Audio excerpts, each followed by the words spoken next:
People are contributing to the start the anime race before saying anything, which makes me think that some people might have some bots or hotkeys set up in order to make sure that they don't miss their cashing in for what they're getting done.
Do you have a character ready to answer? No, we're starting from the beginning.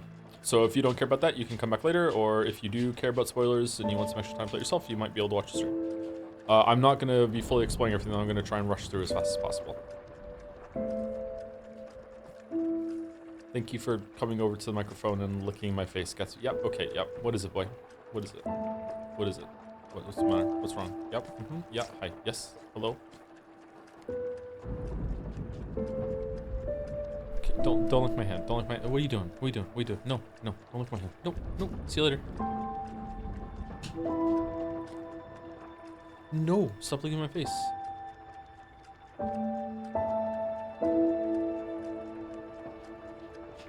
Joe has a dog? Yeah, of course I have a dog.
Trying to find a picture of the dog.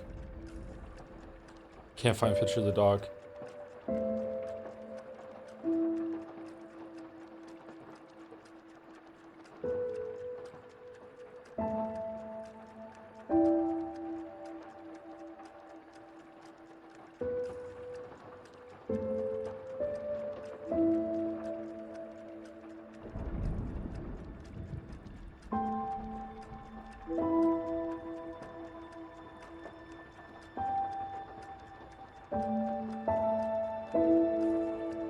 No, I can't find a picture of the dog.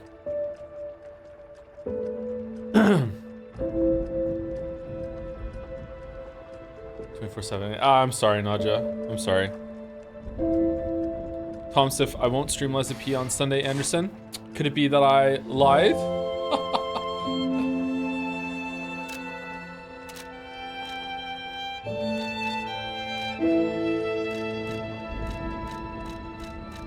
So this was my game of the year, 2023. I think it was 2023. Let me tell you something I don't like about it that I just realized like yesterday when I booted it up for the first time in a while. I don't like that when I move the cursor up here, the line goes really far in front of the red flame thing, and it has to take a little while to catch up, and it looks kind of shit. It kind of resets the animation every time it moves down. It moves up. I hate it. I hate it so much. Get rid of the fucking red flame, please. Anyway, new game. So, first change right away, there's now a difficulty mode. There's Butterfly's Guidance, there's Awakened Puppet, and there's Legendary Stalker. And Legendary Stalker is what normal difficulty was, so they added easier modes instead of like harder modes. There is technically a harder mode that you can get later into the game that we'll see when we get there. But there's like easy modes that you can go. So I think is really, really good. I think that's a really good thing. I think that pretty much every single game should have a difficulty mode. There are going to be some exceptions, but if your game doesn't have a difficulty mode, I would say that is probably a sign that you, as a game designer, do not understand how your game works. I know that may sound arrogant as fuck, but almost every single game can be tweaked in ways for different players of different skill levels. There are going to be some exceptions, but 99% of the time, every game, including Souls-likes, should have difficulty selections and modifiers, which is why Dark Souls and Elden Ring do have difficulty selection and modifiers. They already do have easier modes and harder modes. Those games already have them, so I'm not throwing shade at those games. It doesn't have to be like this. It doesn't have to be a difficulty select like this. It could just be organic difficulty that you change in those things. Like I'm not throwing shade at any of those games because they already have them. I'm talking about other hypothetical games that we're not talking about right now. Anyway, Legendary Stalker.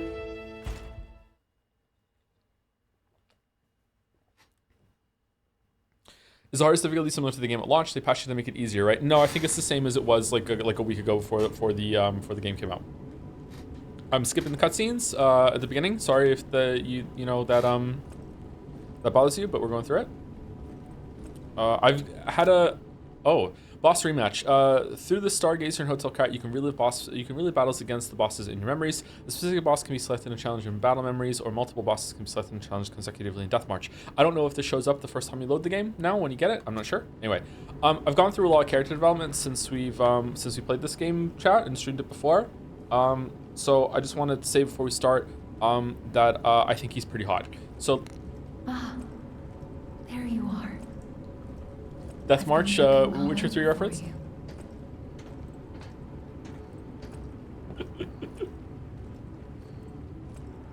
I'm kidding, I'm still straight. Interact. Jimmy already start soon. I see they got Jiminy too. My name is Jiminy. Please escort him to the hotel. Use belt. Okay, so this is not me playing the first time for a while. I already played the game a little bit yesterday, and I beat all the bosses again in the boss rush mode with my level 200 and something character. I'm still gonna be pretty rusty though, so just bear with me. Rusty. But like we'll see how it goes. Why did Cision start a new character? Because it's been a while since I played the game, and I just wanna see when I can access the DLC and what level I should be and that sort of thing. And it's just nice to come back to the game.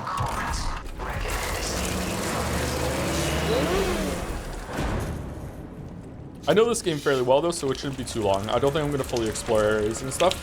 I might ask chat for some refreshers on where some of the weapon upgrade things are. How's the sound? Are we good?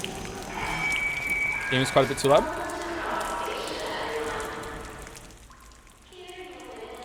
Okay, we're at negative 32 now. Let's see if that's too loud.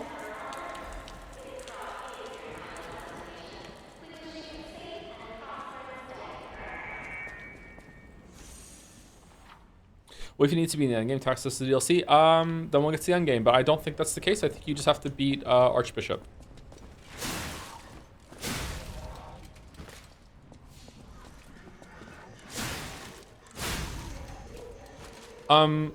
Middle of the previous volume now. Is it too quiet now? The other reason is that, can I save it? I have three characters. Two of them are in New Game Plus whatever. The one that isn't in New Game Plus, one is in New Game Plus 4. The one that is not in New Game Plus 4 is only level 80 something, and was my rush through the game as fast as possible and just do dodge only, no parries. And that character like sucks. So I guess I could just like rebuild that character with some fucking soul thing, but I don't really want to do that. Oh shit. Can't sleep. Yeah, I need to pee.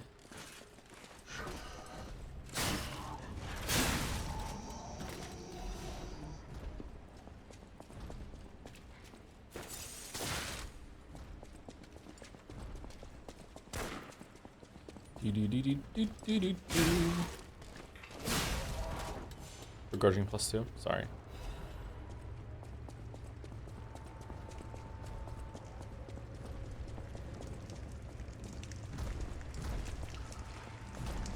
Man, I love this game.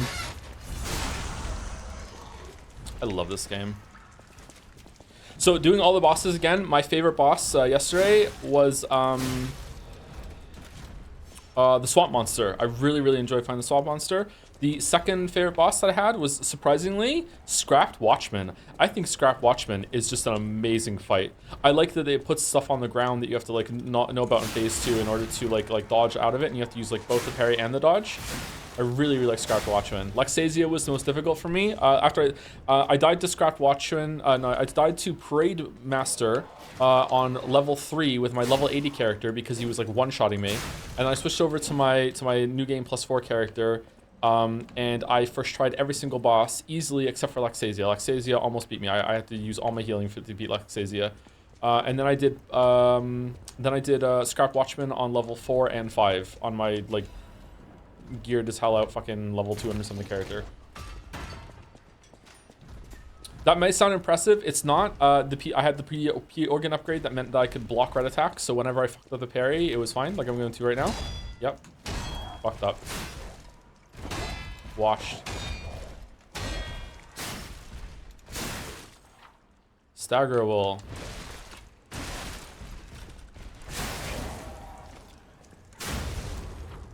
Fatal attack.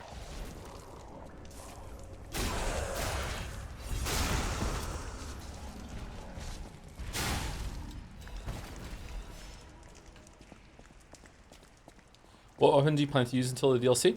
Probably the same weapon I'm going to stay throughout the DLC until we find an oh, what the fuck?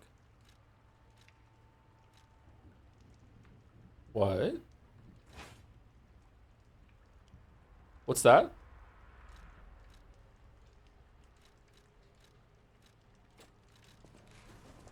Collab weapon. Free DLC items. Okay. I'm going to use this this blade. The greatsword greatsword blade, whatever the fuck it's called, on the salamander knife handle. That's my favorite weapon in the game for learning bosses. It's really fast. Has a really fast charge start too. Pretty good block and parry thing on it. I'm going to use that probably until I find a better weapon in the DLC. Jody, do you know when you can access the DLC? I hope it is in the post game. If it is in the post game and it's not where I think it is, then maybe we'll jump ahead and skip some bosses and just fight them again on the boss rush mode. We'll see. But I would just like to run through and play the game a little bit.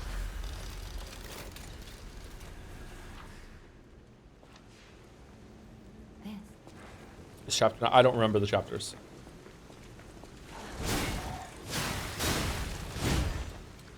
Ooh, weapon is fast.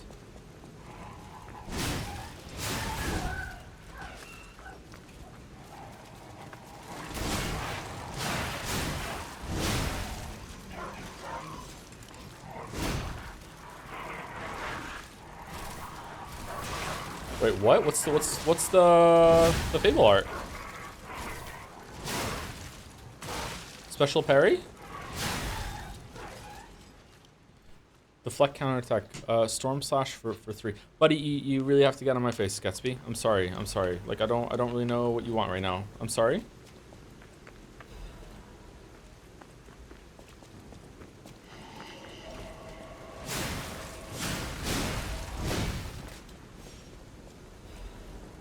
Hi, yeah, what is it? What's the matter?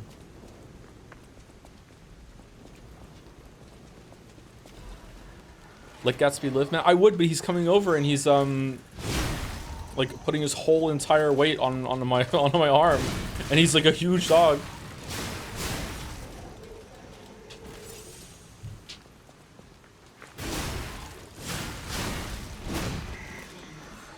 Okay, I don't like this weapon.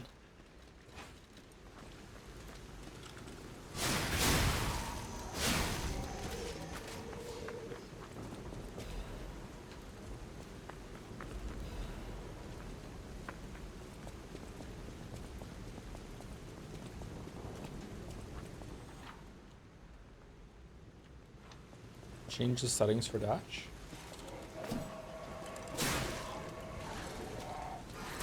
Oh no. I don't remember being able to go over here. Oh, I do. Okay. Has anyone played through the game since it came out yesterday, all the way through in the base? Is there like is there more changes anywhere? I know there's a tooltip change, and I know there's like some changes when it comes to the boss rush thing. Is there anything else?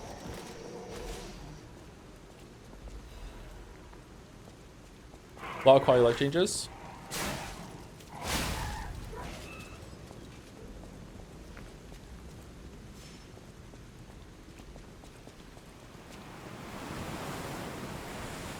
You can level up at any bonfire. You couldn't do that before? Can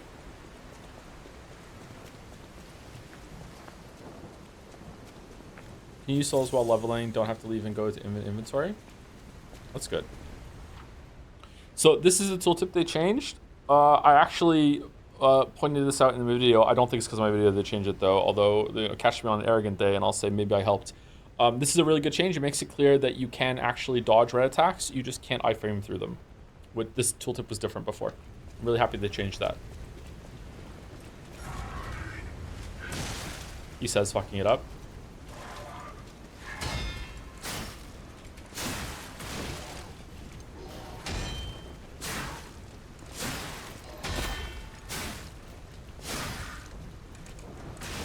Oh no.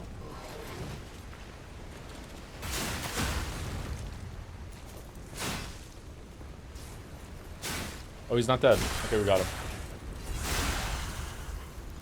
What is this, gameplay 16 minutes in Joseph Anderson Street? Yeah, should we go do Time Guesser? Mouse isn't here, so we could go do it. She's on the stream. What do we think? I'm thinking like 1900 France.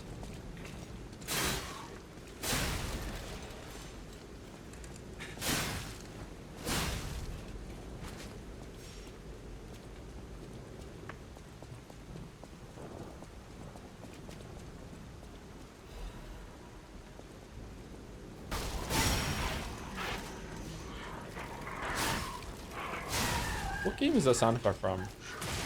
Oh man, I'm bad at parrying. Chad, I've gotten bad at parrying. Oh no.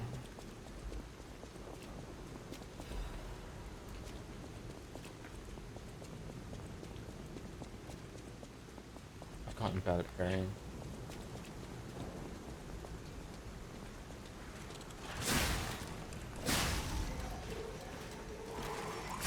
Hey, thank you, Moa, for the 10 gift subs. One for every ending of 100 line defense that we're gonna do. Thank you very much.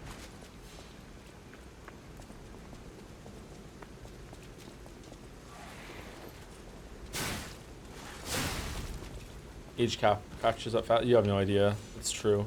It's true. That's optimistic to be honest. You think I'm not even get through 10% of the endings, really? Parade puppet is blocking the entrance, and that's the only way in. So please, be careful. I beg of you, Joe, do not promise to do all 190s. I'm not promising that. There's no way. Like, I'm going to promise like precious little going into 100 line defense. So I think like I don't even think I'm gonna fucking even promise like one, to be honest. Might crash out at some point. As we all gather at the start. Okay. Oh, so you couldn't do this before? You have to go to Hotel Krat to level up, really? Add Ergo. When spending Ergo to level up or make a purchase, held Ergo can be used. Once the held Ergo in the bag can be used, while the held Ergo in storage can't. What does that mean? Add Ergo. Oh, wow. That is an amazing feature. So if you don't know this game, these are basically like the souls that you can find in Dark Souls that you actually have to like crush in your hand to give you the souls. And you usually have to go off the bonfire and use them. So now you can just use them at the bonfire if you need to like top yourself off to get another level. That is really good. Wow. The technology. Okay, I can't remember how the stats work. Vitality is your life. Vigor is your stamina. Capacity is everything to do with fable art. No, capacity is also your equipment load. And then motivity, technique, and advance are the weapon stats that are like strength, dex, and faith or whatever. I'm just gonna get vigor up in order to have more stamina.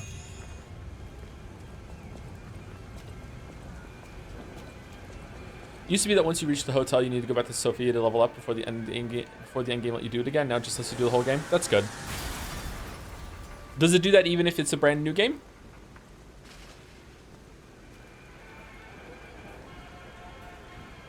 Like if you're playing this for the first time, like you just bought the game, can you still do that or no? How's it sound, by the way? We good? Do you have any mythology you have for buying a chair for your desk? I'm a bit crazy trying to find a pretty chair. I don't. I just get to take recommendations.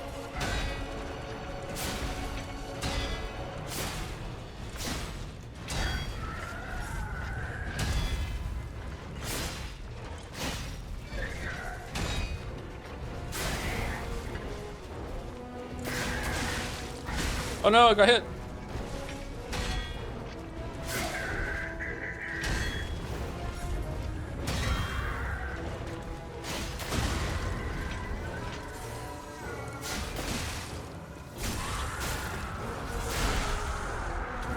Fucking other Souls like still don't have that system, by the way, of like when you knock an enemy down to a weak point, it shows you where to stand to hit them.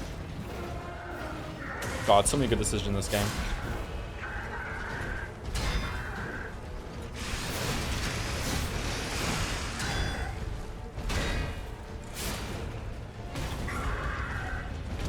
No.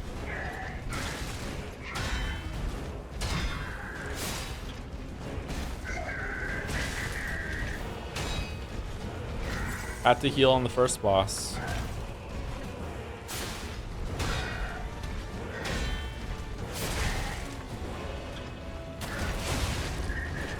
See the red circle? You stand in the red circle to trigger the thing. Or near it. Really good. Really good.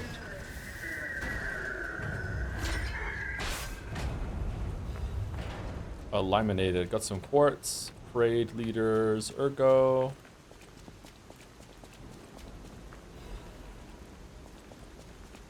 You have to make up for one shot in the final boss. That, honestly, it was a fluke. Like, it really was a fluke. When I got back there, I think I said this in the video, didn't I? Or did I? No, I didn't say like I one shot in the video. I didn't want to come across as bragging anyway. I've said on stream before though, like when I replayed Liza P on my own time, on my second playthrough, I did not one shot Nameless Puppet again. I think it took me like 3 tries. So like it was definitely a fluke.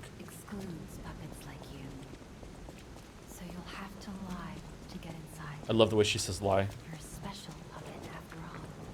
You'll have to lie. Okay, there's like they like added like a weapon upgrade in this area, didn't they? Nameless Puppet is such a difficulty spike. I think that the 2 hardest bosses are Luxasia and Manus. For some reason, phase 2 Manus, I find it really difficult. I think that he's easier if you incorporate a lot of dodging instead of just parrying. There are bosses like that that are easier dealt with parrying and dodging. But yeah, I had trouble with Manus a lot.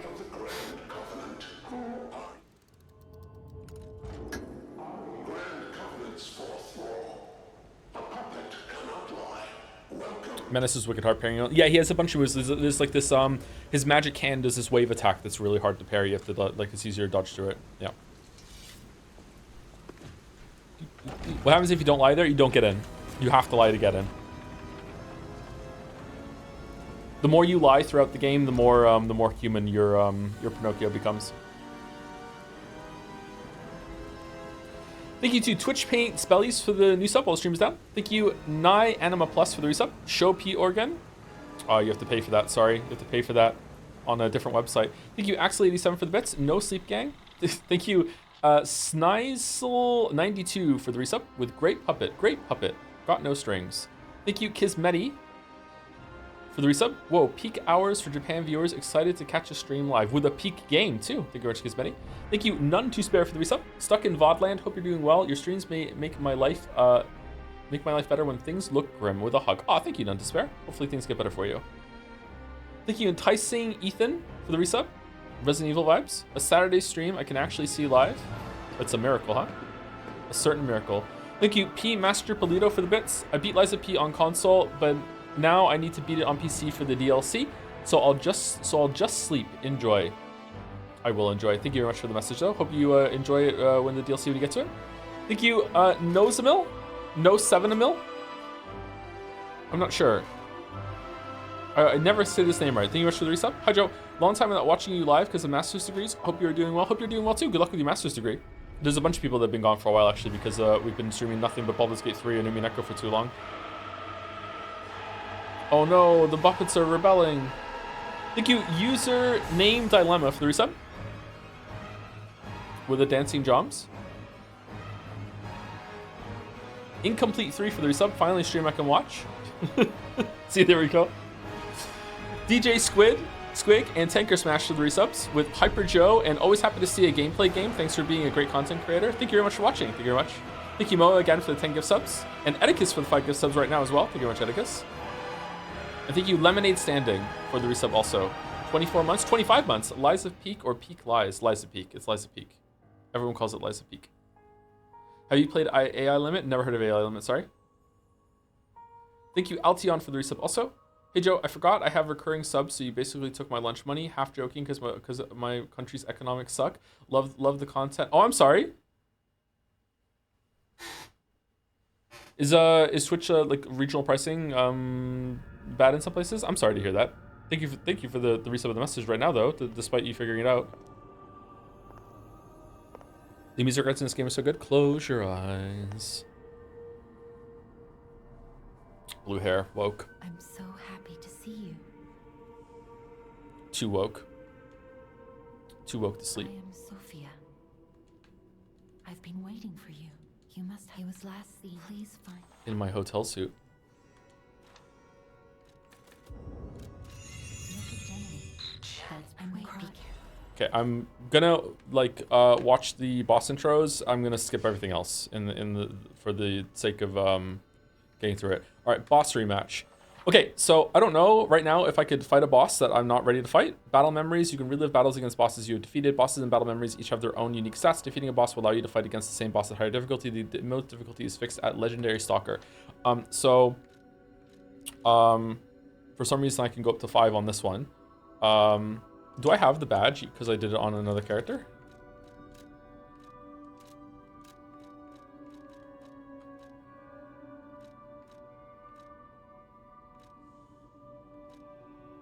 No?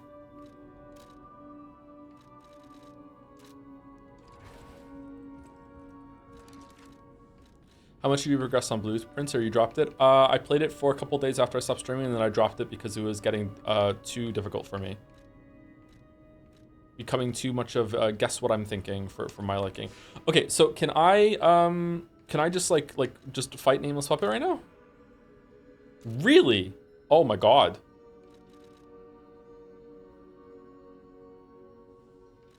No way. What is she like on level 1? It's based on all your saves?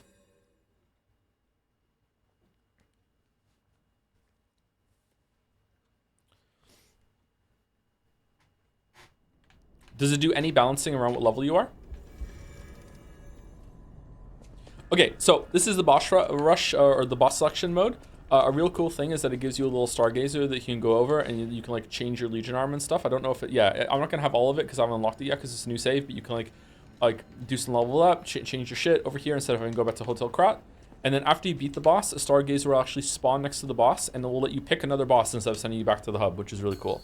I'm probably going to die because I'm level 3. Like, I don't know what level I am. Level 5, let's see.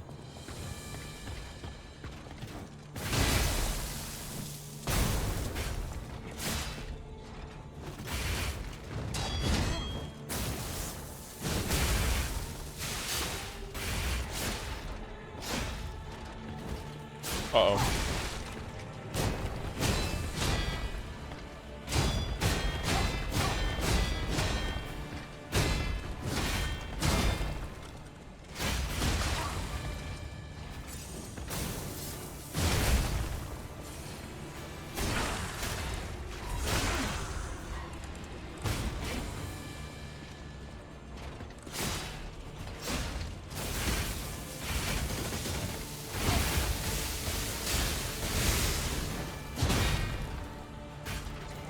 shit.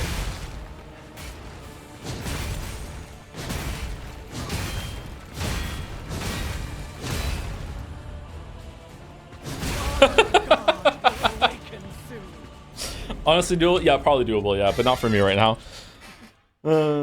Alright, it sends you back here, right?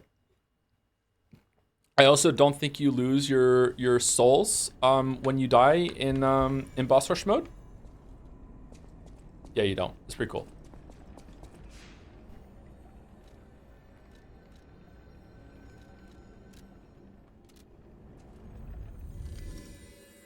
Late night gameplay heavy streams have good, really good vibes, by the way. Midnight Nine Souls streams bang. Don't know how sustainable they are for you though. Yeah, it's fun to just show up and just play a game instead of like doing story and fielding a lot of questions and stuff and just like talking to chat like just now and then between like hitting it hard. Hold B to dash. What do we need to do? We need to like upgrade some shit, right? I know my way around a weapon. The best Legion arm. I wonder if the DLC adds any more Legion arms. It's gonna add weapons for sure, right? Oh, okay. So let's talk expectations. I think this was about $40 Canadian. I don't know if it's USD 30 USD. So I don't know how long. I don't want to know how long it is. I don't want to know how many bosses there are. I don't want to know about the content. But I would be really happy if, like, really happy if the DLC had 5 really good bosses. If it has 5 bosses and like maybe 5 areas to go with each of the bosses, I'd be pretty happy with that. If it has way more than that, awesome, great value. If it has less than that, but it still has like 3 really good bosses and like 2 kind of whatever bosses, I'm like, okay, you know, it's still really good. But that's my expectations going in, depending on like from what the price is and everything like that. Oh, I forgot to introduce. I know my way. I know my way around a weapon. Okay, I'm going to upgrade this sword because I'm going to put this on a different handle when we get after past Scrapped Watchmen. Estes Variandel, 1 good boss DLC. Yeah, that was a real shame, huh? Yeah. That was my first interaction with the From Slop Defense Force that will just slurp any slop up, you know, because apparently that was A-okay. There was nothing wrong with that, and I was really a bad person for thinking that was low value. Man, oh man.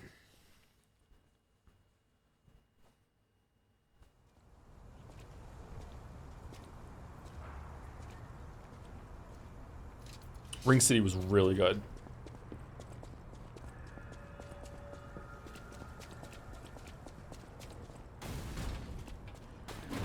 Hey, let's be more careful. It's the bunnies.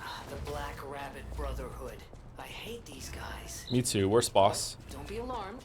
My name is Gemini. We'll talk later, where we're safe.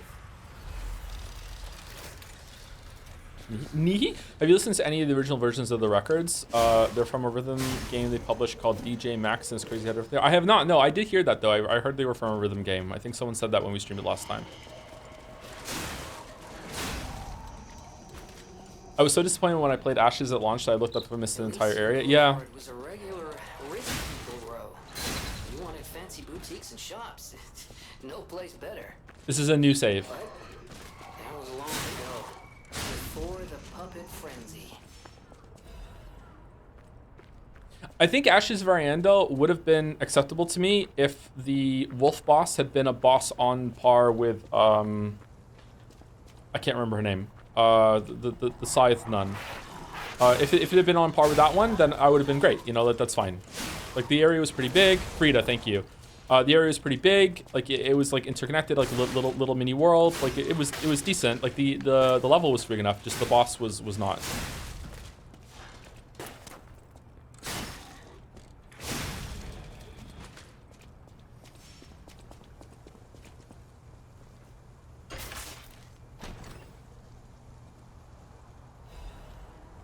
Oh shit, there's so many gift subs today. Thank you, Kenix Kill for the resub. This is my 9th month Insomnium. Ooh, Morbing. I wonder if the new Somnium game is going to be decent. I wonder, like, it feels like it's more of like a spin-off thing. I wonder how it's going to be. Maybe it's going to be better. Who knows? Thank you, Haydener, for gifting out 10 gift subs. Thank you very much, Haydener. Thank you, Jacob says hi for the resub. Oh, I'm going to die. Thank you, Jacob says hi for the resub. Thank you, Lirugetta, or Irugetta. Not sure if it's a capital I or an L. Thank you very much for the 10 gift subs as well. Holy fuck. Thank you, Nadja, for the resub too, and sorry for the extra work, Nadja. Just came here to celebrate 69 subs, 60 nice subs. Back to the edit mines. 69. Nice. Thank you, Nadja. And thank you, Ipsen13 for the resub also. Finally a stream I can watch because I'm catching up to Umi VODs. Been loving the streams all year. Hope things are well. Heart you chat. Oh, the chat support message. Thank you very much, Ipsen13. Thank you again for the gift subs, everyone. Holy fuck.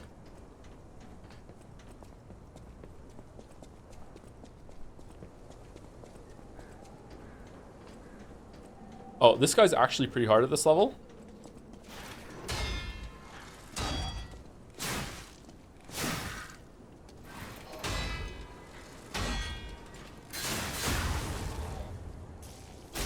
Not doing much damage to him.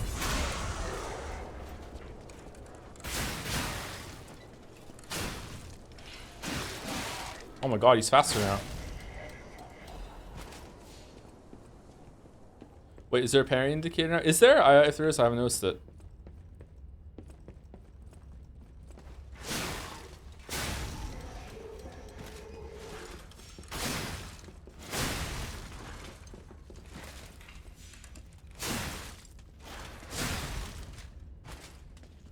You seen that The Expanse is getting a Mass Effect style game? It looks pretty good. Oh, is it?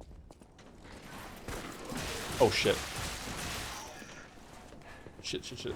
I always do this every playthrough. I don't know. Chat has shamed me into thinking that Expanse isn't very good, and I'm worried that now it's like I'm wrong to like it. I don't know. I'm pretty secure in my book opinions and my game opinions. Apparently, I'm not really secure in my TV opinions. Ignore what Marek said. It's not Marek. It's a lot of them.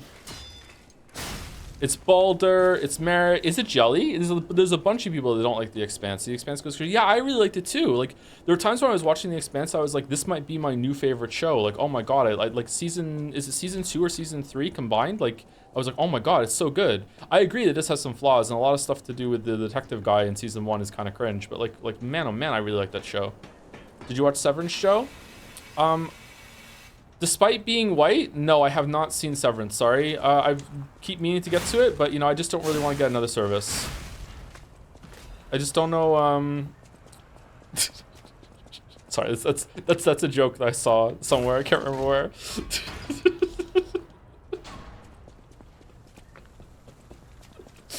I heard it's really good, and from what I've seen in the trailers and everything, and I saw a clip online about like, your Audi has watched the Persona 3 VODs 4 times.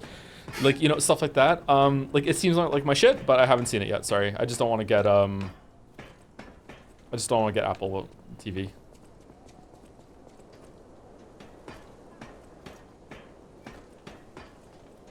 Usha. Your Audi understands the story of Signalis. Really?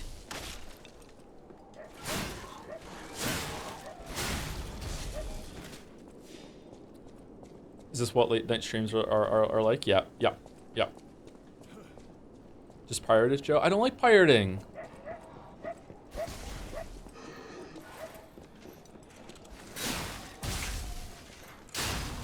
Oh yeah, the weapon thing. Shit. I love it when he's done sawing his weapon that he kind of like just flings the sword down a little bit with this little flourish.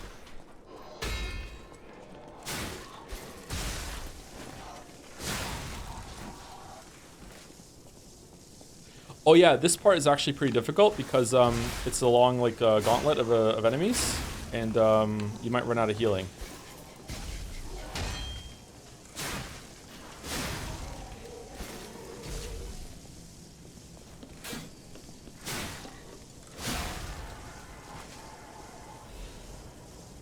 How much LaserP is comprised of these really tiny, easy to fall off paths like in this area? I had to quit LaserP for a long time because I had to stick drift in this area felt impossible.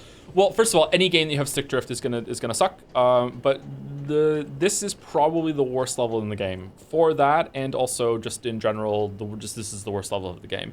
I remember getting to this level when we played it for the first time and being very much like, oh no, like.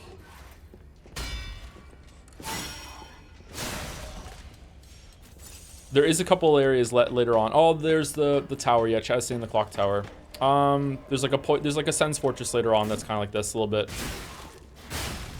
Have you thought about playing Kazan? Yeah. I don't know when, but like, yeah, any other game that's like this, I would like to play. I liked when Holden was like, it's expanding time and expand all over whoever was the villain expands. Haven't watched it. There is no villain. It's Witcher pilled. There is no bad guy. Just the lesser good guy.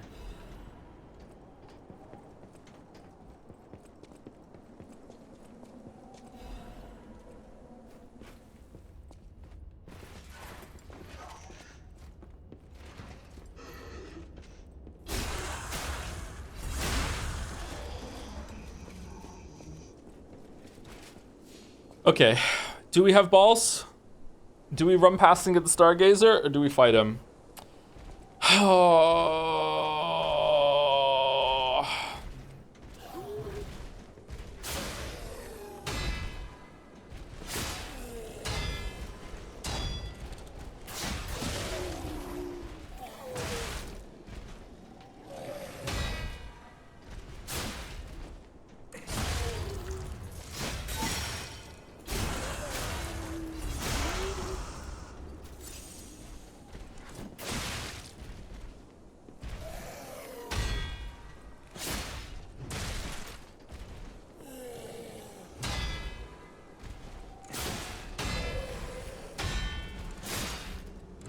Hooray.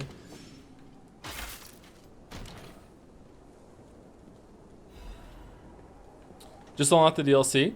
Have fun in the nerdy and cringe base game, nerd. Aw, I'm a nerd twice. Is it good? I don't want to know. Is it good? I don't want to know. Don't tell me. Is it good though? Is it good? Is Gus gonna go bosses? Don't tell me. Don't tell me. Don't tell me. But is it? Like really? No? Yeah? No? Good? Mario? Okay. I can't remember what my weapon scales with, so we're just gonna keep putting points into vigor and vitality until we get the weapon or get to 20 of each of them, and then we'll like make a decision. Why, hello. Don't worry.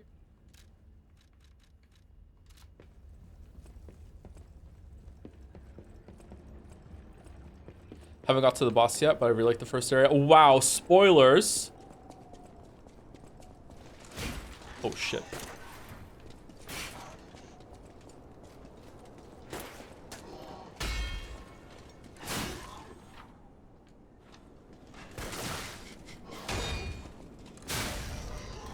Streamer thought he was being slick by doing a dodge there, and he just dodged into damage.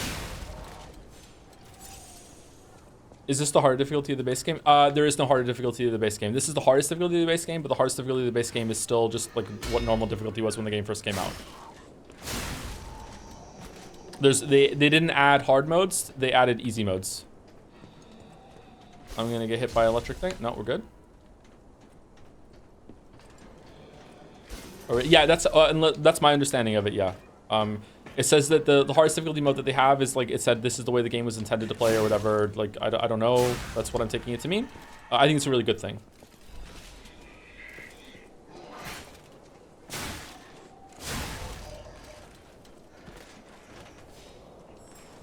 Wait, I sense something Oh God. strange. Jeepers. Is that a butterfly? Why is the ergo reacting like that? If you want to check it out, I can take point. I hate Gemini. I hate Gemini. I hate Gemini. I hate him. Okay, do we want to explore the other areas first? I think we do want to run through. Like, I'm making pretty good time, I think. I think it's okay. Especially early on, we want to get some souls and then get some levels. Someone gets asked a lot, but are you still working through Better Call Saul, or did you bounce off it for now? I didn't bounce off it. I just don't really have time to watch much TV at the moment.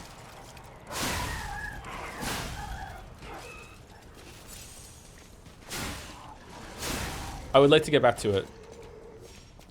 My biggest time for watching TV was when I was having food, and now I'm just eating a little bit faster, and I just watch some YouTube videos, like usually some of the workout stuff. Like Renaissance Periodization or whatever. Oh shit, I'm dead. I'm not dead?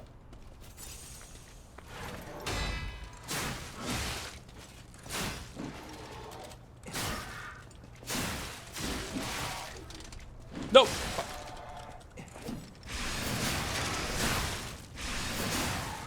Wait, what the fuck? No! Why did he get knocked down? Did I have to do like the number 2 of the Fable to kill him?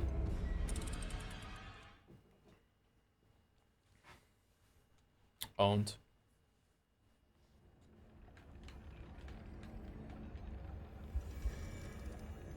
It's the 3rd attack this stagger. Is it really? I thought it was the 2nd attack. Fuck.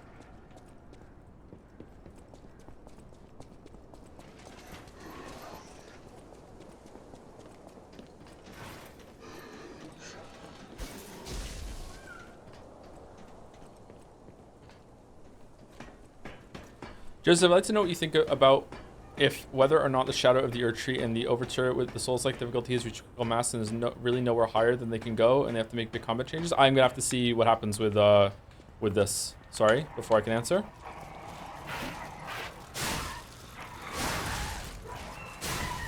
I thought, in terms of FromSoft, I thought we were already there with Elden Ring, and then Shadow of the Erdtree proved me wrong. So, I don't know.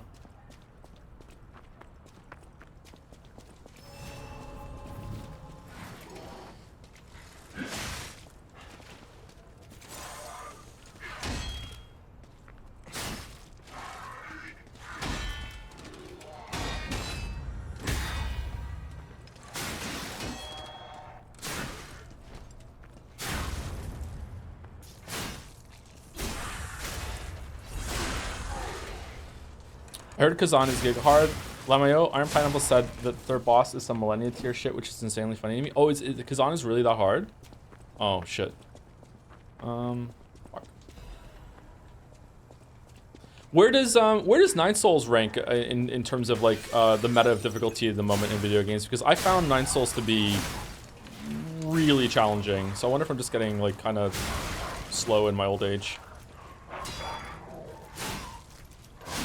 Liza P was pretty hard at launch too, wasn't it?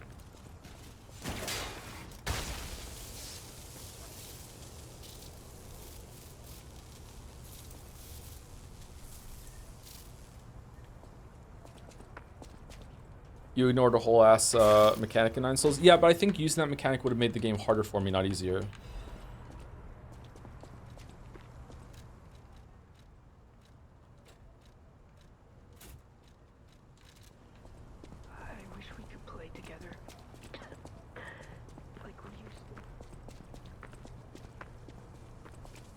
Yeah, on launch like 4 bosses had higher health. Were you doing today's Scandal this stream? No, I'll probably do another stream tomorrow when I wake up, or after Sekime with Mouse tomorrow, depending on how this goes. And then I will do Scandal then, probably. I do like doing Scandal. I think I'm done with Time Guesser though, chat. I think it's taking up a little bit too much time at the beginning of streams. I am gonna keep doing Time Guesser on my own time, I guess, but I think that it's run its course on stream.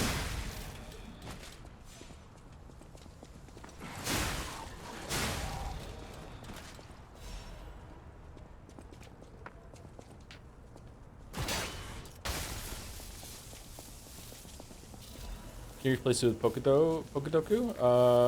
The Pokemon one? I don't know Pokemon, sorry. How much time would you say you're wasting? I don't think it was wasted time in terms of like I wasn't getting anything out of it or chat wasn't enjoying it. It's just not worth delaying getting into the game, and I don't know, weirdly, I feel like people were just being so judgmental about it that, like, I feel like some people were like, wow, this guy's legitimately so stupid, I'm not watching his videos or his streams anymore.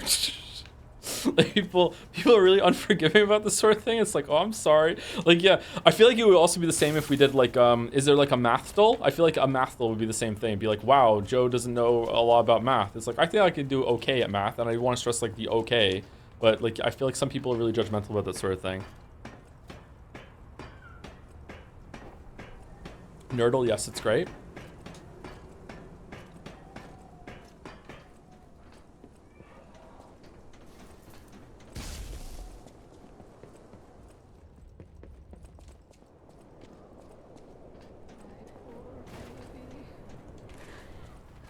Oh, fuck. Okay, well, wish me luck. Do do do do do do do do do do do do do do. Shit. Well, good start.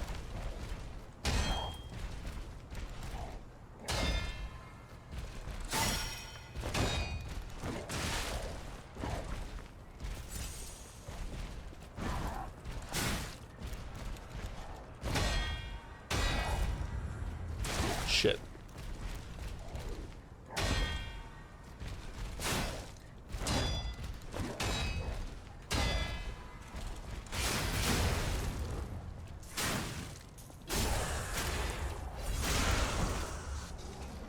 Oh no, wrong button, wrong button.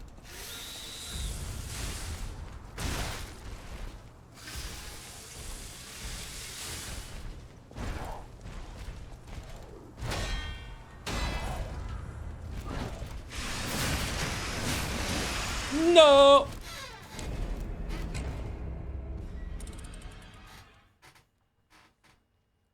I don't think you could smart the collective knowledge of hundreds of people. Yeah, probably.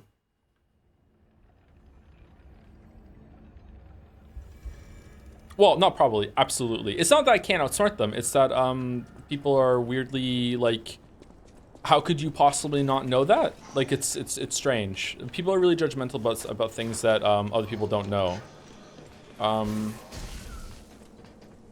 I used to be that way too when I was in my early 20s.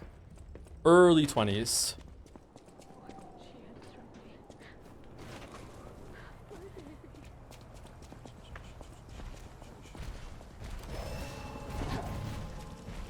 So when you were a child, yeah.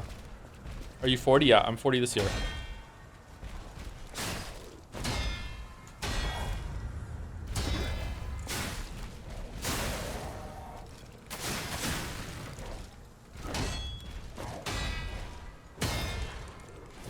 All right, we're getting better. We're getting better. We're getting better.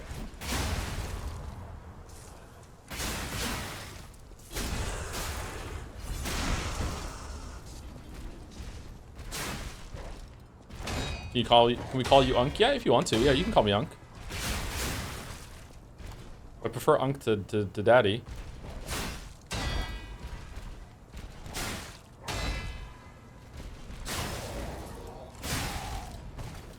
Alright, I did it. Okay. Just nervous I had no healing, I guess. Will there be an Xbox Game Fest watch along? If I am awake for it, yeah, we'll do it.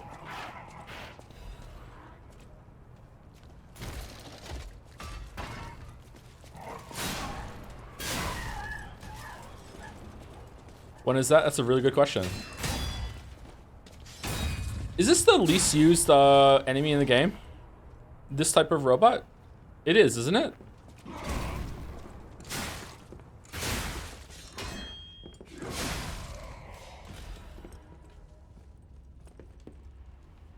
They're at the museum? Oh shit, I just punched the microphone. I'm sorry. Lift the lever, P.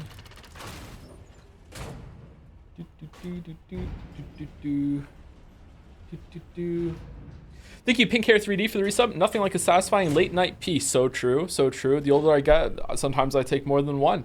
Thank you to Laughing Squidly. That was too much information. I'm sorry. Thank you to Laughing Squidly for the resub. Thank you for the streams, Mr. Streamer. I don't have a game related question, so instead, what is your favorite cheese? It's a simple take, like it's a basic take. Normie take. I just like a marble. I like a marble, which is like a mozzarella and cheddar mix. I just like the I just like them. That's my favorite kind of cheese. Sorry, I use it for most of the things that require cheese. I use a marble cheese. Thank you to Michael Waves 22. I had a bucket of chicken, and I put the leftovers in the bucket to in the microwave for dinner, and it barely fit.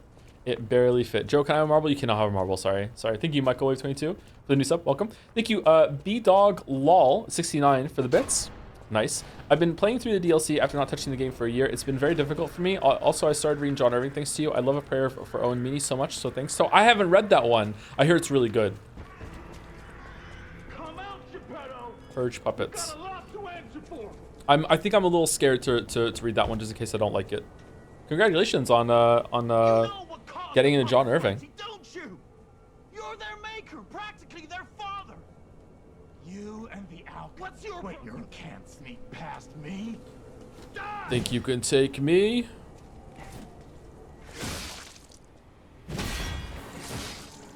Are you a dream or a nightmare? Stop up already.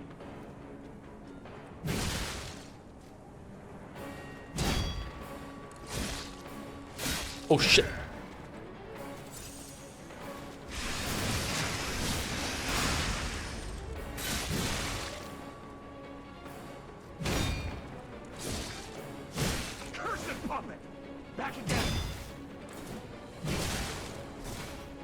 Alright, I am washed, chat.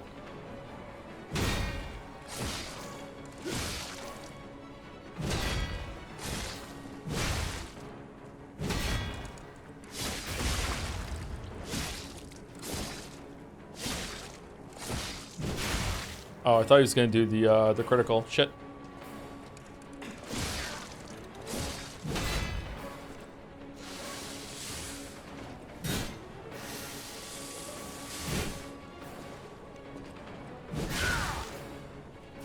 No. Are you a dream or a nightmare? Stop showing up already.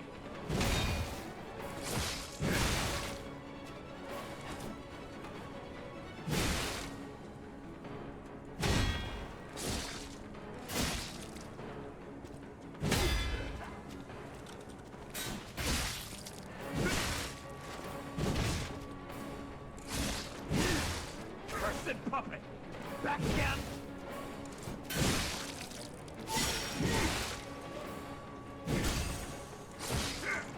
I don't remember this guy being so hard. Oh, you can backstab it. I demanded the truth. Now I feel bad. It's a dream come true. Seeing you, I understand.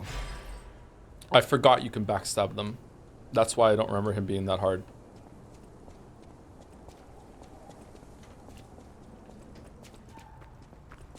Hi, Dad. It's Unk. It's you're talking to Geppetto. Oh, my bad. Sorry. Parlez-vous français? I just ate. Thanks. Thank you though for the offer. Thank you again, BDogBall69 for the bits. Yeah, I'm a little afraid that I'm gonna get fucked up by the DLC. That's why we're kind of playing through the game again, so I can warm up a bit. Thank you, Tran Maestro, for the resub. Hey Joe, excited to see you play through the Eliza P DLC. In my opinion, these rare late night streams where you play whatever you feel like are some of the most enjoyable ones. They're definitely really enjoyable for me on my end, so thank you for that.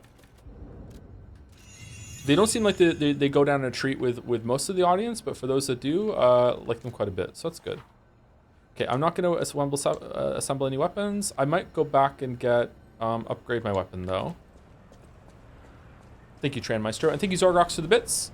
Hi, Joe. Funny message or something. Love the VODs. Sad that they can only mostly be background noise because too busy to actually watch. But ayo, looking forward to more Sekimea, especially. Oh, Sekimea Sundays go hard. I am also looking forward to more Sekimea, which is a crazy thought because I was not really enjoying the VN that much at the beginning. Oh shit, we're fucked.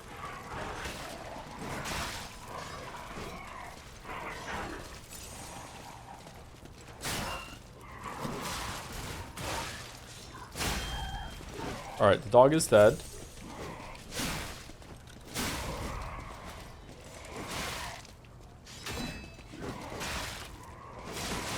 Oh, fuck.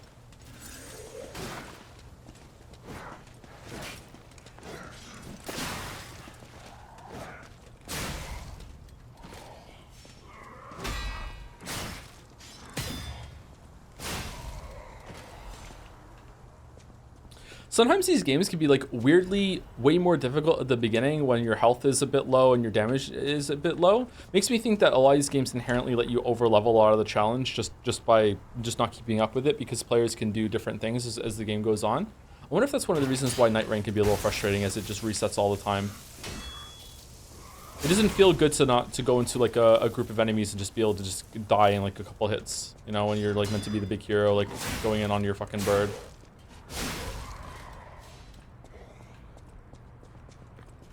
Elden Ring is the same. It gets easier the more you get your build settled. Yeah. You can just kind of force the issue a bit more the more that you get going. Did you do a demo of the quality of life features you spoke about in the Echo stream earlier? No need to repeat yourself for anything. I'll watch the VOD later. I did do some of them. Yeah, I might do like a recap of them a bit later. There was a couple I didn't even know that you can now level up at bonfires, and also you can use your ergo, like the souls that you don't lose on when you die, that you have to like crush in your hand. You can now use them at bonfires in the same menu without having to leave the bonfire UI, which is really cool.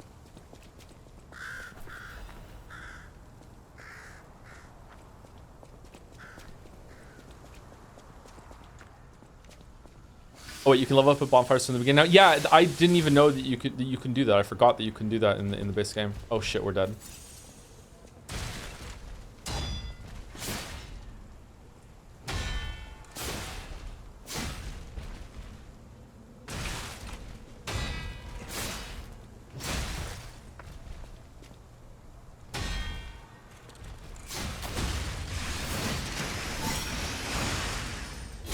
The greed paid off. Whoa. Have you been playing Night Rain? A little bit, not a lot. I've only killed one Night Lord. I fought a second one. I've only been playing it solo. I think I've done maybe 12 expeditions total, not sure. I think it's a really cool idea. It's really interesting. It was way too much money for what you got. If I was playing it with co-op, maybe I would say differently. So like I'm not thinking that my opinion is like really important or really like well-founded or anything like that. I'm playing it by myself. The game was clearly intended to be played with more than one person. I just wish that they had been more forthcoming and more honest about that in, you know, the marketing and didn't even have a solo feature that, you know, what I mean?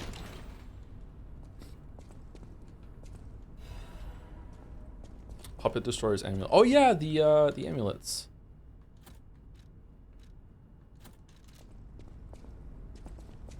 The people would be complaining there isn't a solo feature. Maybe, I don't know. I think being just straightforward and being like, yo, you could still have a solo feature and you could just basically have a message being like, look, this game isn't designed around solo play. Yeah, that's thinking that people are going to be smart about things. I don't know. Do you want to, I think I want to go back to Hotel and upgrade my weapon. How do I do that? Is there like a bag of return to fucking home or whatever? Homeward Bound?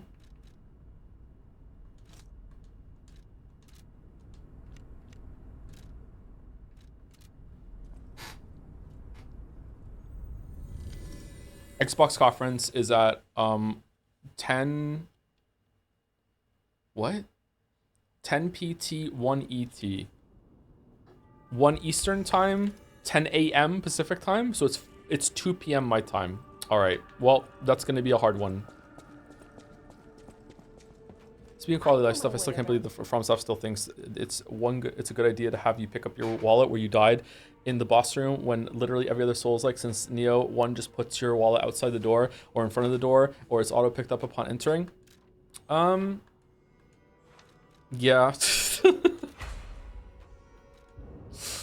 Can you really not get a fourth Moonstone for upgrading the weapon? Wait, hold on. Does Jeeves sell one? Welcome. My name, please let Hotel. Welcome. I kind of like the scramble of having to go over and get one, but at the same time, it is kind of annoying that you have to start the fight off with like this mad dash to get your souls back, and if you mess up on the way there, that you might just lose all that stuff.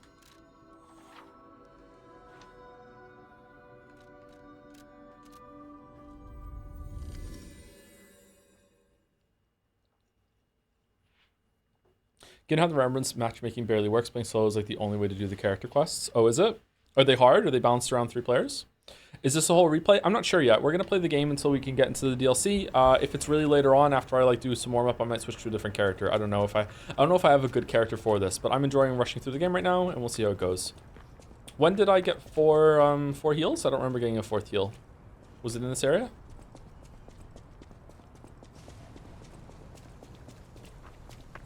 Geppetto gives you one? Oh, does he? Okay.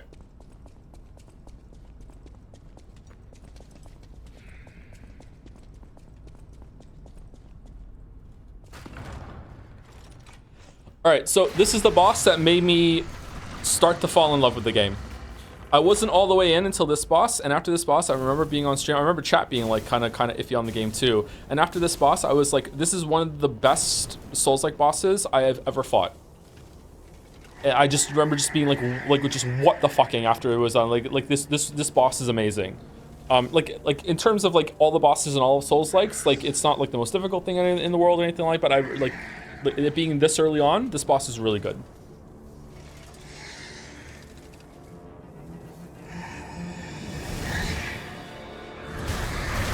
It's Wizapon.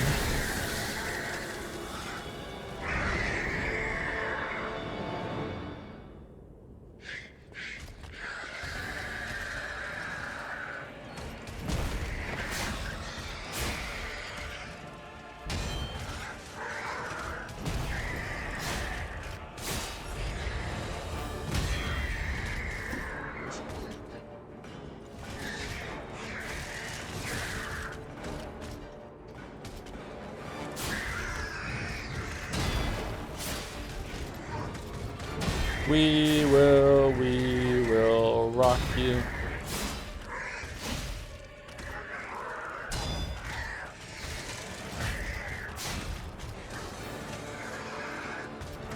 No, I fucked it up. No. No, wrong button. No.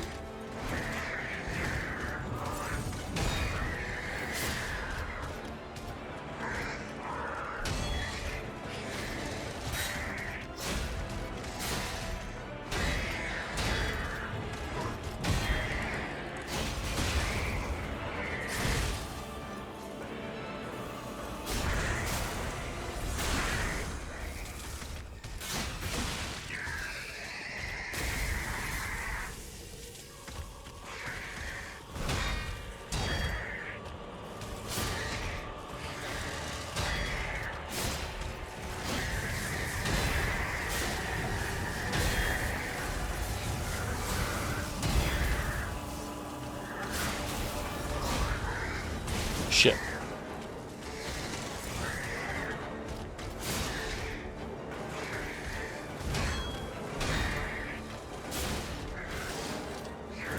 Ah, damn it. I hate grab attacks. I hate grab attacks so much.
All right, we did it. First try.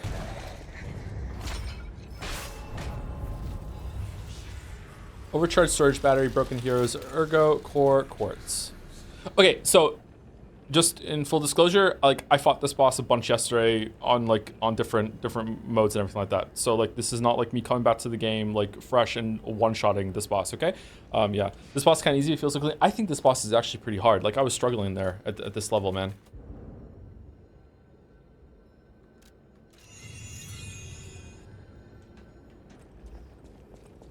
See, Joseph, age is just a number. Daigo Umahara is 43, and he's a Street Fighter god. Is that a character from the game?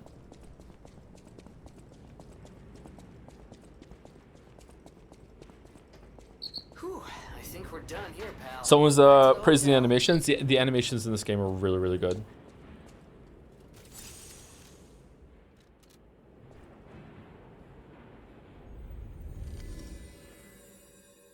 The way they like weave together and like the combos will always feel like really fair and smooth, and the fact that like he has these windups that add like this little lightning thing that goes on the ground. You have to dodge away. You have to incorporate like both the parry and the dodge this early on in the game.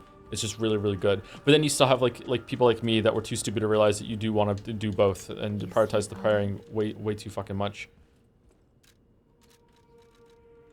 I love lightning in phase 2 really changes the fight. Like, and then you fight Swamp Monster later. That's just like a bigger addition on that. Swamp Monster is so fucking good.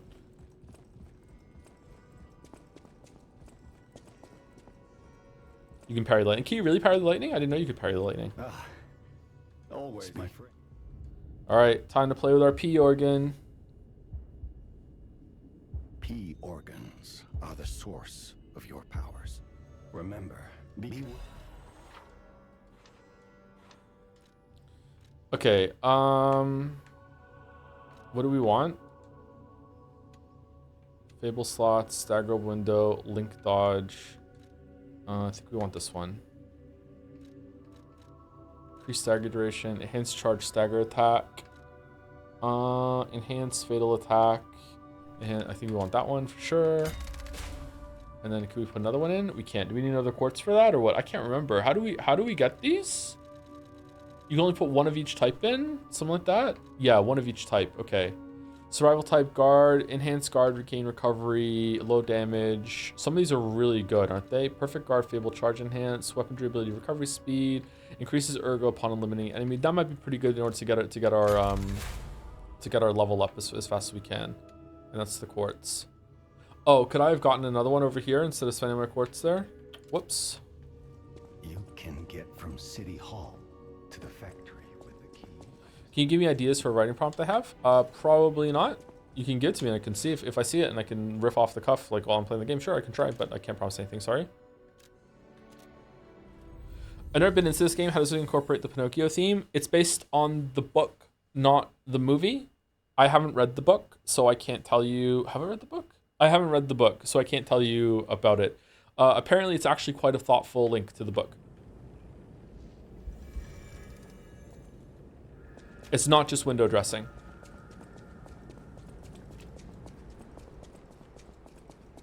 Is you replaying the whole game, or I haven't played, so I don't know. I am replaying the whole game for now. I might jump ahead to the DLC later. Do you have any interest in playing Tunic? I think you might like it, and if you're interested, I recommend trying to go as blind as you can. I've already played Tunic. Tunic was the first game I played and finished on my Steam Deck when I had a Steam Deck. But then I broke my Steam Deck, because I'm stupid. I liked it, I didn't love it. I thought the combat was a chore. Everything you see here belongs to Vanini. Had some cool moments, though. Classiest playboy and most brilliant inventor in Krot. Just ask him. Not just puppets. Almost every machine and tram in Krot is supplied from here. You gotta be curious about the guy. What kind of person is he? Oh, shit. I wish we could find him. That is, if he's still kicking.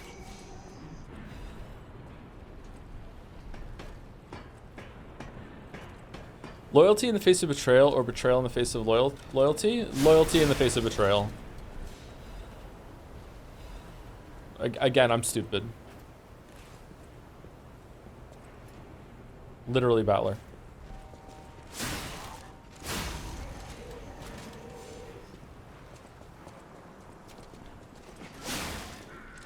Did you expect the Switch 2 to be less or more powerful than the Steam Deck? I expect it to be less powerful. Is it? Or is it more powerful?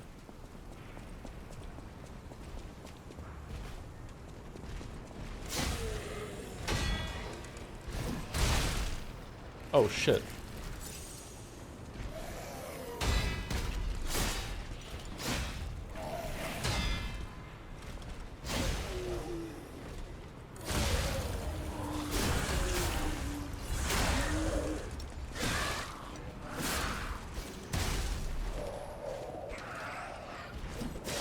Whoops.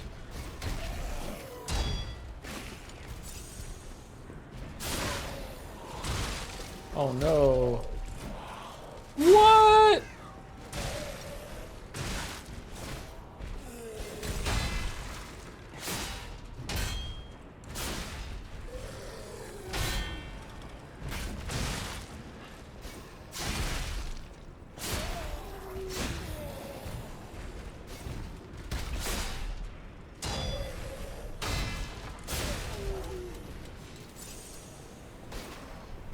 Do you prefer this game's guard regain or Bloodborne's rally? Oh man. Okay, so I love Bloodborne very much. Bloodborne is a really good game. The only thing I like about Bloodborne over this game is, in terms of gameplay, are the trick weapons. The only thing I love about Bloodborne over this game in another way is like the visuals, the atmosphere, the style, and everything like that. In every other way, Lies of P clears Bloodborne. I didn't think I would feel that way until I went back and tried to play Bloodborne, and oh man, like the frame rate, like just a lot of things like that, man. Like,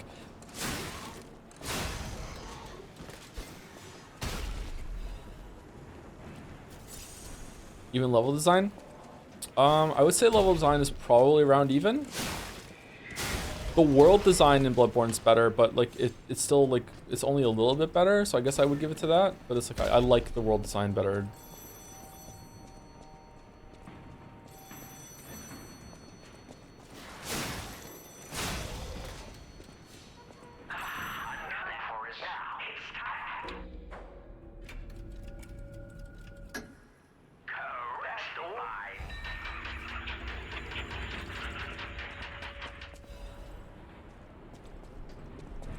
feel like in Bloodborne that light breeze kills you. Does it? I don't know. I think Bloodborne is starting to show its age, or was when I played it again like a couple years back.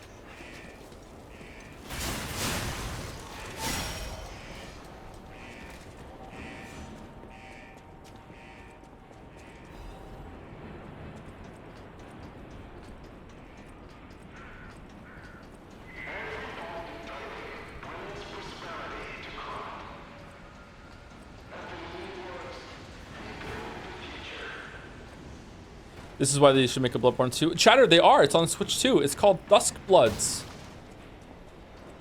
It's a battle royale with your favorite FromSoft Bloodborne characters like T-Rex Raptor Man and Blood Person and kind of a vampire. Aren't you? Oh my god. Fuck you, it's January. Sorry, I realized I was starting to sound like Red Letter Media there a little bit. Okay, how do I get up there again? I can't remember. Wait, it's a battle royale? I don't know if it's a battle royale. It's something like that. It's some sort of PvPE extraction, whatever the fuck. I don't know. I don't know if there's like a fire thing. Maybe I'm getting mixed up with Night Rain, or I'm expecting it to be more like Night Rain after playing Night Rain. Did you guys switch to? No, I did not get a Switch 2. Will I play Dust Bloods? I will only play Dust Bloods if enough people in chat tell me that it's worth playing. Like Night Rain, I was interested enough to try myself. It's like, okay, cool. I like Elden Ring. This is an interesting like experiment on the Elden Ring stuff. Like, okay, let's see. Like Dust Bloods, nothing about Dust Bloods made me want to play it. Could you always assemble weapons at the thing? Yeah, you could, couldn't you? Okay. I want to take this. How do I disassemble? Okay, I want to put this, and I want to put it on this one, and then I assemble. If you're new to this game, by the way, you can put almost any blade or like baton thing on any hilt, almost any hilt. You can take it apart. So like you can put like, I just had this big sword on the great sword hilt. Now it's not. Now it's on a dagger, and it's now completely different. So now it's like a stab. It's fast. Same thing goes for here. So like I have this one, right? And this is a baton, and like I can hit it like it's a baton, small little baton. Here we go. It's a baton. This is the moveset. But then if I go here and I can change it, I can go like, no, I don't want this to be on the baton. I want it to be on the great sword handle that I was just using with the weapon I just had, and I can do that. And then I can be like, now it's a whole new weapon. I'm holding it like that, and now it's got the great sword moveset, because the hilt gives you the moveset, and the blade part gives you like the reach and everything. It's really, really good. It's a really, really cool system. Not everything is going to be viable, but most of them usually are. You can be surprisingly flexible.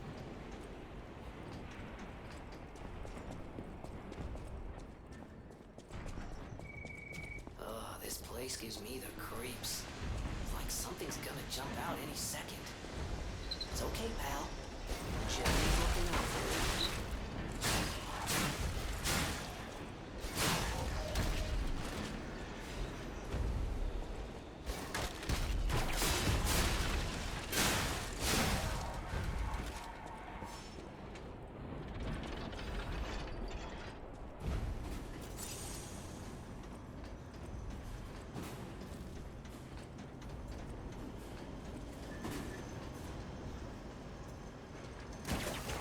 Aww.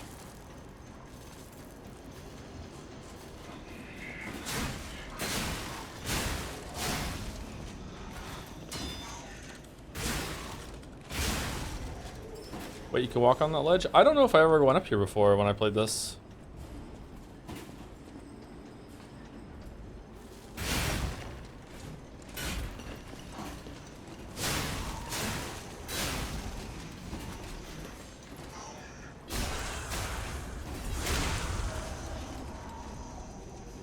I just made a part of the DLC where things happening. The knowers in chat will know. Wow, spoiling that things happen in the DLC? What are we doing?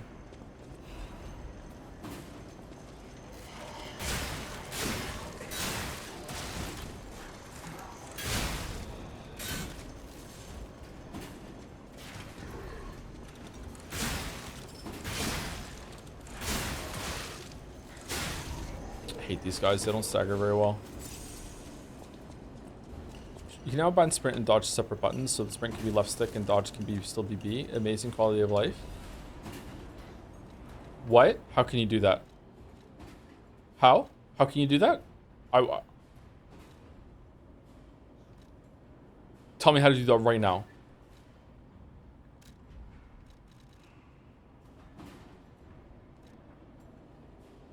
Dash?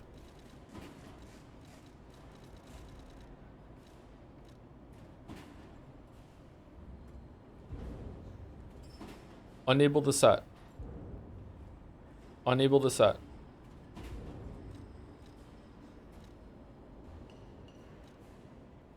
Button settings for controller? Here? How do I go up and do it? Oh.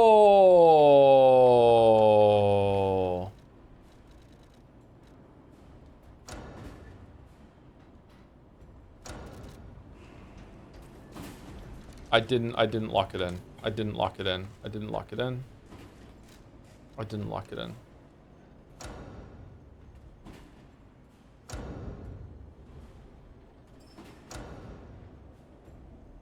Okay, is it locked in now?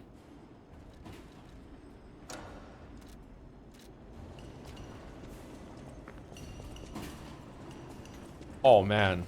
Oh man. Oh man.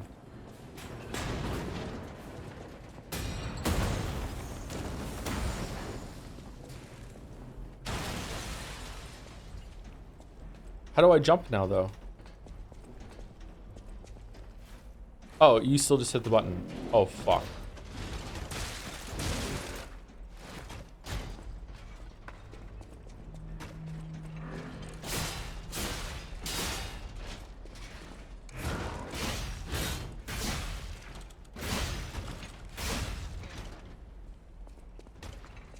Worst enemy? I think I usually just use the electric shock legion arm in these guys. Oh, I'm stuck.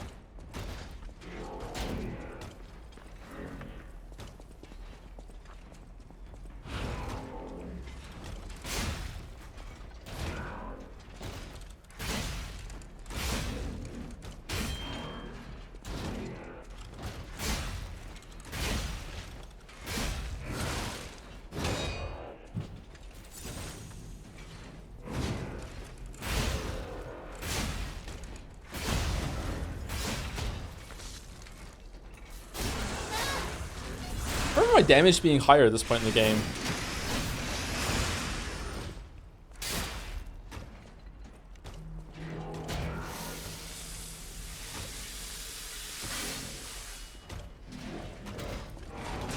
Oh shit. Oh shit.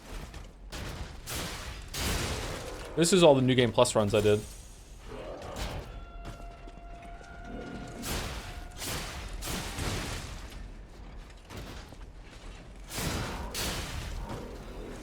Alright, we got him. That was actually pretty hard.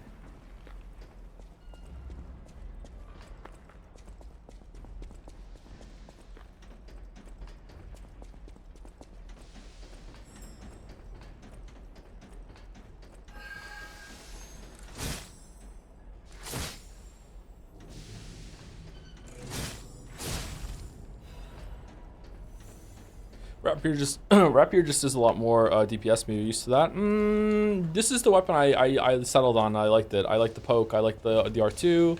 I like the block that it had. I did use that weapon, the Rapier, a little bit, but I prefer this one, I think. Maybe it's because I haven't put any stats into my any souls into my whatever the fuck it is. Motivity. What does this scale off of? Advance, really? Wait, I can change it later, can I? I guess I'm going advance.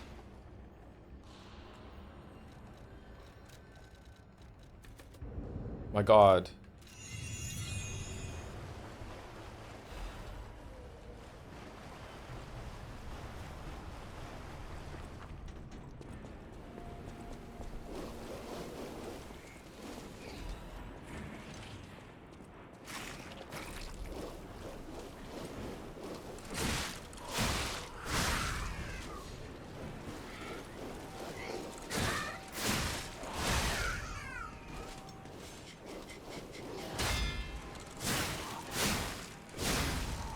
Getting used to the L2, L1 being the sprint. It's gonna take a little while. Dagger Hilt made it scale technique more than motivity, so your damage went down when you swapped it. Oh, I know that. I mean, so I knew it was gonna change a little bit, but I'm talking about when I played the game before with this weapon. I remember just having a little bit more damage. Probably just misremembering. It's probably fine.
Okay, that's all down here, right? You get the butterfly, you get the upgrade. Yeah, okay.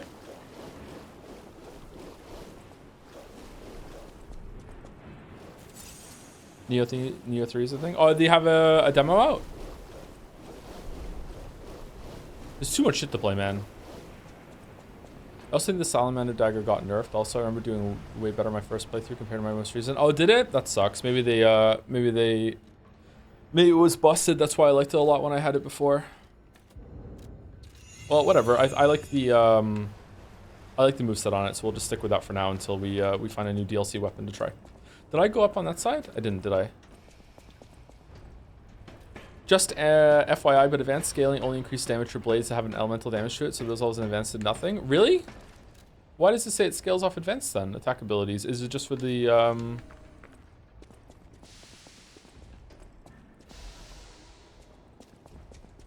Fable art? So limited time demo for Neo 3 goes down after the 26th. I believe. Yeah, Neo does that a lot, doesn't it? Didn't Neo 1 and 2 have one of those as well?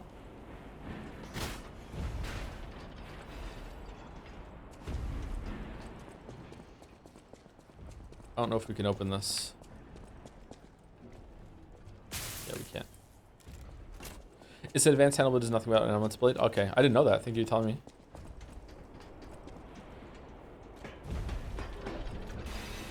Going to bed, shut the VOD later. Hope to see you at Xbox, but understand if not. Have a good gaming. Thank you. I'll do my best to be there.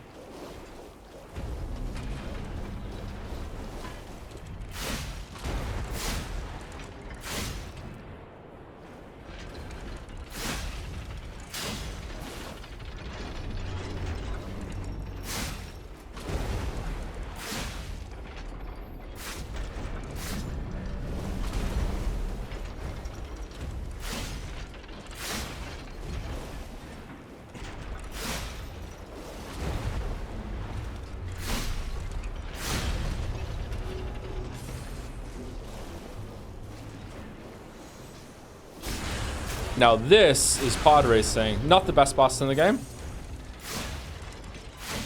If it's even a boss. Shit. Oh shit.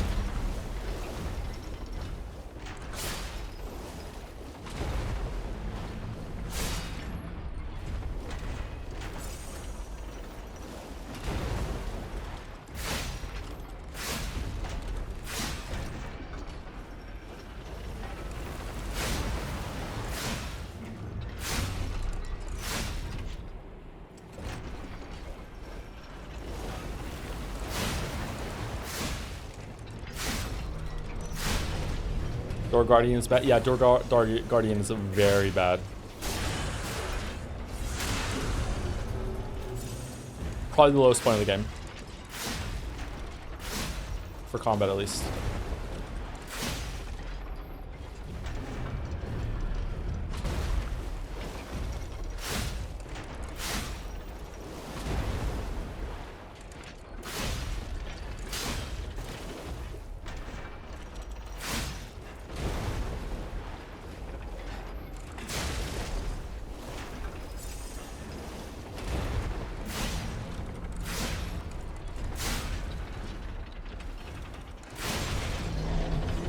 Do-do-do-do-do-do-do-do. Apparently they made some changes to the Door Guardian. Oh, did they really? See, that's a good reason to play through it again, see what they changed, if anything. If Silksong Shadow drops tomorrow, lol, will it get normal stream hours or late night like this? I don't know. If Silksong Shadow drops tomorrow, I think we might get like an unintended Darth Vader impression at the end of fucking Attack of the Clowns or whatever. Like, we're into this. I'm gonna die. I'm gonna die. Can we get this before we die?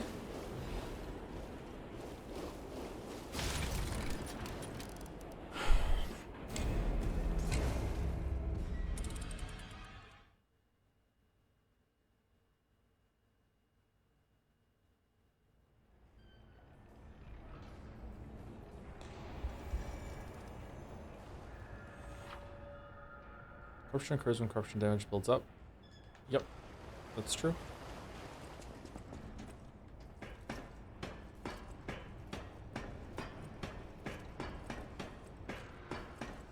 They will also announce Half-Life 3 and Portal 3. I don't know. I feel like if Silksong doesn't have a big thing coming out, like being shadow dropped or like having like a really firm release date that they're gonna stick to for sure, what Keeley did was in really poor taste, and I can't imagine him doing that unless Team Cherry was okay with it. Would Team Cherry be okay with that? I don't know, man. That was kind of messed up. And for Deadpool to interrupt it of all things, like, weird.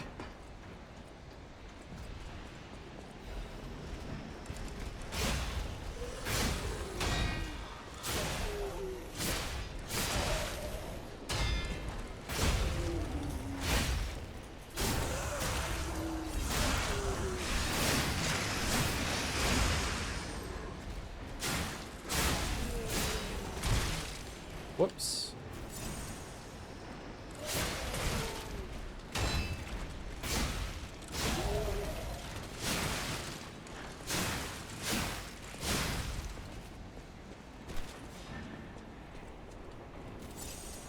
I'm lost. Where do I go again? I have to go the long way around through the fire tunnel in order to push this thing down. But I can go back there and I can go up the I go back to the Ergo thing.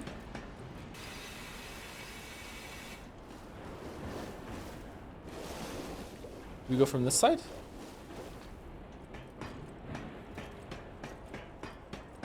I don't think anyone outside the sub cares this much about the release date. I don't know. Maybe. Hollow Knight was a big deal, but it wasn't like an Elden Ring big deal. Eh.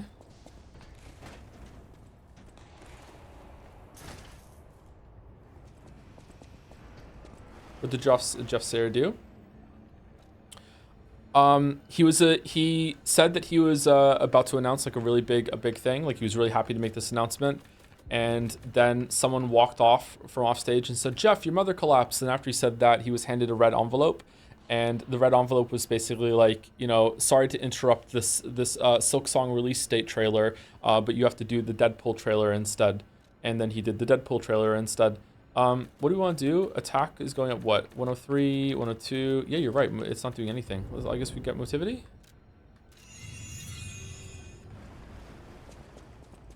Team Cherry said they didn't know and were surprised someone would spend that much money, not to mention Silksong. What money did they spend though?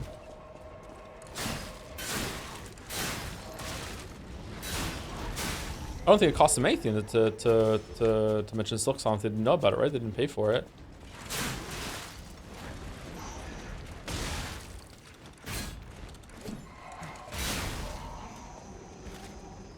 You just be playing along or selling the bit. Maybe this is gonna come out.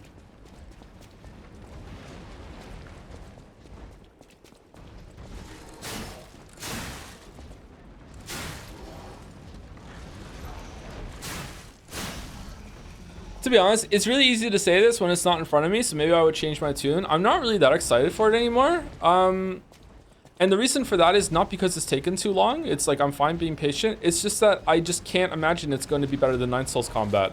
And I really like the combat in those games. I'm going to enjoy it, but it's not going to be like, oh my god, you know, like best like fucking time with the combat with a 2D Metroidvania, like, which is what I was expecting from Silksong after Hollow Knight, because I really like Hollow Knight.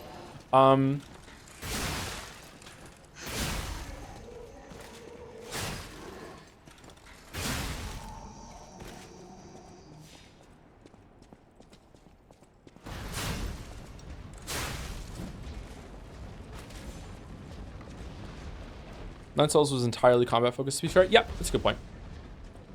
The exploration and movement is probably going to be better in Silk Song. Although, Nine Souls had a bit of that too.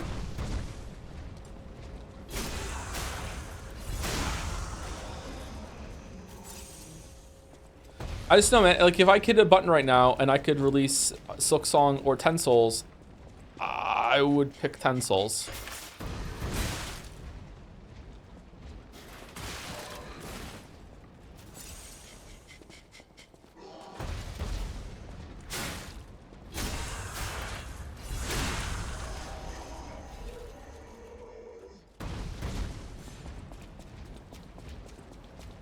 Are you gonna switch over to the 2 Dragon Sword for the DLC? No, I feel like the 2 Dragon Sword changes the gameplay significantly and can trivialize some encounters.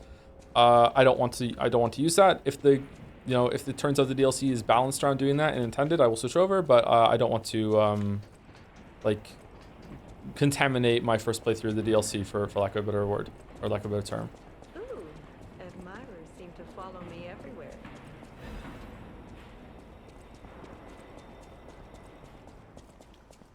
I feel like the Trident trivializes stuff more. Really? You think the Trident's that good? Because of the long range poke? Or I really enjoyed the Trident when I played. Where's the short? It's over there.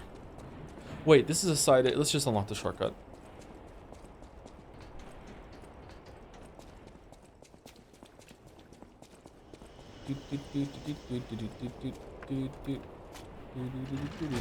The crit on the Trident is really strong. Is it? Oh yeah, it does have a plus crit rate, doesn't it? I think a game with combat 70% as good as 9 Souls, but with an improvement to Hollow Knight's excellent exploration would be an all-timer. Why not just... Fantastic. Why not both? The pipe fit like a glove. Maybe Silk Song's gonna be that. Pipe that fit. Idioms, you know? Idioms. Let's go to work, Rip. Have a nice stream chat. See you later, RC11. Thank you for stopping by. Joe, could you do me a personal favor and use the fire axe, please? I don't like the fire axe, sorry.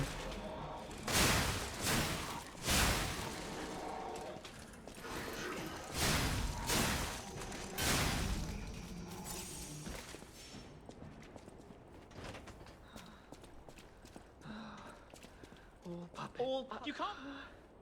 All puppets must die. Kill the puppet. I wish I had run away. Dude, calm down.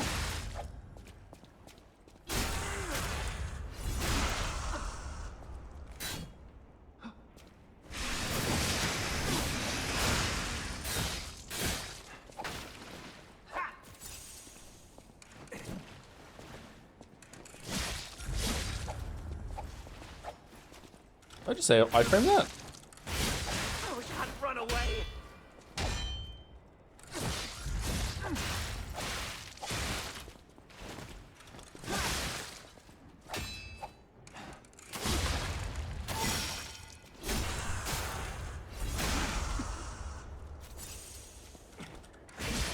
In theory, I like Hollow Knight Exploration, but found the rewards to be so poor that I had a hard time enjoying it. Ultimately gave up on game after 10 to 15 hours. I really liked the Exploration in Hollow Knight the first time. Obviously, that kind of game doesn't hold up the second time when it comes to exploration. But like second time through, it's like a laundry list of like of getting all the or shopping list of all the things that you want to get for getting around. Like, better go get the double jump before I start getting everywhere. Better go get the wall climb, that sort of thing. But the first time was like magical. So I disagree with you, Chatter. Sorry, I really liked the first time. Maybe you've played a lot more Metroidvanias than I have because like maybe that wears off after a while.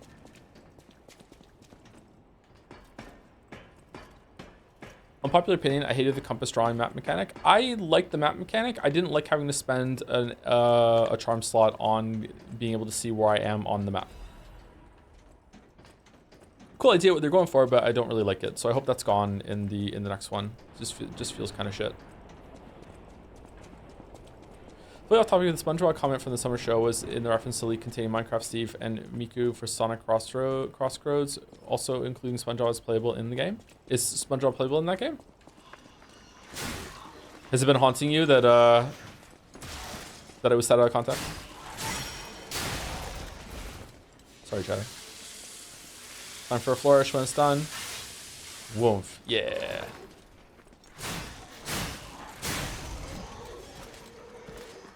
Do you think the two dragon swords makes the gameplay worse, or just that it changes your gameplay too much in your opinion? It changes it too much. I think that the gameplay is better with the two dragon sword, but it's like learning the game again, and it also encourages you to play like in a really risky kind of like inefficient way that isn't always the best. But like Nine Souls proves that it can be incorporated. Nine Souls has like a has the same system on its like charge parries, and it worked really well. But the game is based around that. There's a lot of attacks that you cannot do without that. Whereas this is not the same. That sword fucks, it really does, yeah.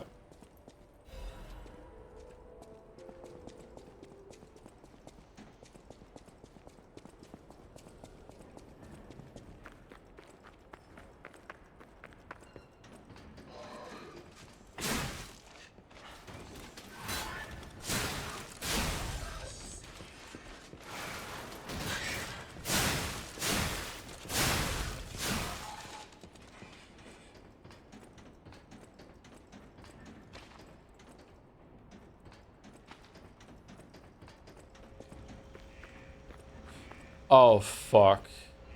Okay. Well, wish me luck, chat.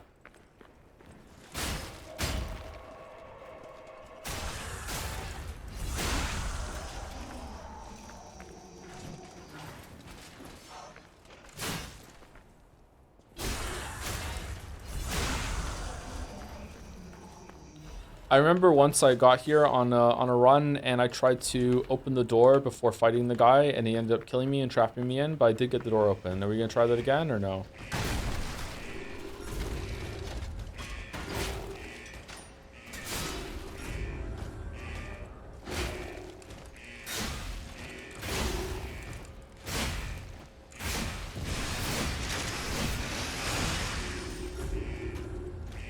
Shit! Yeah, there we go. Caught on the wall. You should be getting knocked down soon, surely.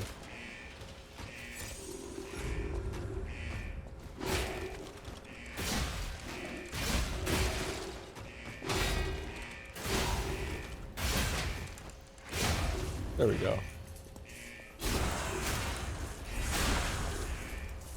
Wait, have you used the Wolong Guan Yu glaive in Liza P? Yeah, I was surprised I had it. I didn't like it very much, but I didn't really get a good chance, to be honest. It was a bit too slow.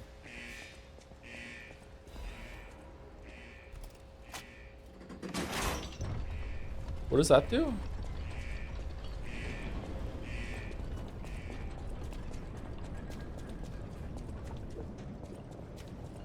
I can't remember what that does. What does that do? Does that get the poison away from the... Oh, it drains the poison. Fuck. Okay, we didn't even need to fight the guy. The poison for Cusco. Cusco's poison. How do I get back to the beginning again? Down here. Okay. Wulong, the game was kind of bad. Was it? It looked pretty good to me, but I don't know. Not like fantastic. I would have played it otherwise if I thought it looked fantastic. Curious about the Kazan game. It's the Italian guy.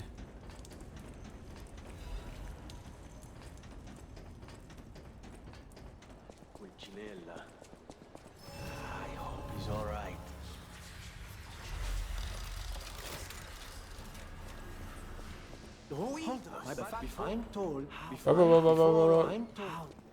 Okay, do I have enough stuff to go upgrade my my weapon? I do. Okay, and I have some quartz too. What playthrough number is this? Oh god, if you include New Game Plus runs, 4, 5, 6, 7. This is playthrough number 8. If you're talking about like actually from the beginning, this is playthrough number 4.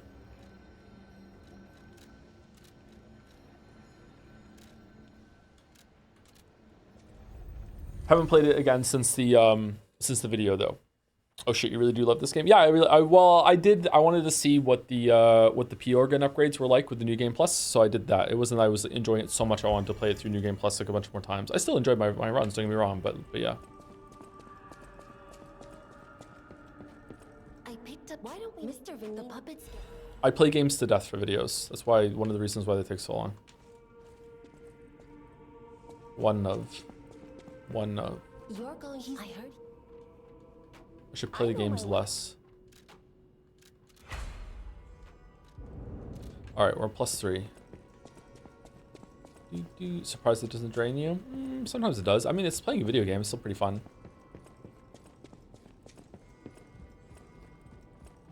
Thank you, Turtle Jesus, for the resub 19 minutes ago. Sorry it took me so long to see it. Thank you very much, Turtle Jesus. And thank you, Numbonic X, for the new sub.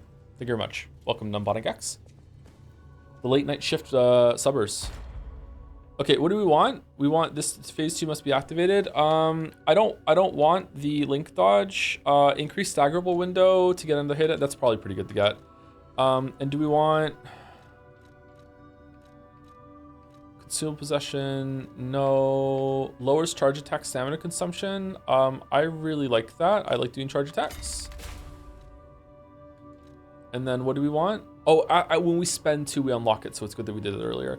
Increased stagger duration, enhanced fatal attack. What's fatal attack? Is fatal attack the when you knock them down? Probably that. What difficulty is this? The normal difficulty. The like the base difficulty. Like there is no harder difficulty. It's only easier difficulties for the new stuff that they added.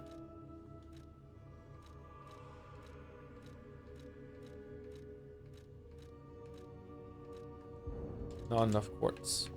Too much clutter. Some of this is already mentioned in your video, but what do you think of the weapon assembly mechanic? Do you think it can be improved? I feel like most people didn't engage with it. I think it can be improved. I'm not surprised a lot of people didn't engage with it. Like you need to like want to engage with that system, but like the game is perfectly fine even if you don't do that. Oh, there's some quartz there. Should we buy it? Let's do it.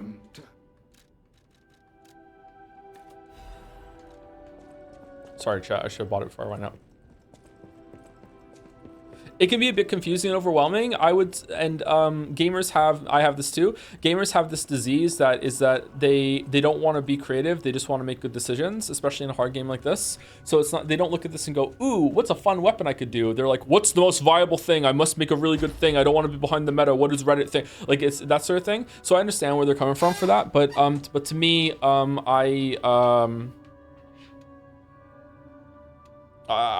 have gotten over that a little bit in recent years, and I just like make something cool and just play through it. So I don't blame people for having that though. Retain guard regain upon pulse cell use. That's really good. With more pulse cells though, we want that. All right, what do we want? Is there another get more ergo?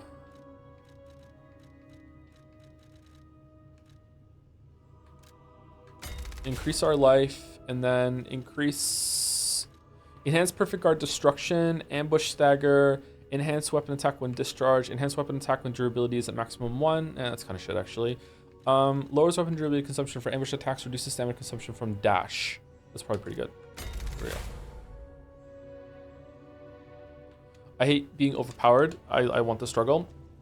I don't know. Like my favorite thing in games is when I feel like I'm doing something the game wasn't prepared for, that I'm breaking it a bit. That's what I like doing. Even if it means that it's making the game a lot more difficult for myself, I enjoy like feeling like I'm doing something out of order, or like cheating my way through like some early power by doing something that the game doesn't really want me to do just yet. Like I enjoy that. We know, yeah, I know, you know.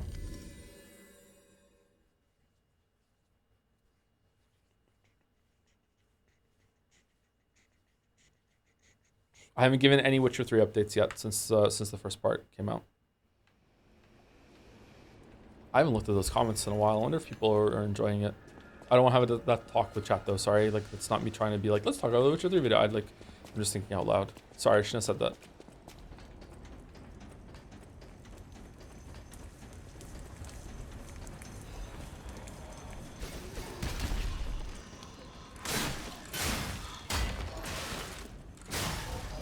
Okay, the second worst boss in the game is no. Third worst boss in the game is next, and it's just okay. It's not bad or anything like that. I'm pretty bad at this next boss because I never had to properly learn it, because I usually just try and like mow it down as fast as possible. Fuoco. I don't really like Fuoco all that much. The worst boss in the game, in my opinion, is if you're counting him the Door Guardian. But if it's not the Door Guardian, it's definitely the Bunny Bros. I don't like the Bunny Bros.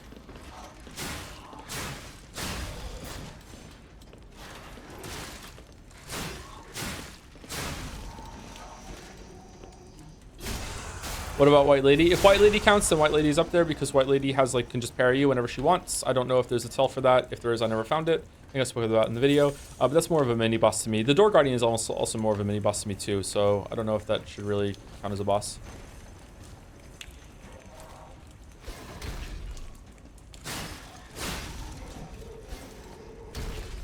I like the first fight with the Bunny Rose. Yeah, that one's all right. It's the second one that's kind of bad. It's still a pretty good version of a gank fight. It's still better than most gank fights in these kinds of games, but it's not like my favorite still. Any idea how long the stream is gonna run for? Whenever I start to get tired, I'm gonna probably stop. At some point, if it goes on long enough, I will have to walk the dog. I'm gonna have to eat again. I might make a coffee. I don't know.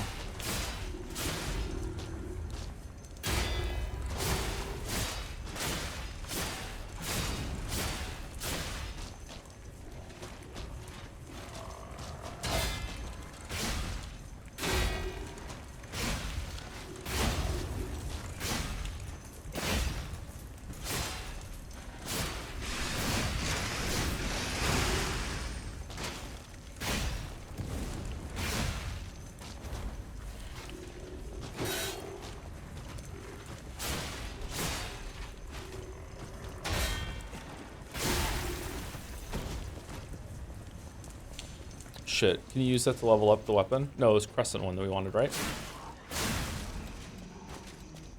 Is this the DLC? No, this is not the DLC. This is still the base game.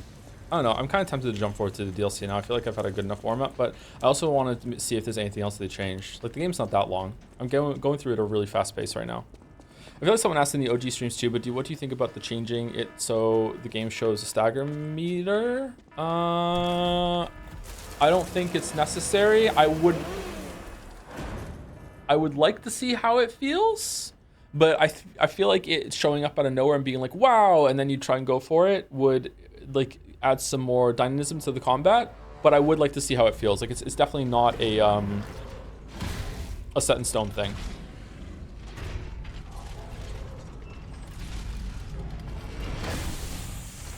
But it feels more, I feel like I can intuitively feel when they're going to go down for a stagger, unlike in Elden Ring, where sometimes I feel like the boss doesn't take stagger damage for a long time during certain combos, and it's just fuck you.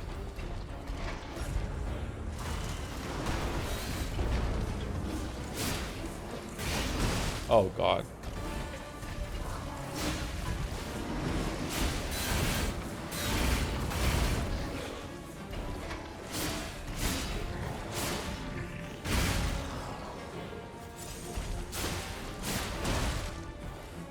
Fucking hell, Joe. Parry. That was a block, not a parry.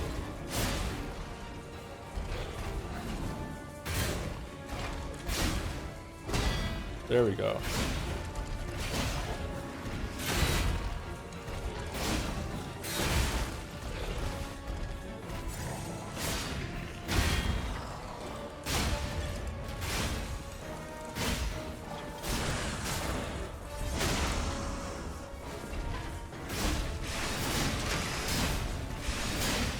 Oh shit. Shit.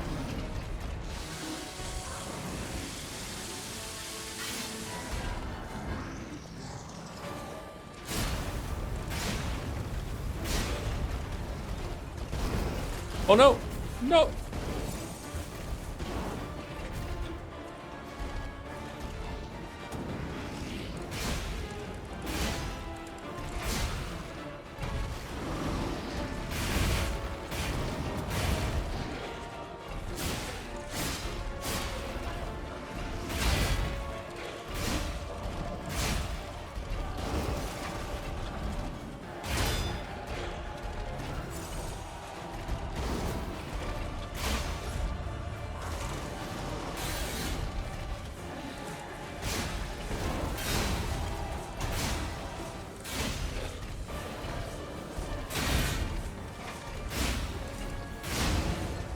Did they update this boss? That felt a lot more fun than I remember it being. Does he move a little faster or something?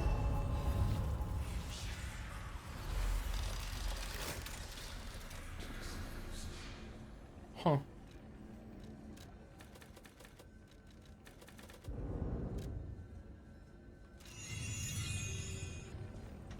I think the dev felt the same way. Maybe just used to fighting him now or something. I don't know. That What felt do we that felt have different. Here? A broken butler puppet. Now, I seem to remember someone on the second floor. Think it belongs to him? Yeah, they didn't buff against people who won't admit them MC is hot. Good. All right. All right. All right. You got me. Caught emote. Caught emote.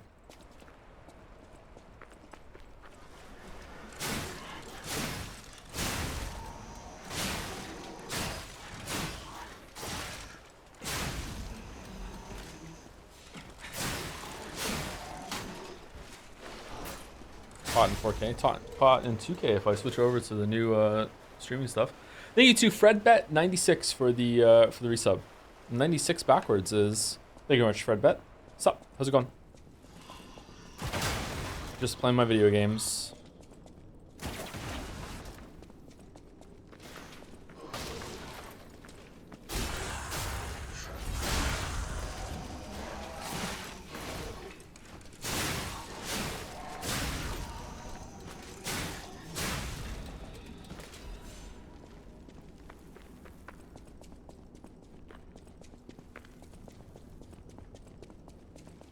This area is a speedrun wrench that does 9,000 damage with police baton handle. How does that happen? Does like just some sort of like glitch that makes it swing harder or something, or like something like Zelda where like they add different weapons to the swing? Ow, ow.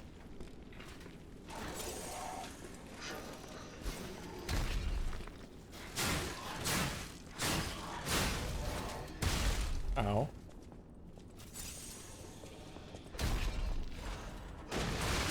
Oh my god, leave me alone.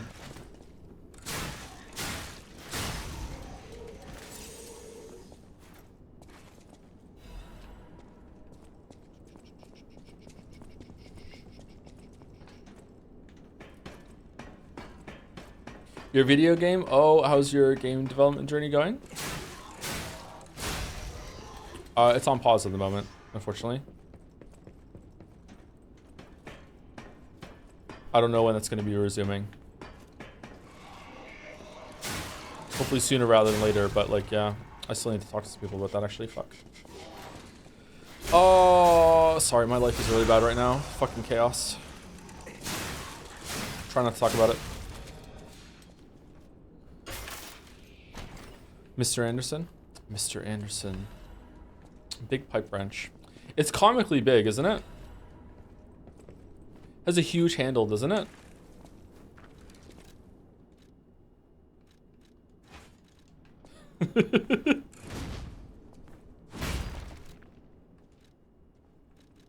What are your thoughts on radio silence from Team Cherry and game devs in general? Is it more or less okay because of the fan funding? I don't think it matters at all. I think it's fine.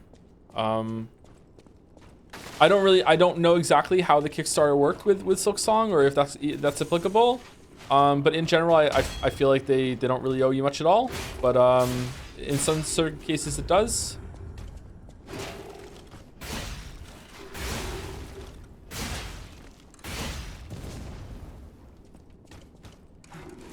It depends.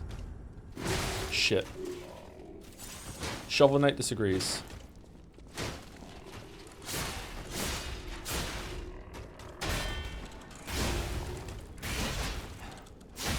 Silksong was kickstarted. Hollow Knight was kickstarted. And the reason why some of the stuff isn't in the game is because they ran out of funding and money and they just had to sell it. That's a lot of people theorize that kept Team Cherry on like scope and on track and everything and released the game, whereas with Silksong they have like presumably infinity money. They don't, but like more freedom to do whatever they want. How do you like... Oh, I have to upgrade it in order to do the shit. To be pulled in.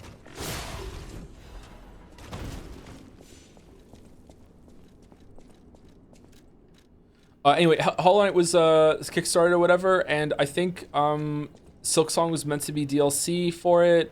and then they turned it into its own sequel. But I can't remember if the DLC was meant to be a stretch goal that was realized, and like still all this time later, Silksong showing up as a as a game is still somehow tied to that Kickstarter. I don't know. Someone in chat's probably gonna know. I have no clue if that's true or not. I just remember people saying that before, or I know that it was meant to be DLC. That's for sure. But Hollow Knight got a lot of DLC, so I think it's fine. Bodies. Could they be from Moonlight Town? Whoa, did puppets do this?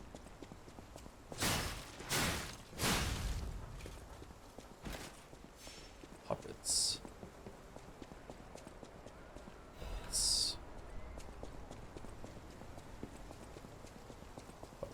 All right, we're at 2 hours and we just got to a fresh area. I don't know, chat. I'm kind of enjoying playing the game again. I know some people want to see the DLC, but I'm kind of just enjoying just blasting through it. I think we can continue at least until the next boss, and then we'll see how it goes. So I'm gonna go back to the hotel, and we'll upgrade our weapon again, and then we will put a record on the jukebox because I assume that they're shared with different accounts. I'm gonna go use the bathroom, and I'm gonna get a drink.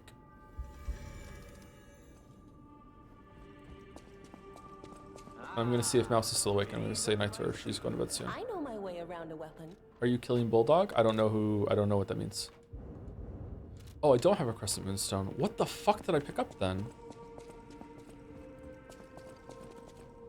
This way you can be serious that the DLC as early as the devs feel players will be able to do content. Yeah, that's part of it too. I want to see what exactly what it's expecting me to have when I go in there. What was I gonna do? Weapon? I didn't get it? Yeah, it's okay. Alright. Is there... Oh! What? Alright, sorry.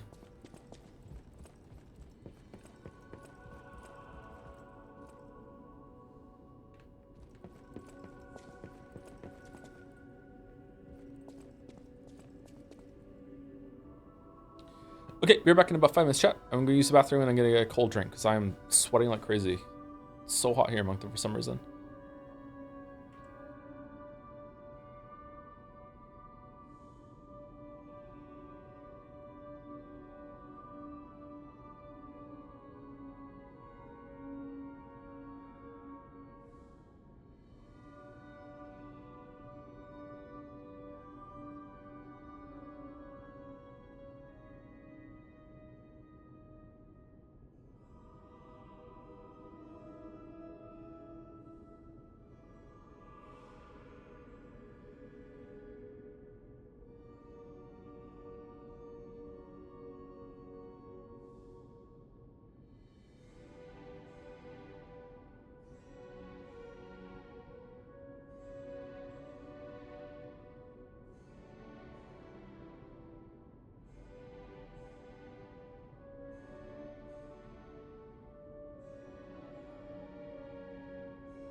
All right, we're back. We're back.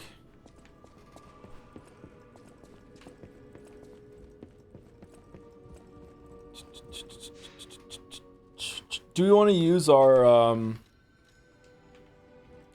we want to use our souls?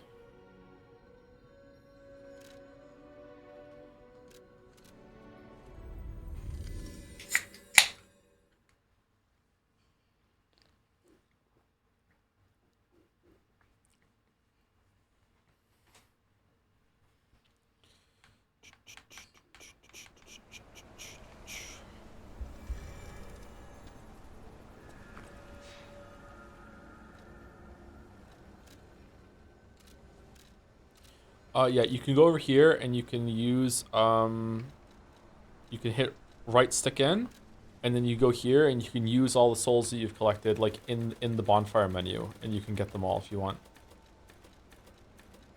And it shows you how much you're gonna get. So I'm gonna get 13,000 right now by doing this. So I did it now, and now I have them. What do I want? Do I want motility up? Do I want to get more stamina and some more life? I kind of want damage, actually. There we go. That's such a great quality of life feature. Holy fuck. This is why, like, competition is really a good thing. Like, FromSoft, like... Obviously, FromSoft doesn't need to learn anything from NeoWiz. It's just that because there's not much else in town that's really competing on their level, they don't really have to. They can just rest on their laurels. And just be like, ah, fuck it. Who gives a fuck? Like, they're doing other shit instead. But, like, who the fuck am I? Maybe I don't know much about game development.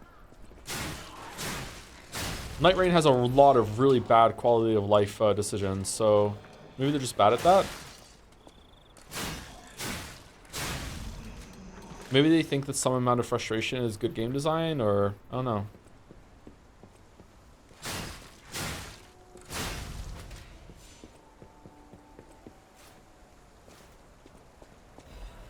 I don't think it's an ego thing, it's more of them being an insular thing. They don't seem to listen, pay attention to the rest of the world. Is that because there's no one else doing what they can do, though? Or... I don't think it necessarily has to be an ego thing for competition to help. I don't know. There are sometimes, this is a very, very bad thing to say about, like, arguably the best developer in the world right now. There are a lot of times where I'm playing FromSoft games, and I just get the distinct impression that a lot of the successes they have are just purely fucking accidental. Because some of the shit that they get wrong is crazy. Oh, what are we doing? Exploding?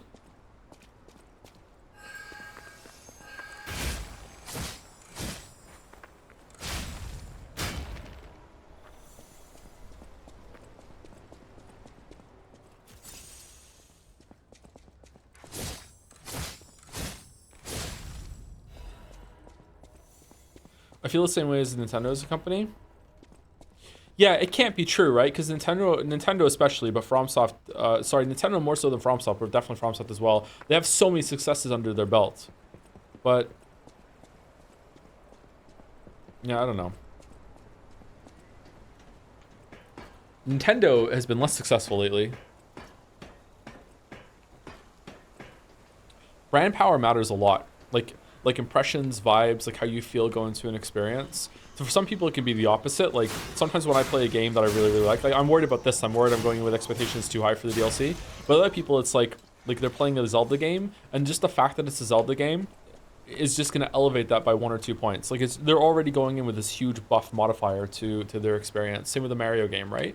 And that's not a bad thing. That's fine. It completely makes sense. I don't think anyone should change how they view that. Sometimes it's going to go the other way.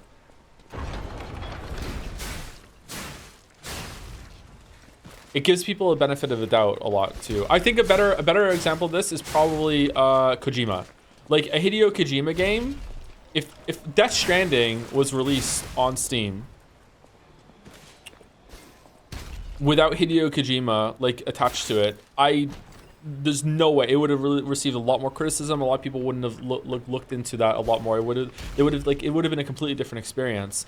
However, that doesn't mean it's fake. That doesn't mean that you didn't have a good time. It just means that the impressions that you go in and trusting the person, you're seeing it with love, one might say, is elevating the experience and letting you enjoy it more. It's still genuine, it's just different.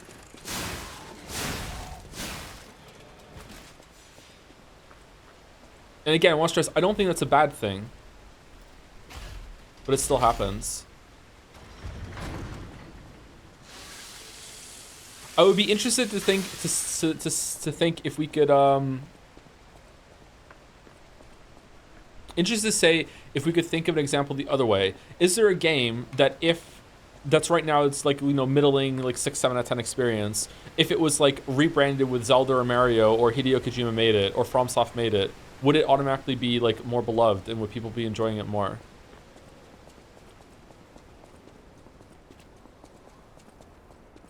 I missed anything around here, chat, or no? Do you want to go up, child? The cathedral isn't the sanctuary it once was. I still don't know what happened. If you're determined, are you? Give the stalker's greeting. No, I'm not a stalker. You've been warned. I am a sinner who could not, even if it hurts, Uh-oh. Child, only the worthy may pass. Uh-oh.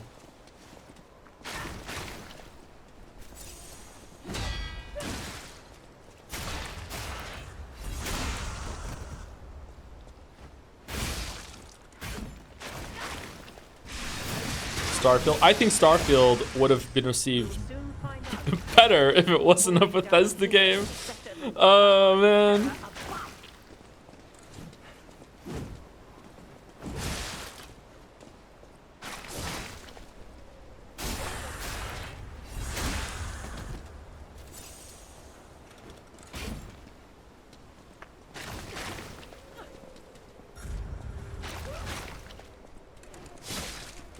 You'll soon find out. Falling down here is better than devouring terror above.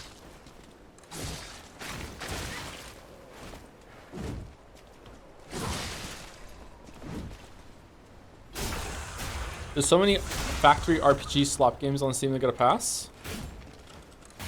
Like, what do you mean? Like you build a factory? Or factory-made RPGs?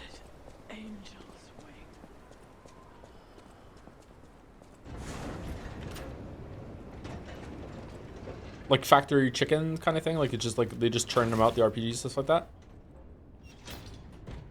How much of that would you say is wanting to see a creative evolve with their works, knowing what the work Kojima did with Metal Gear Solid, I think adds something to the Dark Souls experience? Or is that fake? No, that's definitely real. Yeah, for sure. The Pilgrim's Cable Railway. Now, those of you who joined us in Moonlight Town, we hope your preparations for the Pilgrim's journey are well underway. Fascinating town, Moonlight, just fascinating. Back in the day, the only way to reach the cathedral was using a rope and pulley. So, thanks for building it on a cliff, Saint Frangelico. I kid. Frangelico, wonderful saint, wonderful. Anyway, next stop, the Bridge of Atonement. While you atone there, don't miss a magnificent view of beautiful Krot. It's been my pleasure, friends, and enjoy the rest of your journey. I've been your captain on this ride, Gemini! How do speedrunners deal with this? Well, not bad, huh? Oh, I really am good at this. When in doubt, let Gemini be your guide. You look annoyed. What I do? When in doubt, Sure, it's fine. ope it out. Let's get a move on, pal. Anyway, sorry. How much would you say that wanting to see a creative evolve with their works, knowing the work Kojima did with Metal Gear Solid, I think adds something to the Death Stranding experience, or is that fake? No, it's absolutely completely real. You're going on a journey with the artists, and as they grow, you're growing too. It means a lot to you. Like, no, that's a complete part of it. That's probably a big part of like buying into like this idea and giving it more of a chance, or for some of the people giving it less of a chance. Like we were seeing with Bethesda, like if you lose trust or gain trust. Like again, we can link it back. Oh, this is what like Umineko has a lot to say. Sorry, just Umineko's on my mind because we were just streaming earlier today. When it comes to seeing things with love or without love, yeah, it matters a lot how your perception. Perception is so much. It's so much. If Starfield wasn't a Bethesda game, it would have been praised for its impressive, if extremely limited, world generation tech, even if the tech itself wasn't used much for anything. Like, yeah, if Starfield came out and it was made by, like, the same sort of team, and it had the fanfare that made Expedition 33, and it was like, yeah, only 25 people made this game, and it comes out, and it's like, you know, maybe a little bit cheaper. People would be like, oh, you know, like, getting on the ground floor of this really cool company that shows promise. You know, it has some problems or whatever, but you know what? It's pretty good. This is really impressive. Like, yeah, but the fact that it's from Bethesda, it's not good enough. Which is what I said at the time when we played it, yeah.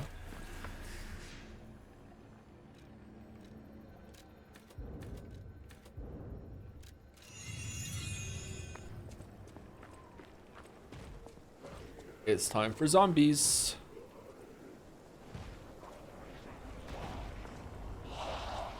Can't skip, really?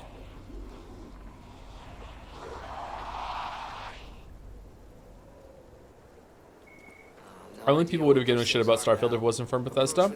There are some people that are still really big Bethesda heads. That's true.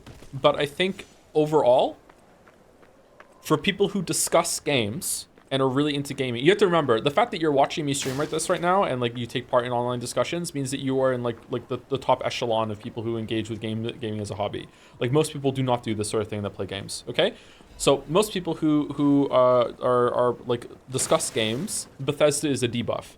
For most people who play games in general, I don't think it's a debuff. So I guess it doesn't matter for sales, but that's a whole other like thing, right? So maybe it doesn't matter what we're talking about right now. Like, ironically, the people who discuss games, maybe it doesn't even fucking matter anymore. Or never did to begin with.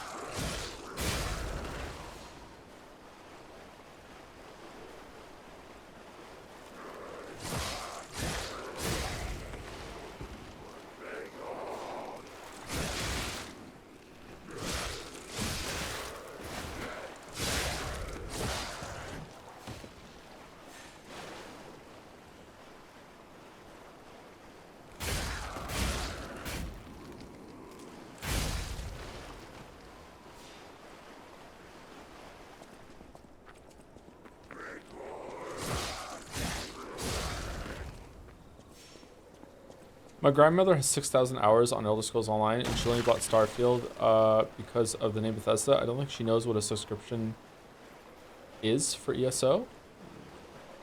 She doesn't know what a subscription is for ESO. But she still just pays for it? Like, she just has it? That's a cool grandmother. Or is Elder Scrolls Online not subscription based? You only do it for extra stuff or whatever, like that. ESO doesn't have subs. That's kind of a cool format.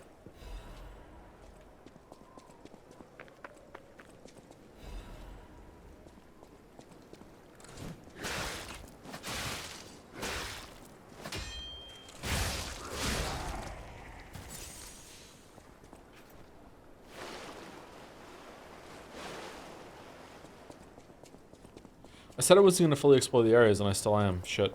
Maybe I'm just like going into like a zone of exploration. What's their problem? Wait, their bodies are strangely altered. I don't know what's going Really? on, but keep those eyes of yours open.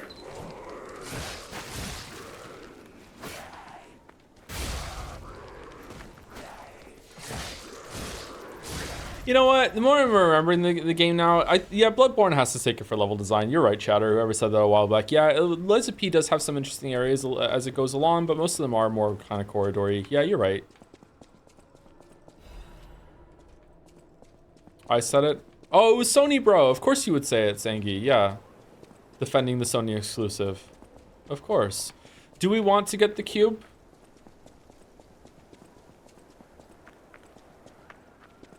The cube has new function. It might have new functionality. Let's get the cube. Mercy. My name is Janjo.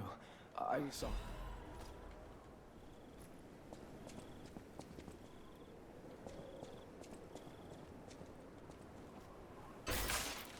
I think Bloodborne's world is more interesting overall, but P has some cool specific areas. Yeah, I agree with that.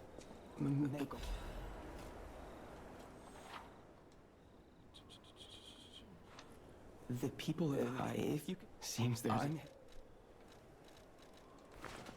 About the cube. I'm playing it on PC right now. Ah, wink, wink, nudge, nudge, wink, wink.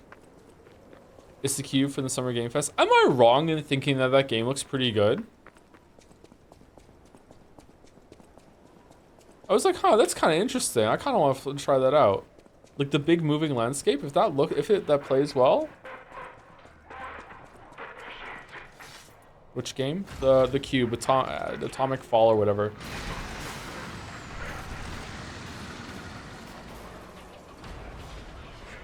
How is it an MMO? Like, again, what does that even mean anymore? Like, who knows?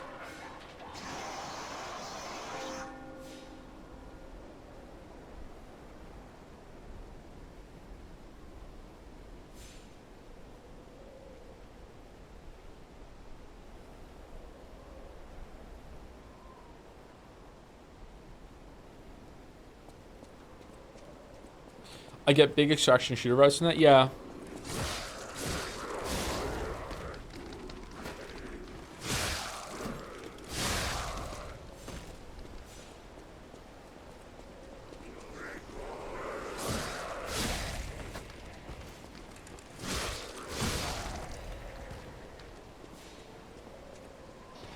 Let's go, dude.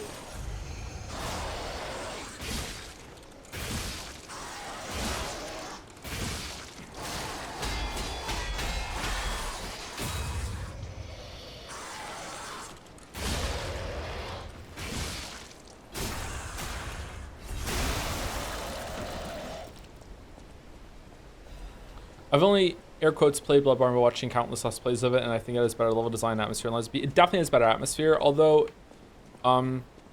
Lies of P doesn't have nothing in terms of atmosphere. FromSoft is kind of, that's like probably the thing they do second best. The best thing they do is these moments of like reveal and stuff like that, and second is atmosphere. Like they're so good at that. They're really great at other things too. That's not me like putting everything else on a lower tier. They're really good at those things. They're definitely purposeful, and nothing is an accident there when it comes to that sort of thing. Level design, yeah, I think I have to give it a Bloodborne again, yeah. I don't know, this area is pretty good in here.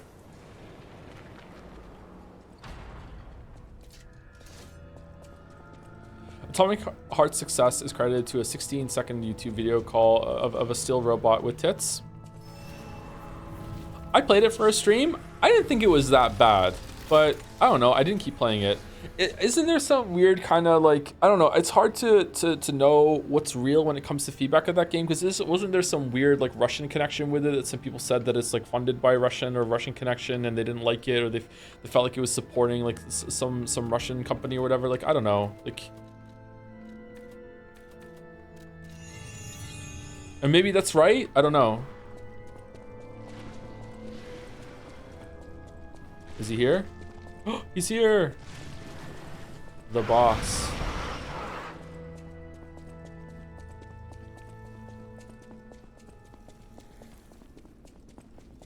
Rare late night tow. Yep. We're really towing the line of our stream time, huh? I don't know if we should stop soon. I'm not really tired, so I'm not going to go to bed for another hour or so at least. This game feels designed in a vat to be smooth and playable. I like the coarseness of FromSoft games better. All right, you know what? I'll take that take in good faith. I think you're being honest, although someone else might use that as a joke or be like false like flagging a FromSoft fan. I think I can see where you're coming from a little bit, but like even FromSoft has smoothened their games as they've gone on. Like Dark Souls 1 is fucking hella rough. Elden Ring is decently smooth. I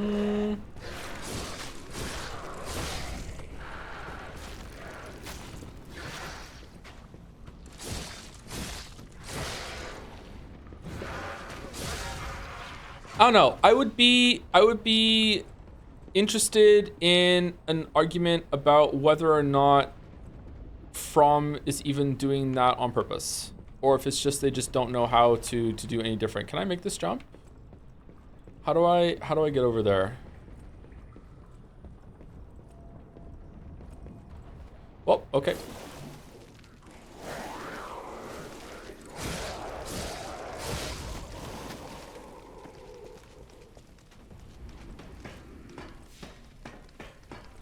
You drop from above, do you? That's what I thought, but then it looked like, oh shit, I hit the microphone again. I thought I could make the jump maybe.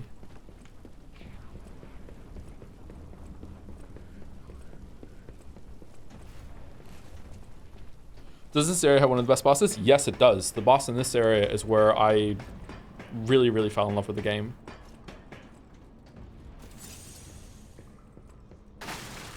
Oh, here we go.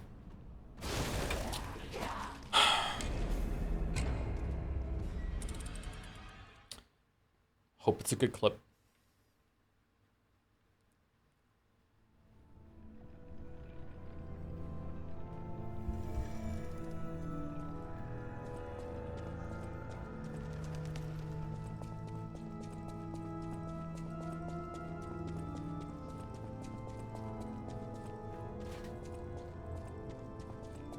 Crackly? Really? A Crackly event? It's been so long since we've had a Crackly event.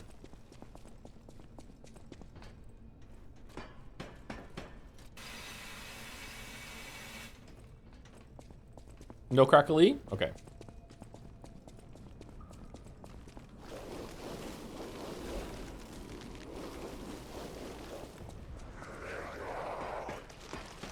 I don't really like the stat appointment systems in games. It's always a toss-up between maxing, putting equal points to everything, and being the most effective way to use it. Yeah, I know where you're coming from. Yeah, I don't really like it either all that much.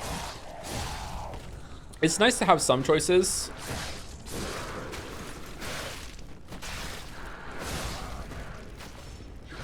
But I don't know. Sometimes I just feel like I would rather just like get stronger. Kind of like what Night Rain does.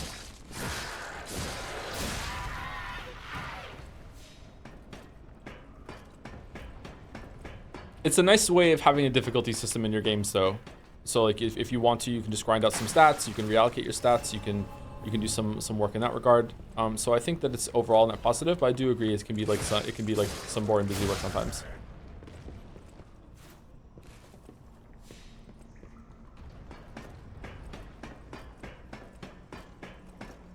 Oh, for fuck's sake. Is that worth it to get? What if it's like the upgrade that I want? Oh, it was some Ergo. Okay. It was some Ether from Final Fantasy. So you hate RPGs, got it? Kinda, yeah, a little bit.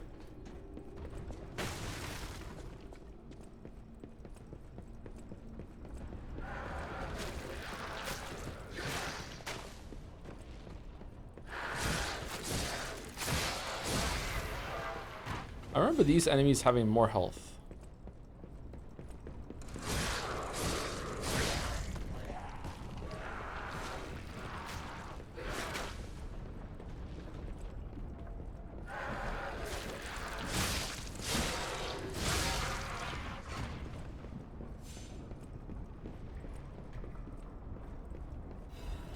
Imagine this, Mario Odyssey with Elden Ring combat. Whoa. Whoa.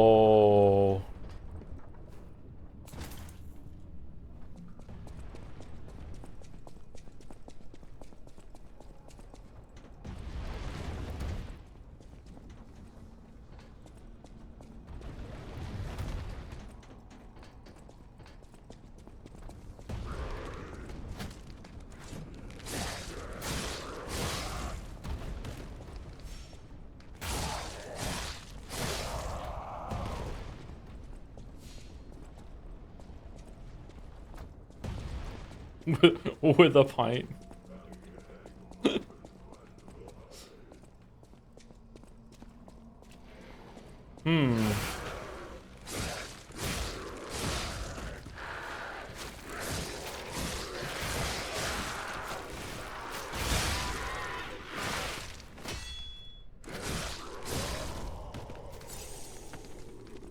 You ever think about how to make Sekiro's Dragon Route system not shitty? It does feel really shitty, doesn't it? Again, I think it's a cool idea. Sekiro is probably the FromSoft game with the least amount of coarseness, right? That is designed to be played. I think Sekiro is like, what does that shadow think about Sekiro from FromSoft? There's hardly any coarseness in Sekiro.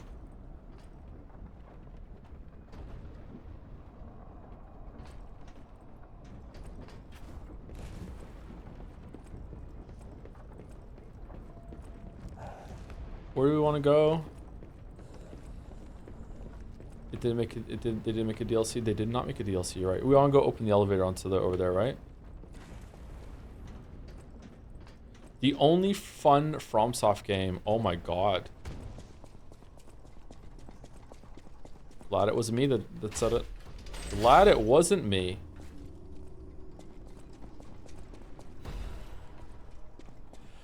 Isn't there a bonfire down here after the mini boss, and then we can come back up, and that's faster, right? Because we have a bunch of shit we need to get up here. We can go up here and get it. We can go over there. No, it's fine. We'll probably get it right now. Sifu just had hand-to-hand combat. Toad, just saying, Toe. No consumables, no RPG elements, no leveling up. Just you, your fists. Are we supposed to go down there? What's down there? Is that where we came from? Did we run around there? I think so, yeah. When I played this game on stream, I did not find this secret that we're about to do. It wasn't until later that we did it. Not, I found this one, this other one. There are two here. Dead. Opinion on Mario Galaxy's focus on level designs and unique mechanics and limiting Mario's moveset to relative to 64, Sunshine, and Odyssey. People tend to hold Galaxy in immensely high regard, so I'm curious what you think. I have a whole video on that. Chatter? You haven't seen my my Odyssey video? That's like a central part of the Odyssey videos, comparing those kinds of games with the freeform ones. Yeah. It's been years since I've seen it. My bad. No, it's okay. I'm just surprised because like people don't usually like to hear me talk about that because they don't really agree. That wasn't a like fuck you. You should watch my videos, bitch. It was like a like I'm surprised that anyone cares about my opinion because I've said that and everyone hates that fucking video. Like yeah, I prefer the simpler moveset approach with a lot more enemy variety, encounter variety, that sort of thing. That's what I like. How did we miss this when we were here last time? That's what I like. Oh, we don't. We go up the elevator, don't we? And then that's how we do it.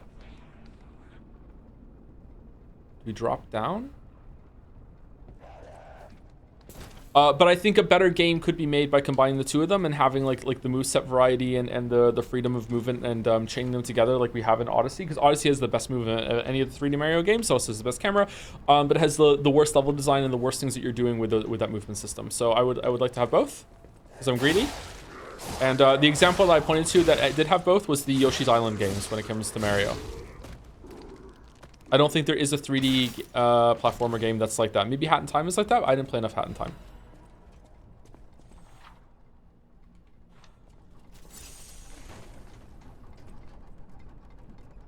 Yoshi's Island, my beloved. I love Yoshi's Island so much. That's one of my all-time favorite games. Okay, did I miss anything in your chat? I don't think so.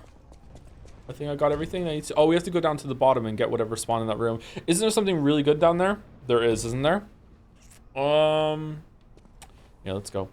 Secret stream. I'm sorry to have to go back down again. Did we unlock a shortcut? We did with the elevator, so we're good. It's not gonna take too long.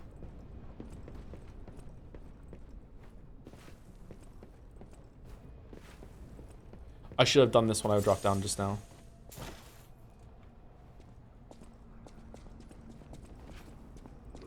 What direction do you want next Zelda to go in terms of game design? I want them to drop the breakable weapons completely, or make it so you only have one or two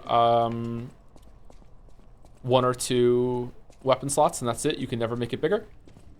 And I'm fine with the Breath of the Wild format. Like, I really like a lot of things that Breath of the Wild does with its open world. I really like the things that they do with like the interactions that you have. The exploration is really, really good. I just want dungeons. That's it. That's all I want. That's all I want. And a new map. Yeah, that's all I want. That's literally all they have to do to put Zelda in the right direction for me. I'm not going to say that's going to be like a 10 out of 10 banger game. Oh my god, best Zelda ever. But like, I don't need big shakeup. I don't need huge refinement. I just need them to do what they did in the previous games with dungeons and items and stuff that you're getting in the same kind of open world. That's it. That's all I have to do.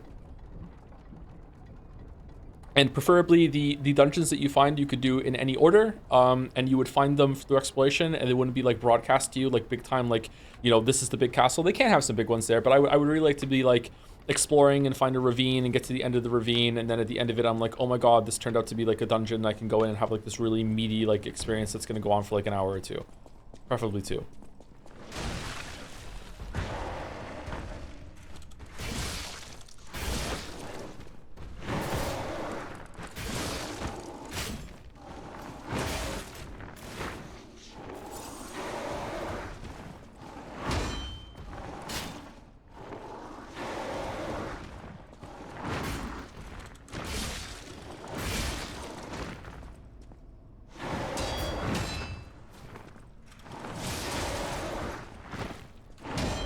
God, I'm washed.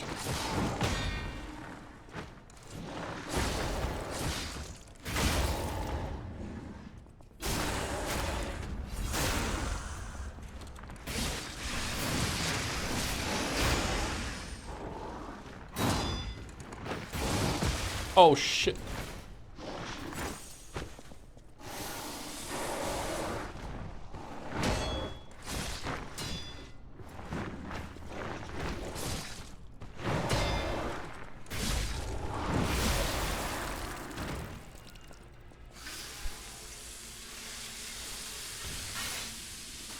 What, I remember you being stuck here for a while. Yeah, there was it took me a while to kill that enemy.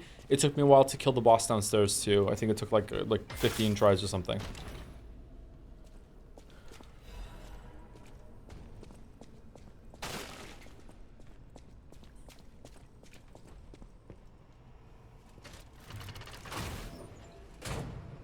If Breath of the Wild had dungeons, or maybe even Tears of the Kingdom, and it did just a little bit more with its combat and weapon systems or whatever, it might have been my favorite game of all time, period. It's the GOAT. Like, oh my god. I grew up with Zelda. I really like Zelda. I like a lot of things they did with the open world. I even like the art style, the graphics and everything. I really like the Zelda format of going to dungeons and finding items and stuff like that. It just might have just been straight up, this is the best game ever made for me. And it's really upsetting that I don't really get what happens with Tears of the Kingdom, because like it seems like a really easy thing to do in terms of taking that in the right direction. It took them a long time to make Tears of the Kingdom. Like Tears of the Kingdom is up there with Last of Us 2 as one of the biggest gaming disappointments of my life. Like I don't get it. They even reused the map. I do get it for Breath of the Wild. They were trying something new, something they hadn't done since the very first Zelda game to some extent. So I get it, but yeah, like Tears of the Kingdom is kind of, I don't know, confounding, baffling. I like Breath of the Wild because they made Link a really hot bisexual icon. Oh, maybe I should replay it.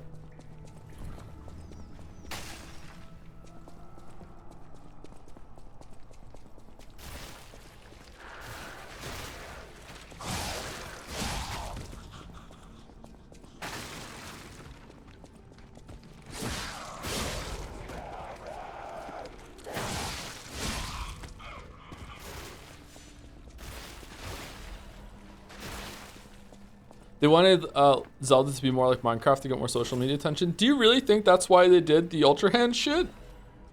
I don't know, maybe? Like, what a waste.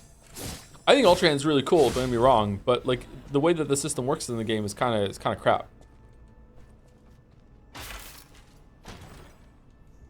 Probably because of the Switch limitations. Do you have any nostalgia over Resident Evil games? I do not know. I did play some of them growing up, but not really a lot. I didn't have a PlayStation until I was more of a gamer later in life.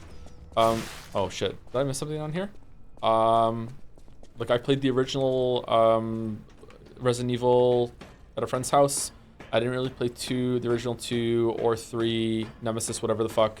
I haven't played any of the Code Veronicas. I have played the remakes. I've streamed almost all my playthroughs of those. I did play remake on the GameCube and Resident Evil 0. I played those by myself. I really like those because I had a GameCube. I like the series. I don't love it. I'm always surprised that it's so popular. I say that every single time we stream a Resident Evil game, but I really enjoyed those as streams, like big time. I'm looking forward to Resident Evil 9, and we should do the 8 DLC at some point too.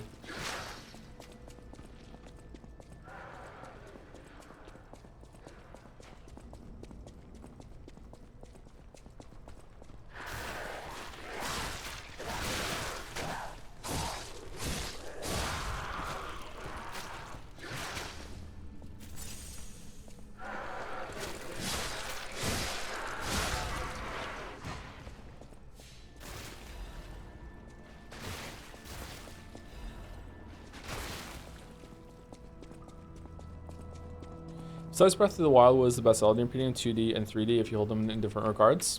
Of the 2D top-down ones, the best one is definitely Link to the Past. I love Link to the Past. That was one of my favorite games growing up. I played it to death. I was really excited when I got that game. I even have like a core memory involved with getting that game. Like it was one of my first trips to America. My parents got it for me on the way back, and I was like really looking forward to getting home so I could play more Link to the Past when I was from our American trip. Really like that game. Easily in the 2D one. I do like Zelda 2 on the NES. That was the first Zelda game I played. I know a lot of people don't like that one, but I enjoyed it. I didn't play the first one all the way through until recently, like about 5 years ago or something. I played it, and I enjoyed that one too. I played it on the Virtual Console. I really enjoyed it. I played it a little bit when I was a kid growing up. I didn't really get it.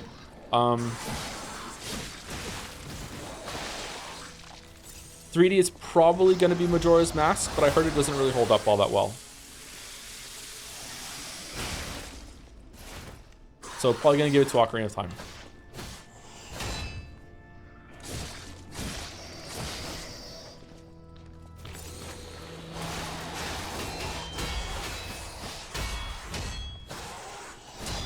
Oh my god. Joe, what are we doing?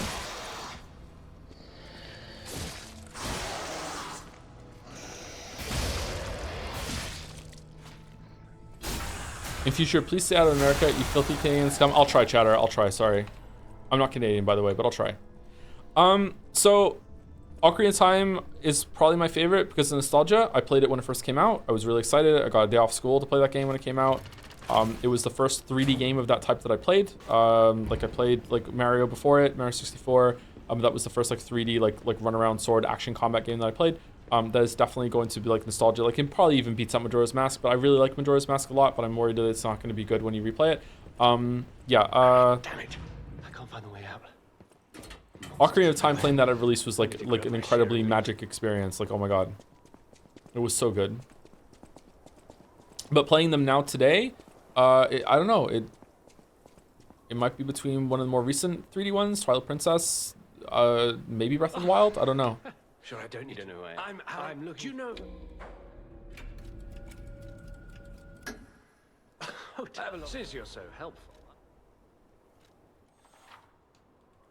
Okay, do we have anything to get from him?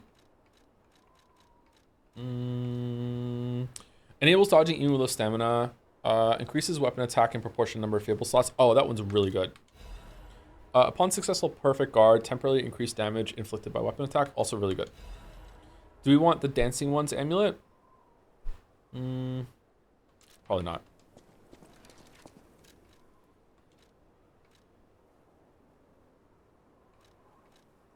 Is it heavier? Oh, it's really heavy.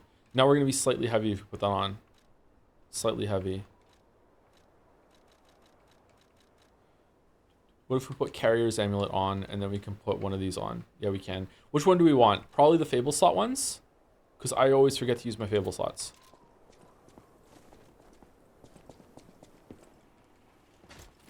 Did you play Echoes of Wisdom, the new top-down one?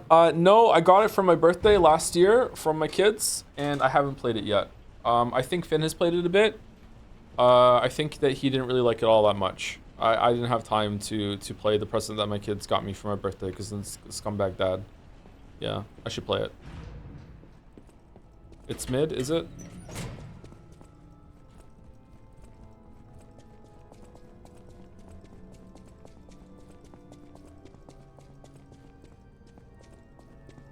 It's my second favorite after Link's Awakening. So you've played 2 Zelda? Sorry. Link's Awakening is actually really good. I would like to play the remake of it. I have that too. I got it for the kids. I haven't played it yet. It doesn't run very well on the Switch, and that made me really annoyed. So maybe it's better to play on Switch too.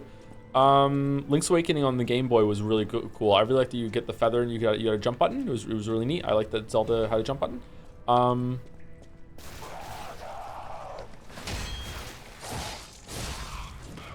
Did you get a Switch 2 by the way? I did not know. But I'm sure I'll get one when a killer app comes out. Are Lies of P DLC streams going to become a regular thing? No, we'll beat the DLC eventually. Sorry, we'll see how it goes. I don't know when we're gonna do it. I don't know if I have more of this in me.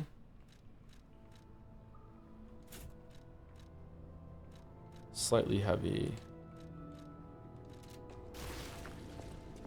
Switch 2 doesn't have any launch titles, right? It has the Donkey Kong Bonanza coming out in a couple weeks, and it also has Mario Kart World, whatever the fuck, that people seem to really like. I like Mario Kart 2, but I don't like it that much. I like playing it with my kids. But there's no way I'm getting 5 Switch 2s to do that.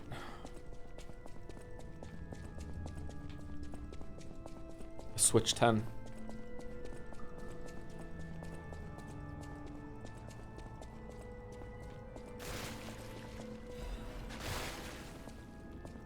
Seriously, Switch 2 doesn't have a launch title? Yeah, it does. A new Mario Kart game, yeah. It doesn't have a new Mario or a new Zelda. People love Mario Kart, man.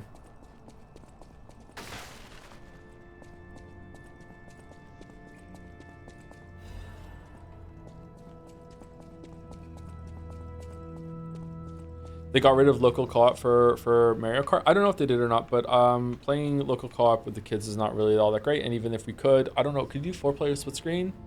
I guess you could. I don't think they would like that. Am I supposed to jump down somewhere to do this? I can't remember. There we go.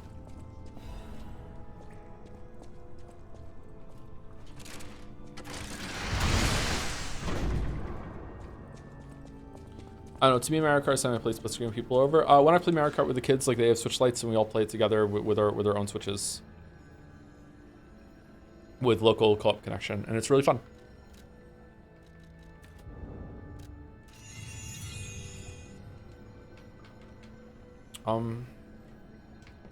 Just lost my controller for a second there. Did I miss something around here? No?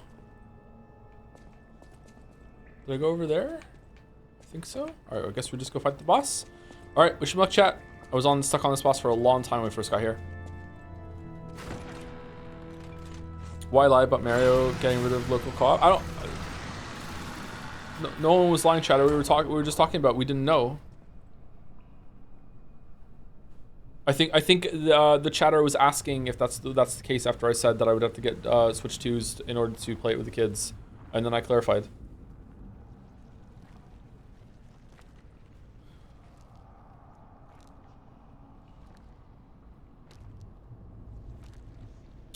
Thank you to Doubt Degree for the resub. Something again to you while you are going through one of my favorite games of recent years. I'm just tuning in, but also just started a fresh save because I don't know how they balance the DLC. Yep, that's my thought process too. Hope to catch up to watch when you get to it. Thanks, Doubt Degree. Hope that you enjoy it. I hope that we both enjoy it. Lies of P Bros. Thank you very much. And thank you, Zenovial is my waifu. Clap, clap for the 2-year resub. Thank you, Zenovial. Hope you're well. Welcome to the 2-year club. This boss kicked my ass. It kicked my ass too, yeah.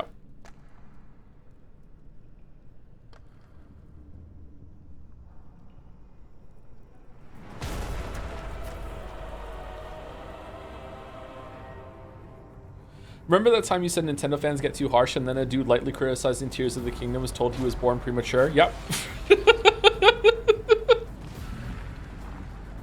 Yep.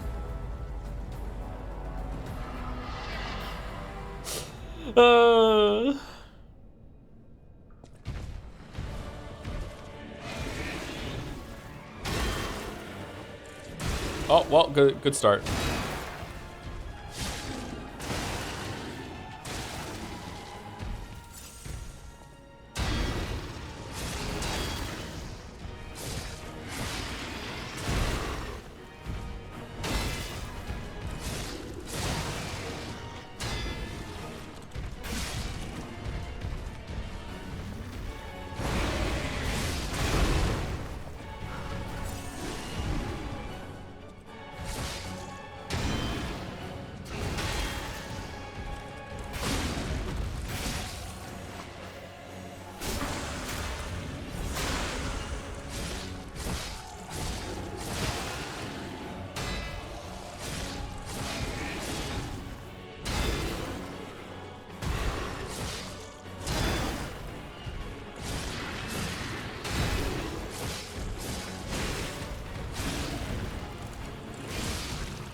Didn't an indie studio make this? Super impressive. I believe it was one guy named P that made this. At least that's what he says.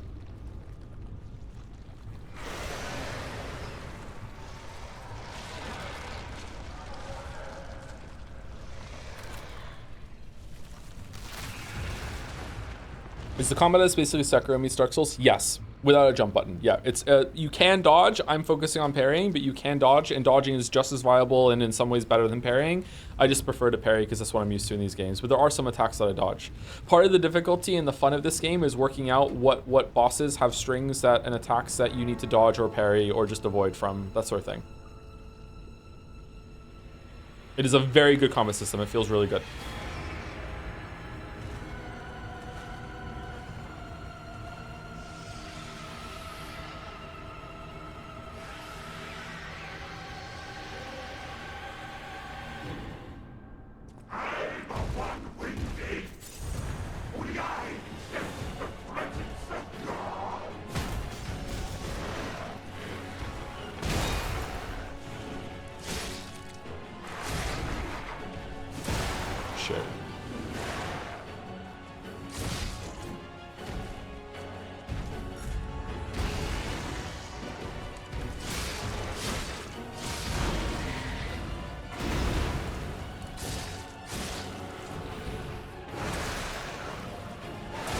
No.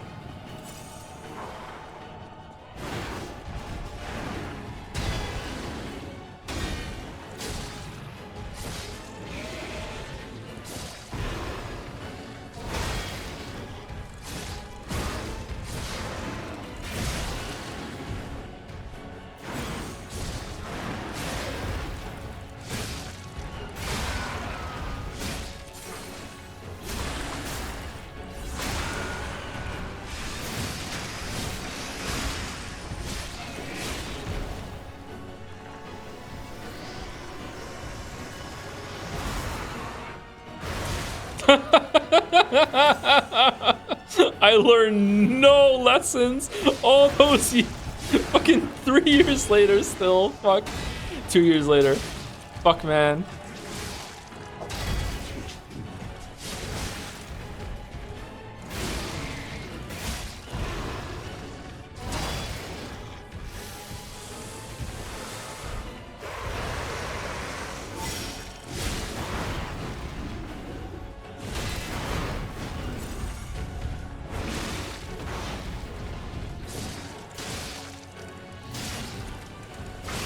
Alright, first try. Sloppy as fuck, but first try. First try.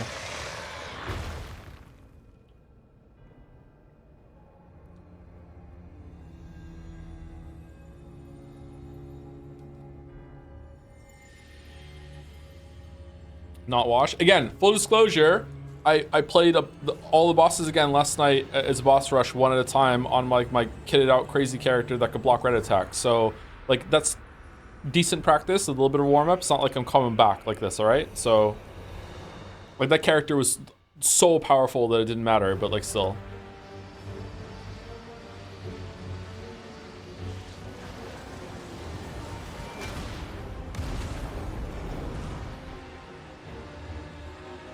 Haha, finally. And now, the stage is set.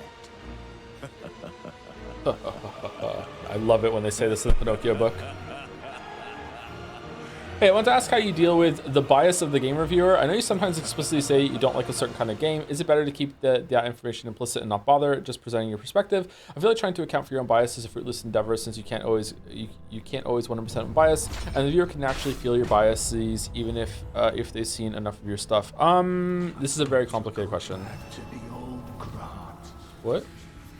The old before the green overtook. Thank you for your comment. Cures be natural. Yeah. Do you want more stamina? Probably. Let's get him to 20 and see how it goes. Okay, so Mouse was just telling me this about Umineko earlier. How you say something is more important than what you say most of the time. There are certain people on YouTube that I won't talk about, but even like not even like I'm not talking just about accents, but just even like your cadence or your cadence. Is it cadence? Just the way that you present yourself can lend itself to being seen as more of an authority, or more that you know what you're doing, or more comforting even, you know, like it, like a lot of that's how something is said is more important than what you're saying. So trying to counter your biases can sometimes like backfire and make you look like you're trying to be this enlightened motherfucker that's just sniffing their own farts and being like, oh, I'm not biased because I'm admitting it. But so it depends. It really depends on your personality. I don't know.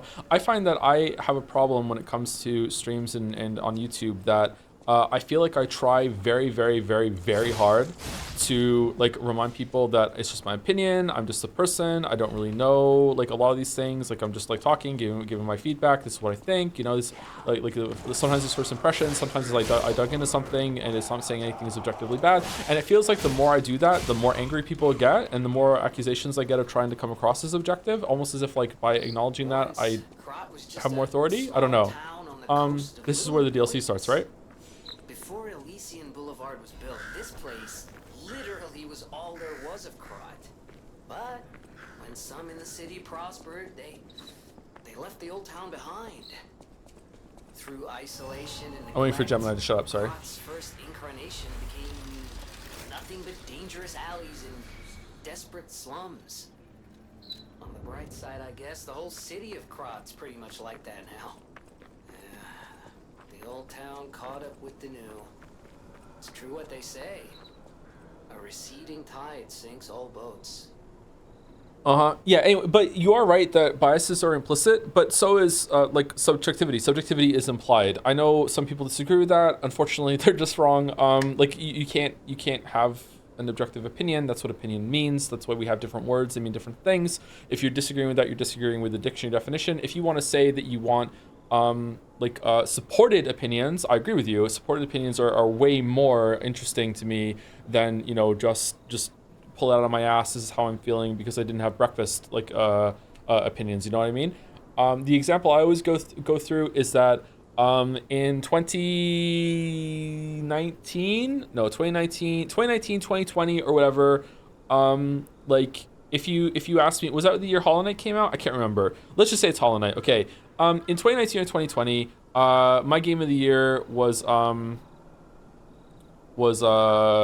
Wilds. Okay, it was Outer Wilds. That was my game of the year. Okay, that's what I'm gonna tell you. My game of the year is. My real game of the year that year is not Outer Wilds. My real game of the year that year is actually Yoshi's Crafted World. And the reason why that's my real game of the year that year is because that's the first video game I ever played with one of my children. Like, that is the game I taught Finn how to play video games with. We played it together. He had a blast. And I had a really great experience with him, like teaching him video games and what I like to play, right? I might be getting the years wrong, by the way. I don't exactly know if that's the year it came out or if that's when Outer Wilds came out, whatever. That is an extremely, that's nice, but who gives a fuck subjective opinion, right? Like, I'm not gonna go online and be like, yo, like this is my favorite game of the year this year, Yoshi's Crafted World, you know, like, obviously that's not what people expect from me. They want a more like supported, like as a person who plays a lot of games and you're joining them on their own merits, like pulling it apart, that sort of thing. Like that's the game of the year that's going to be the public game of the year, and the private game of the year is going to be like Yoshi's Crafted World, even though that was the best experience I had that year. You know what I mean? Like, that's the difference between like something, these opinions are still subjective, but one is supported and makes more sense. And I think that's where the line between subjective and objective gets delineated for some people, or blurry for some people. But it still is all subjective. When you try and make it so that you're talking about your biases and admitting to them and doing things like that, it's important to do it, because some people don't know, but sometimes when you remind people of that, they get really angry and think that you're being an arrogant, like, snotball. It's a weird... Wait, what? It's not this? Oh.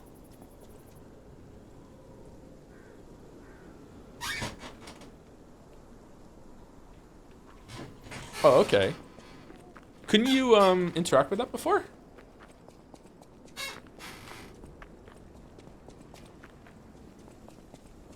You have to go to get the hotel invasion first? Oh, okay. Let's go further then. Let's see how it goes. I feel like we're getting through it pretty quickly. I wish I could remember where all of the oh my god, we're dead. I wish I could remember where all of the weapon upgrades are, so I could just get them and keep running through. Joe, you have to keep in mind that the negative comments about why you're an arrogant snotball are just no word for engagement. Yeah, they might be, but like, it's still kind of engagement I don't really like.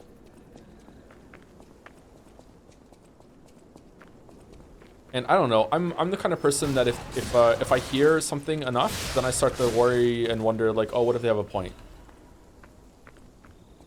Which is unironically one of the reasons why I'm in therapy. Not about my job, about something else, but like, yeah.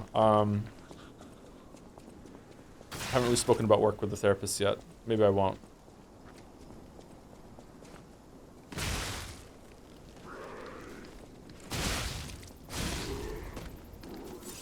I think it's some kind of defensiveness. You saying it's my opinion and it's okay if you don't agree can bother people who are really passionate to the point where it annoys them when you don't agree. You really can't win against someone who just wants to argue their points. I never do that. I never do that. Yeah, maybe. Is this the little line at the top right there, the amount of souls we need to level up? Underneath the soul amount?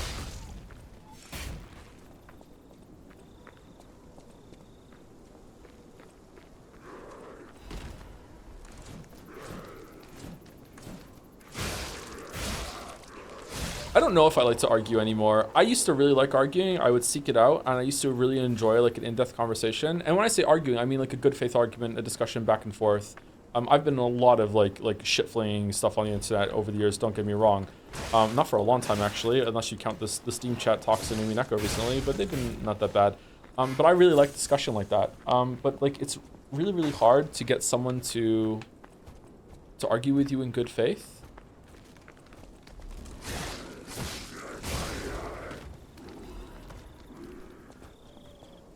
I don't know. And also, I don't know if I'm in a great place to do that anymore. I don't think I really enjoy it all that much anymore. Arguing can be exhausting when it's not done in good faith. Yeah.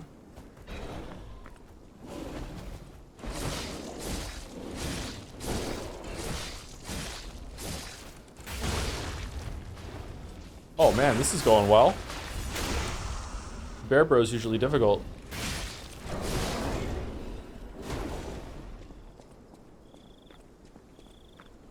The have a thick skin stuff makes a lot of sense logically, but it's really hard to put into practice. Hold on. Thought I did when then someone called me the R word on Twitter. I realized that actually annoyed me. Okay. I don't think it's possible. There are going to be some people that are content creators that are going to swear up and down that this isn't the case.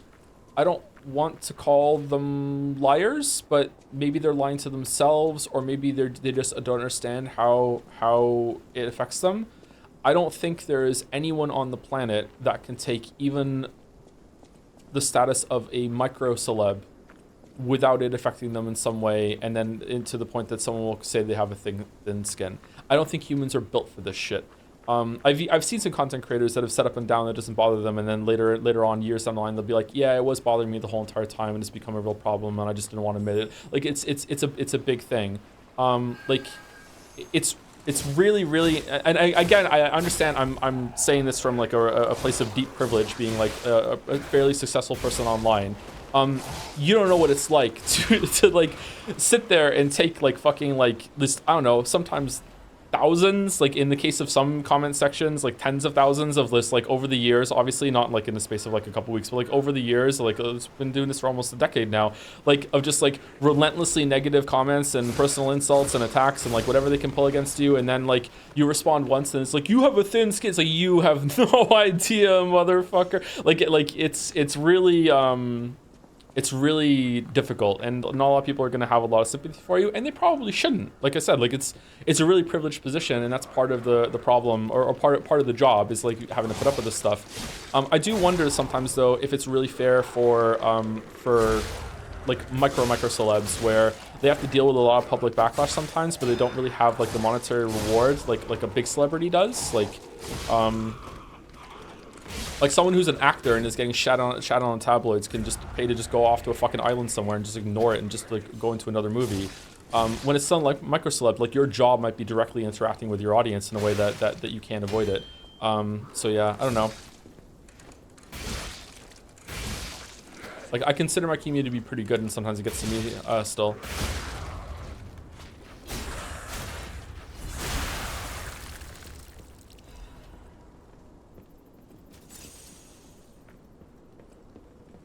That's why it's pretty annoying, and it's like it almost feels like friendly fire when you see two content creators sniping at each other.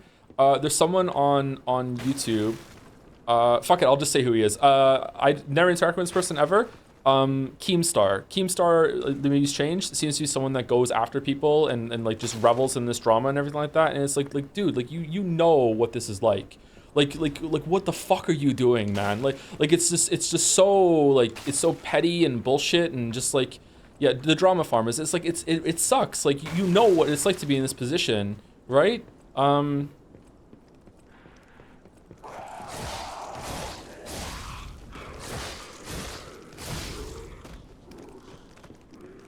you prefer streamer making videos? I don't know if I have a favorite anymore. For a long time, my favorite was making videos.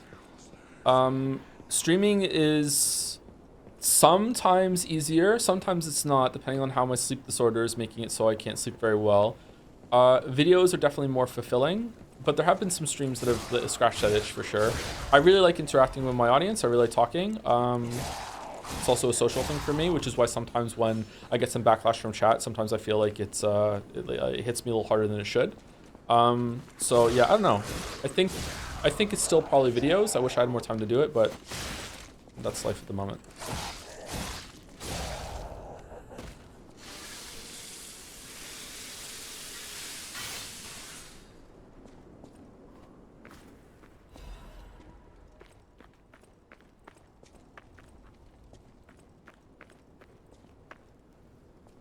Do you ever have a feeling the Undertale streams were compared to the ones where you had chat open? Chatless streams are usually like good to make like a playthrough that kind of stands the test of time. Usually when chat is off, chat has a pretty good read on this is going to be like a special game that deserves chat to be off. They're almost always right. I think those are usually the more popular ones and they stand the test of time. I hope you do Expedition 33 chatless. There's no fucking way it's too long. And I wanna stare into chat's eyes when I criticize everything in that relentlessly over and over again and tell them that their beloved game of the year fucking sucks. And then after stream, I'm gonna go to Mouse and DMs and say, hey, why is everyone so mean to me? I don't understand. I'm the nicest person ever. Why does it happen to me? My life is so hard. No, I think I'm gonna really enjoy it. I think I'm gonna like it. Oh shit, Mouse is here.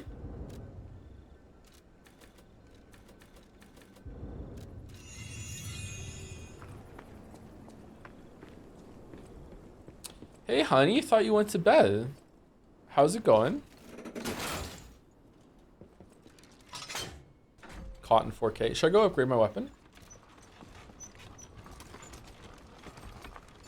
I had a lecture about narcolepsy in my psych master last week. That was super interesting. Oh, can you jump off the elevator here? I can't remember.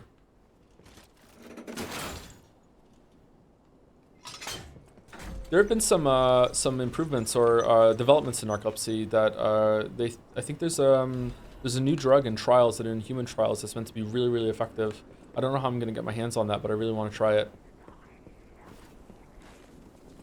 Fewer side effects and it's a lot less hardcore than taking Xyrem, which is not good. And also I'm pretty sure like the stimulant that they take during the day is like one of the more intense ADHD ones. But I probably also have ADHD, so I should probably go check that out. I don't know. Drugs? Yeah, drugs. Mouse went to bed, time for some serious streaming. Liza P. Liza P. A gamer's game.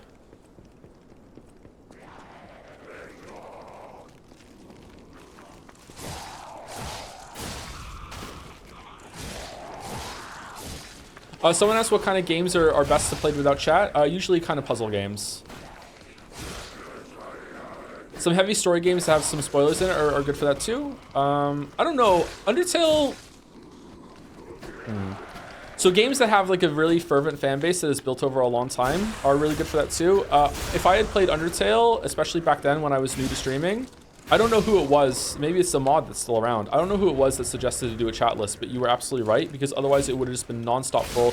Go in here, you're missing this. Why don't you go do this? You have to go over here, talk to this person. No, don't kill that person. No, why aren't you doing the pacifist run the first time? The pacifist run is canon. Why are you doing that? Oh my god, you killed another character. No, kill this one. This is the one that deserves to kill. No, you listen to this music, but oh, is he gonna find the Temi village? I don't know what's gonna go on. Why is he criticizing this? Oh my god, he got the fucking rarest fucking jumble bundle. We need to spend in chat that he knows the rarest bundle. Like, just, I would have ruined so much shit about that. So like that kind of game.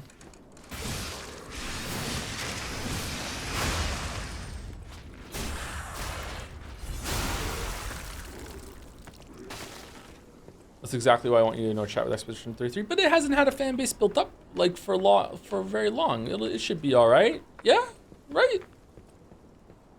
Ace Attorney time. Ace Attorney time. It is Ace Attorney time. Yep.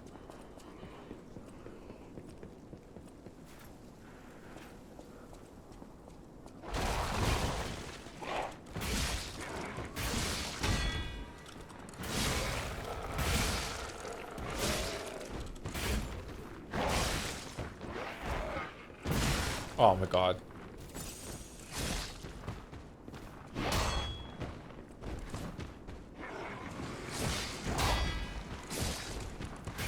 Nope. Ah. Wait, what? Where do I stand? Oh, it's not a boss, that's why.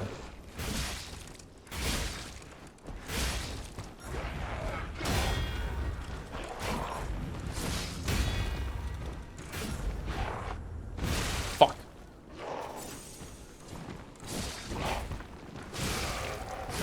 Are you still planning on doing the Xbox and PC showcase? Oh, now I'm doing the PC fucking showcase? I'm trying Escape Academy, and I'm happy to tell you that if we stream a co-op stream of the sequel, chat will definitely be entertained. Oh, is that good? All right. Should we... Mouse, did I say it? Should we lock it in?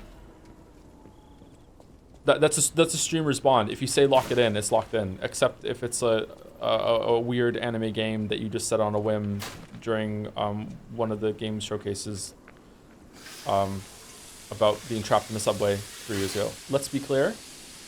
Now, I didn't say it's good. I said chat would be entertained. Let's be clear. Oh. All right. I'm picking up what you're putting down. Yeah, oh, you understood it was Eternites. Okay.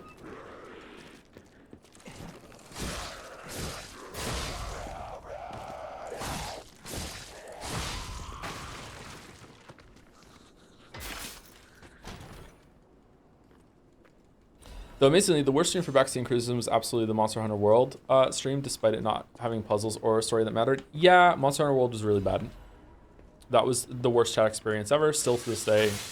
Even more than Yakuza 0. I was somewhat at fault for Yakuza 0 as well. I don't know if it was 50-50, Olive Branch, whatever, 50-50, but like Yakuza 0 got really bad. But like Monster Hunter World was the worst chat has ever been. That is not the worst the community has ever been. The worst the community has ever been, who was on Discord after we streamed the VN Valhalla. That was a curse as fuck conversation. But the worst chat has ever been when it comes to backseating and just being like absolute assholes was during Monster Hunter World.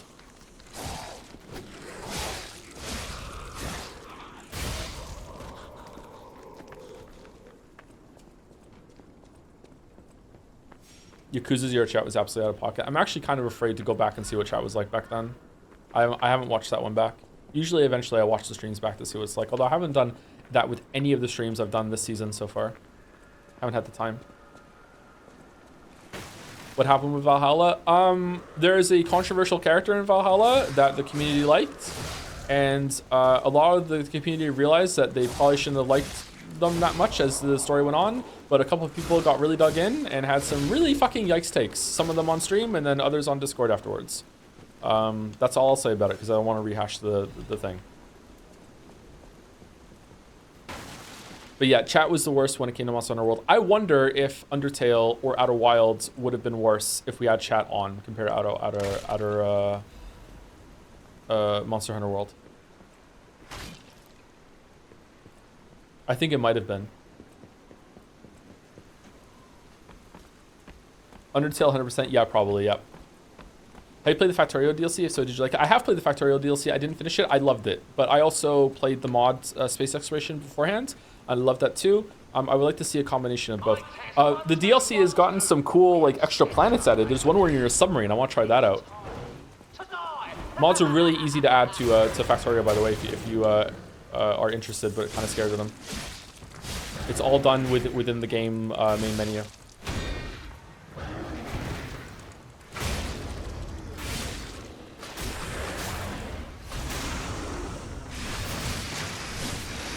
Okay, this guy was nerfed. What the fuck?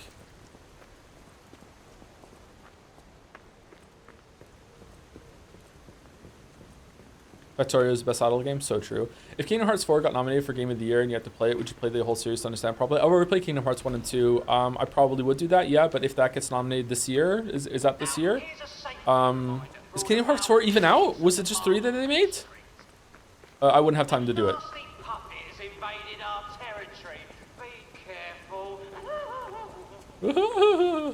Yeah, the Factorio Space Age is an amazing DLC. It's probably one of the best DLCs ever made. It added so much content. It's almost like Factorio 2. If you have not checked it out, I don't know how you couldn't have at this point, because if you like Factorio, then like you were addicted to it at some point. Maybe you're afraid to go back to it. If that's the case, don't play Space Age. It's a negative recommendation now. You're going to get hooked again. Space Age is amazing. It's absolutely incredible. Really, really, really, really good.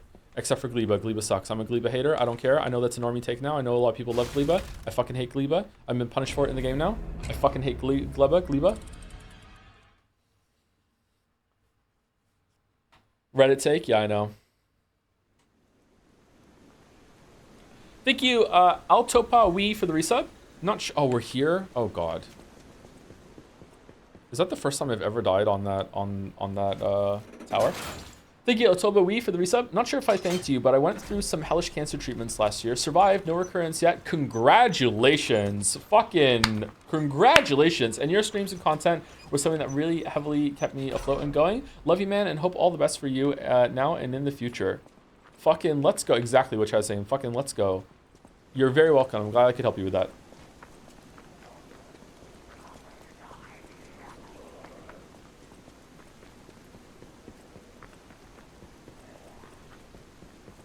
That is much better than the alternative that we were joking about the other day about the doctors enjoying my content. as you're passing out. Can we choose it? Yes, please. Congratulations. Congratulations.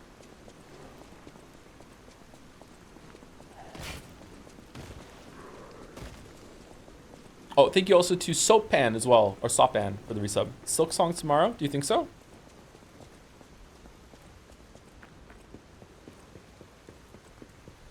I spent like 2 days making Gleba builds in editor mode before implementing them in real game. I got my own thing going, but it was just to get some research done, and I left and I never went back.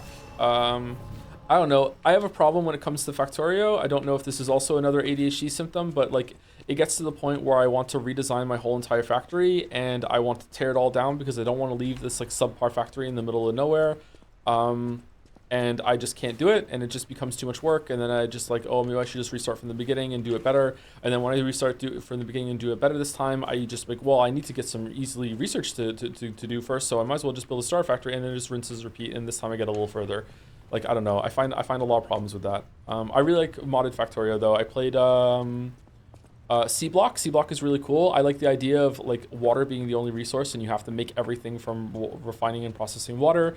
I didn't get very far in that one though, but it was really cool. And I really liked the mod Nullius as well. Nullius was really hard. I couldn't get too far in Nullius, but that was a really good time as well. I wonder if any of those have been updated with Space Age. No, probably not.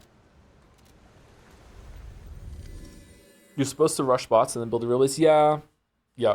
It's really hard to play without bots after you get used to bots.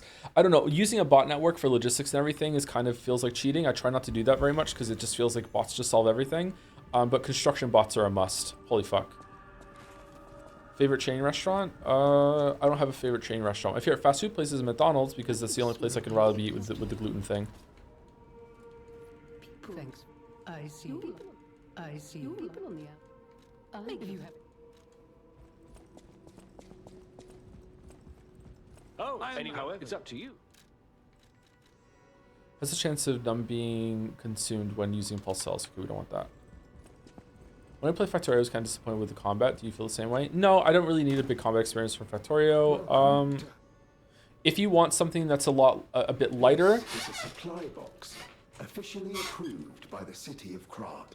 Oh, did my thing just break? If you want something that's lighter on the Factorio elements, but better with the combat, might want to try Rift Breaker. It's like a more arcadey version of Factorio, but it doesn't have the depth at all. So don't go in expecting it to be like a really deep experience or anything like that. Apple? I can't remember what the apple is for. Was it McDonald's that made you walk through the drive-thru? Was it Burger King? It was Burger King. It was Burger King. I walked through the drive-thru. You know that stalker? Wow, I haven't. You're not my look, but my family. But that's, I suppose.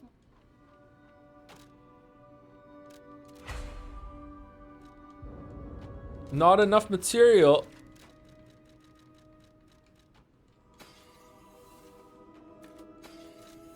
I know my way.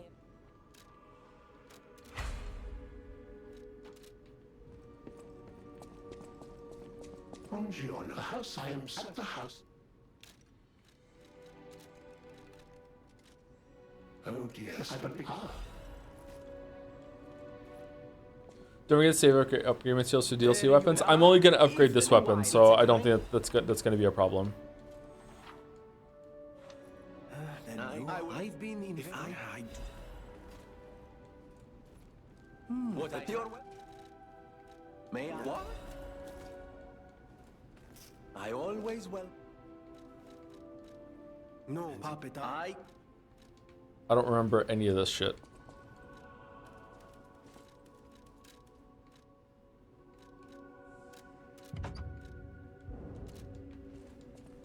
You ever played Manhunt? I've not played Manhunt. I feel like I was in the middle of answering someone's question and I just kind of lost track. Sorry. Did that happen, or am I? Maybe it's time to go to bed. I don't know. I've not played Manhunt. No.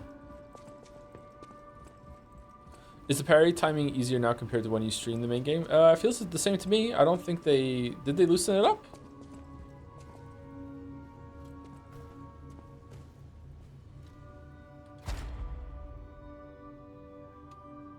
Okay, what do we want here? Add an amulet slot. Retain guard regained. Retains a certain amount of guard regain when receiving damage.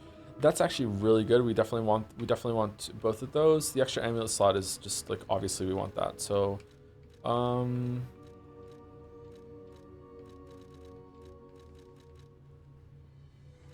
lower star consumption when discharged. Lower weapons lowers guard regain reduction. Attribute resistance. Yes, got that one. And we probably want attack type. Perfect guard destruction, I guess. Enhanced weapon attack when discharged.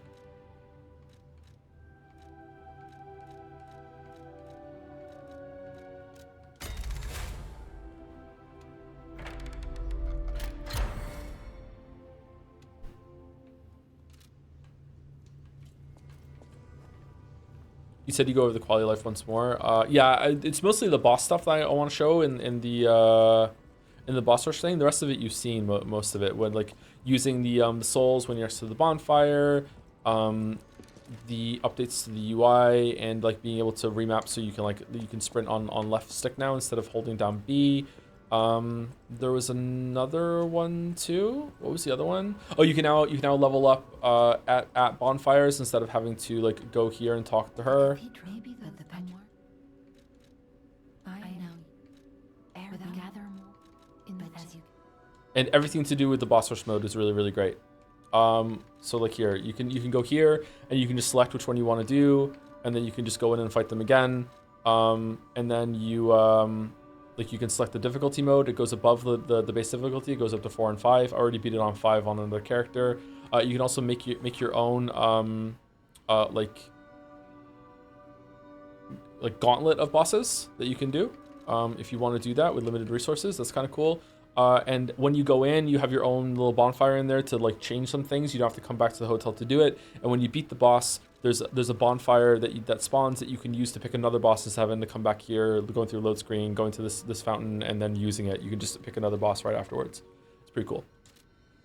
I like it a lot. Are you entering the DLC once you unlock it, or are you going to complete the base game first for the DLC? As soon as I unlock it, I'm going to go in and see what it's like and see if it's doable for me. By the way, you mentioned playing Yoshi's Crafted World with your son earlier. Would you ever consider doing a video on a more casual co-op oriented games like that? I feel like there's some design challenges with those that are not really discussed online very often. Maybe. I don't think I'm really all that equipped to do that, to be honest. I'm not sure.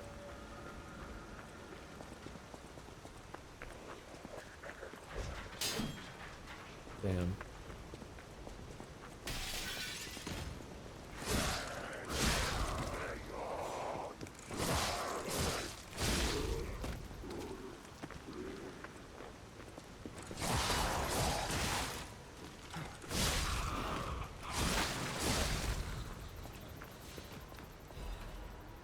What's been really interesting is that I have 4 kids, and all of them play games now. Even Mila. Mila just got a Switch for her birthday last month. She got a Switch Lite. All 4 of them play games. The first game Mila ever played was Astrobot on the PlayStation 5. That's the game that she started with. An interesting thing about the kids learning how to play games is that like it's just really like laying a little foundation, and then they're just gone, and then they'll just learn themselves. It's like such a like self-perpetuating hobby. Like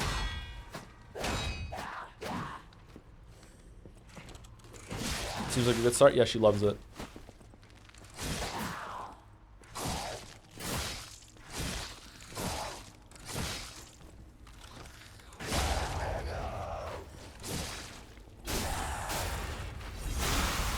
And that tastes really kick in really early.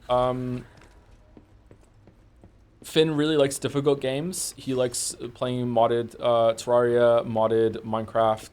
He's played through Dark Souls. He beat Ornstein and Smo when he was 7. He beat Ornstein and Smo 7. Yeah, right before his 8th birthday, I think he beat Ornstein and Smo. It was right before his 9th birthday. It was before his 8th birthday. He's beaten Hollow Knight. He's beaten Pure Vessel on gold medal, I think. He's beaten Radiance. I think he's beaten Absolute Radiance in the Gauntlet, but he hasn't not in the statue room, but he hasn't beaten the last Pantheon. Finn likes playing a lot of hard games. He really like gets into that sometimes. But other times he goes and just plays Minecraft and stuff, but it's mostly about like the progression of bosses and stuff. Leo is not like that at all. Leo likes to play those games, and he has gotten quite far in Hollow Knight as well. Like he's beaten, his highest achievement is that he's beaten Radiance. He has not beat Absolute Radiance. He beat Radiance. He's gotten to the Pantheon. I think he's beat Grim. He hasn't beat Nightmare King Grim yet. That sort of thing. But he doesn't really have that same kind of interest and drive in it. He just likes to be really, really creative. Like right now, he spent a lot of time recreating a bunch of the Among Us ships in Minecraft. Like, not one-to-one, but like pulling up references on the computer, watching what they are, making replacements of the tasks that are in there, like putting the fire on the back of the engine by making it symmetrical, like look like blue fire come from the engine, like that sort of thing. Like he really likes doing that compared to Finn, even though they had the same kind of start. And Kate doesn't like playing hard games at all. I've tried to get her to play Hollow Knight. She doesn't really like it all that much. She's good at it though. She took to it really, really fast. But she's not really interested in all that much. She likes Minecraft, but she doesn't play as much as the boys. She likes Mario Kart. She likes being involved, but she really likes browser games. And Astrobot. She also likes Astrobot. Like the girls are more into Astrobot for some reason than the boys are. Like the boys were just playing it because the girls were into it and they didn't want to feel left out. So it's like tastes and like preferences, like they form real fucking early. Good on Cookie Clicker. They've all played Cookie Clicker a bunch, and that is like came and gone, thankfully.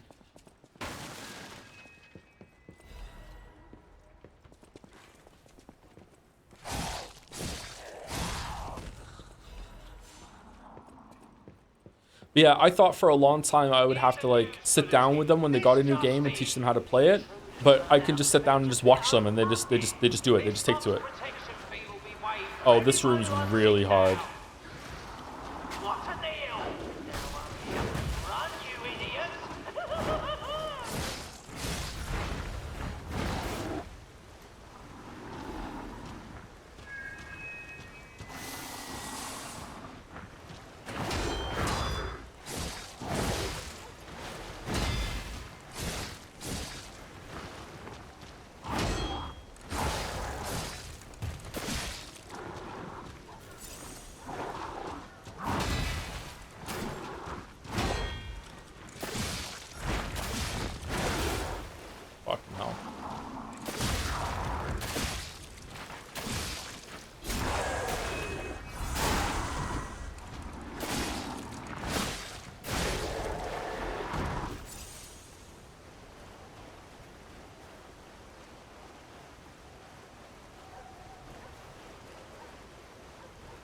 Did they nerf those guys? It feels like they did. I don't remember them going down that much. Maybe I'm just like, I'm built my character to be pretty strong right now.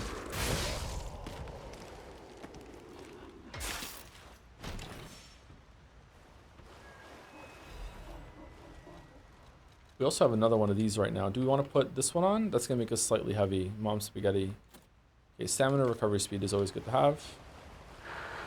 Glen Thieving is my favorite. Fuck.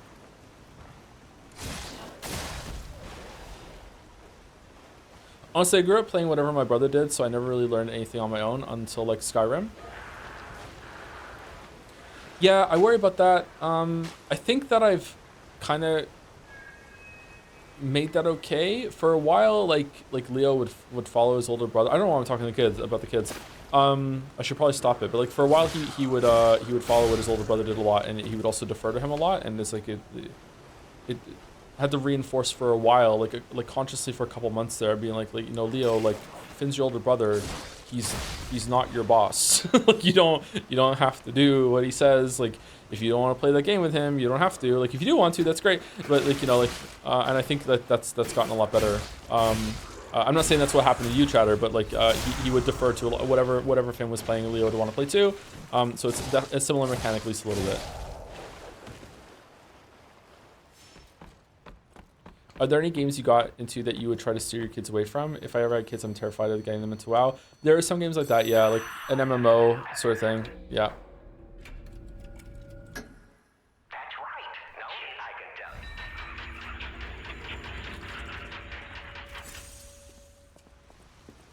I don't know. I try not to think about that too much because I don't know if it's a good thing to try to micromanage. I didn't play Minecraft. I've never really seriously played Minecraft, so that's a question mark to me. The kids have played it, they love it, they play it to death. It's their favorite game. Like they just play it over and over and over again. I don't want to sit there and be like, hey, you must play the classics that I played when I was a kid because you need to have the exact same childhood and re-experience those kind of things. It's like, okay, let's see what they do, and when they're ready to play some of those games that I really liked, if I put them in front of them, that's great. And if they don't like it, they don't like it. Yeah, I don't know. But maybe that's wrong. Maybe I should try and get them to broaden their horizons a little bit. I had lofty goals when I first became a father that I was going to like start them off on NES games and like move them up the tech tree, and like they were gonna like not be these kind of kids that would like really care about like modern graphics and everything, and then they were gonna play the old classics before they played the new games, and then it's like, no, that didn't happen. And also it wasn't necessary because they play games on the virtual console and they're fine with the NES games. They're like, yeah, it's fine. Like the graphics don't turn them off at all. So yeah. Joe, it's a bit cringe. Yeah, I know.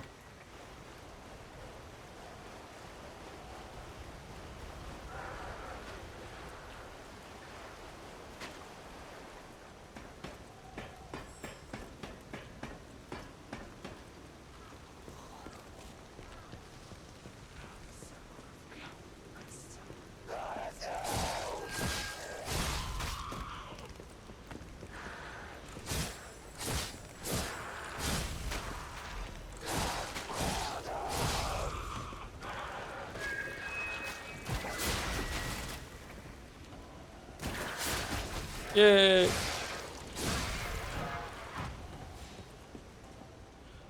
Before you play Fortnite. Oh, okay. So there are some experiences that I don't let them play. Sorry to answer it, and I'll stop talking about my kids. I know it annoys some of you. I won't let them play Roblox. Because I think that it's like exploitative. And I don't know exactly like if it's safe at the same time too. I don't know a lot about Roblox, but I did watch something about like how it's not a good platform. I won't let them play Roblox, and they want to. Unfortunately, they've seen some people on YouTube play Roblox. So, no, that's not really a point of contention because they're good kids and they listen. But I wonder if that's going to change as they get older. I also would not let them play Fortnite. I also don't like that they play anything that has a voice component, or that they're talking to people like, and they could talk to the same person over and over and over again. The only multiplayer thing that they do is Among Us.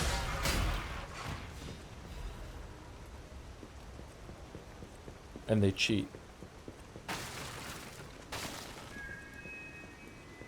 All right, I tried to pull up a map. Just there. That's crazy. All right, we done in here? Do they do online Minecraft? No, they do co-op Minecraft online, joining a server together. They do not play with other people. One time, someone joined their Minecraft thing on the Switch, and I had to like figure out how to turn it off. I thought it was already turned off, but no, it wasn't. But that was a really easy problem to fix.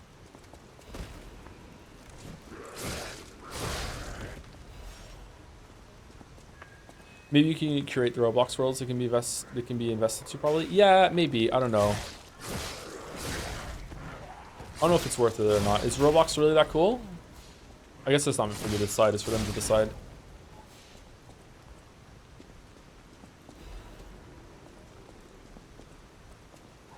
Fortnite is fine, to be honest. Yeah, but I don't want to see my kids do the stupid Fortnite dances.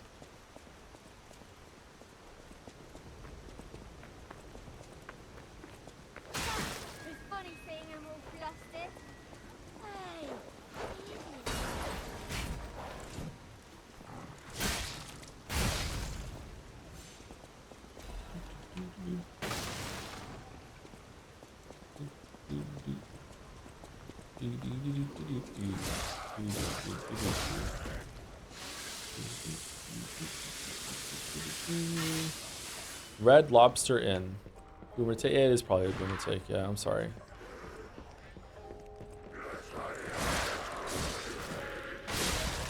Whoa, what the fuck was that, Liza P?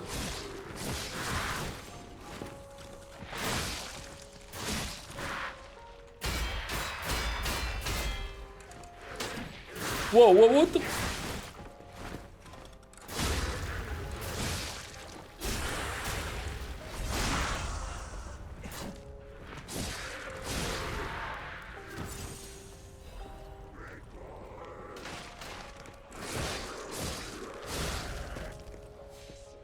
This room's fucked up. Yeah, this is a very difficult room. I think that they maybe nerfed some of these big guys. I remember these being a lot harder. Or maybe I'm just remembering how I got through this on multiple playthroughs and it's helping.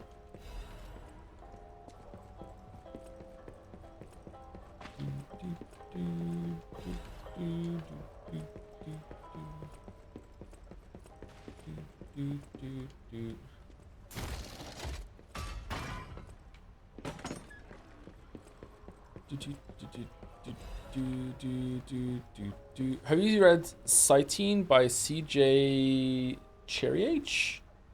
I've been thinking back on it in context of accidentally subconsciously influencing kids' taste recently. I've never heard of that book, sorry. Is it worth a read? I want to get back into reading. I've been reading a little bit more lately, just a little bit.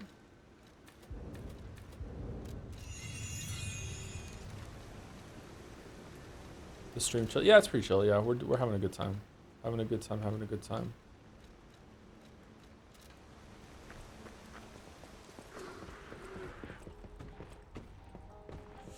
Chat, as a big FTL fan, I've been trying out this game called Void War, and it's pretty much just an FTL clone with great emphasis on crew combat, abilities, and consumables. I really recommend it if you're familiar with FTL. Has anyone else played it? Okay, so I saw this on my Steam list. I haven't played it yet. Saying that it's like FTL, anyone who likes FTL, I want you to go Google this game right now, Void War, and come back. Saying that it's like FTL is really underselling it. I don't know how that is allowed.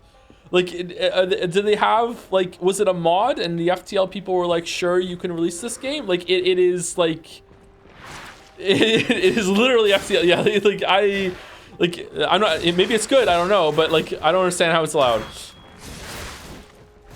What's FTL stand for? Faster Than Light. It was one of the original roguelikes that came out a long time ago. Really, there are people in chat that don't know about FTL? Damn. That's a really good game if you want to try it. I only played a little bit on stream, and I've always wanted to get back to that game because I really enjoyed it. If you don't know about FTL and you like roguelikes, you might be in for a treat. I suck at FTL so much. Yeah, me too. Scree.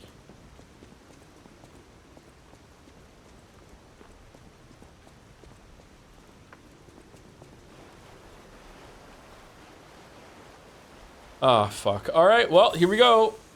I don't think I'm doing this one first try, chat.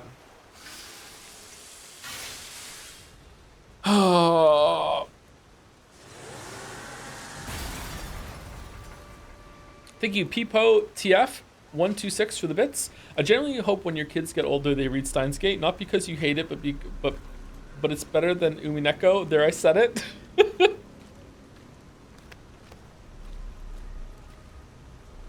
There's a part in the Liza P video where I say something like "gotta hand it to them" or whatever, and I use that clip where he shakes the hand on the shoulder. Maybe we should go through all of the videos eventually, and I can tell my little video editing moon logic things that I do.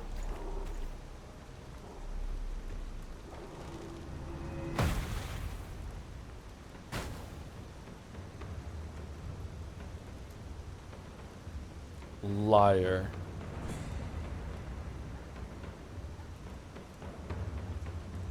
Root for me, brothers! I'm gonna take him down! Bring it on. You ain't seen nothing like my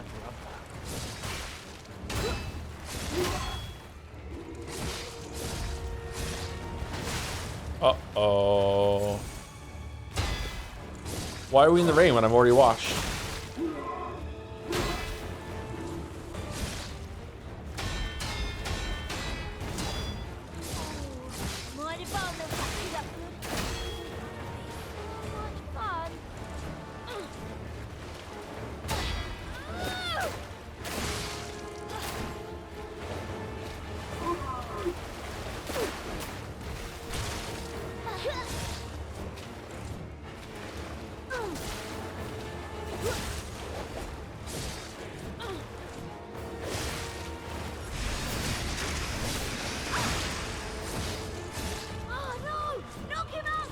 Alright, good. She's the most annoying one.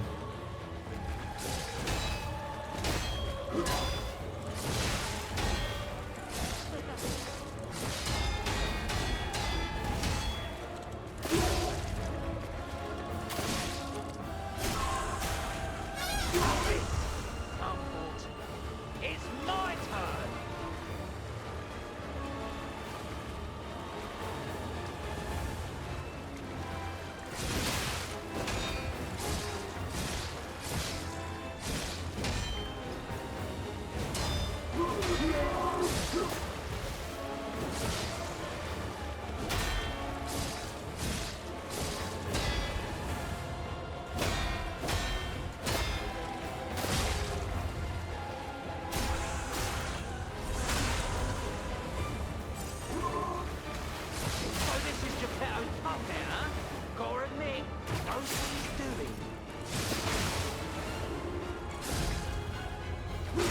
Fuck.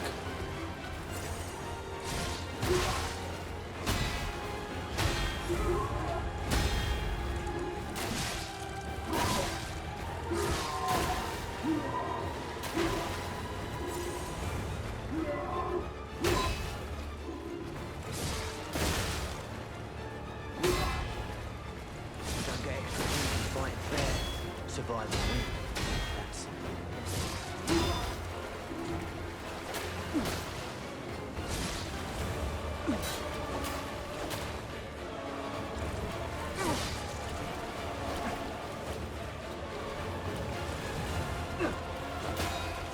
Uh-oh.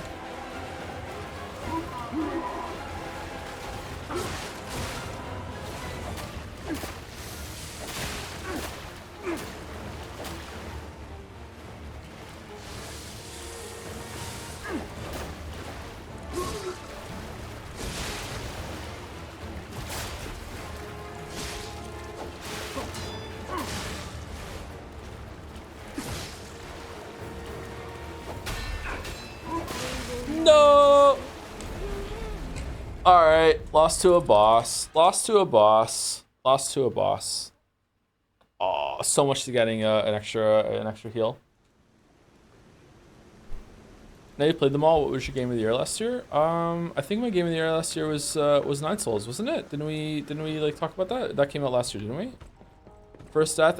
It's not my first death to the Divine. It's my first death to a boss since we started. Yeah, this boss is pretty difficult. But I'm also playing pretty shittily. This boss is there's a multi-fight in a really good way. There's a lot of things that are into the player's advantage here. It's in the rain and water, so you can hear the footsteps behind you when someone is running off you off camera. The big guy goes a lot less aggressive when the other one is down. The first one that comes down is the most annoying one, so you get the most annoying one out of the way ahead of time. If you want to, you can sit there and break the big one's weapon, so he's nerfed throughout the rest of the fight. There's lots of options and a lot of cool things that you can do here. The attacks that they do kind of synergize well. Yeah, it's one of the best gang fights in these kind of games. I just don't like the rematch you do with them later.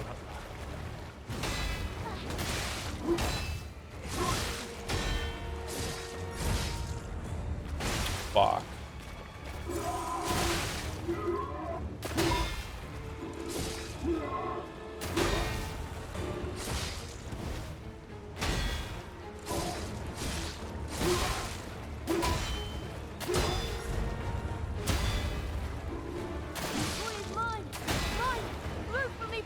Root for me, brothers!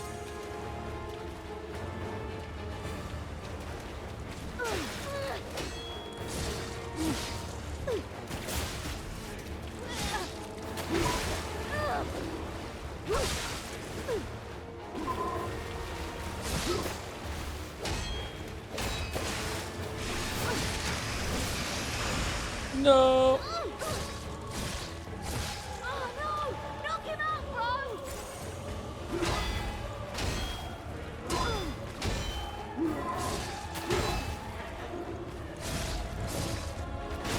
Fucking hell.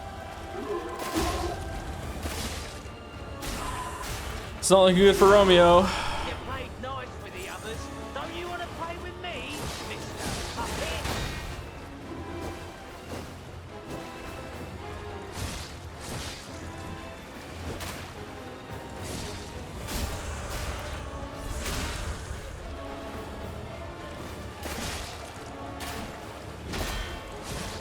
It's truly baffling how every gang fight in Elden Ring is so bad when the demons in Ring City were the best gang fight they ever made. Yeah, I don't get it either. He says fucking this up.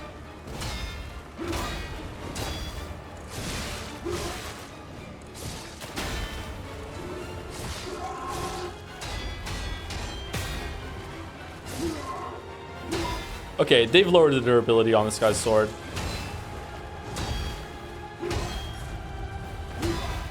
Or maybe it's because I have extra damage on perfect guards, maybe?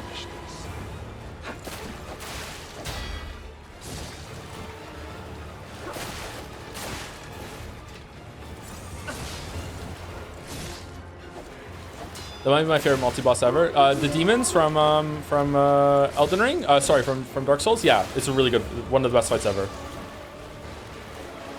Of that type, yeah.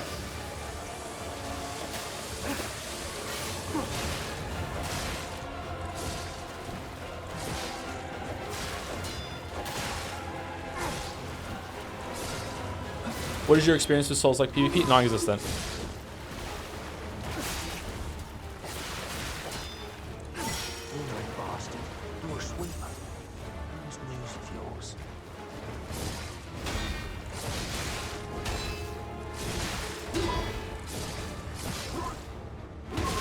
Oh, fuck.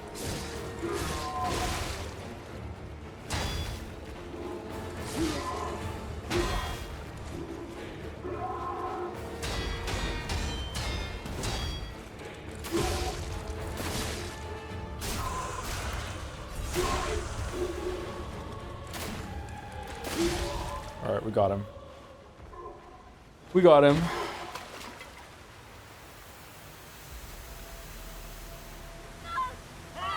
This puppet's crazy!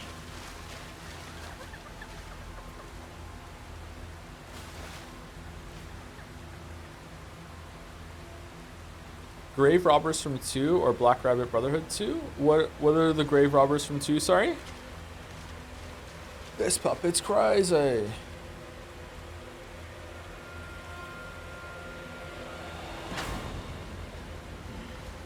Just let him walk away. You'll pay for that.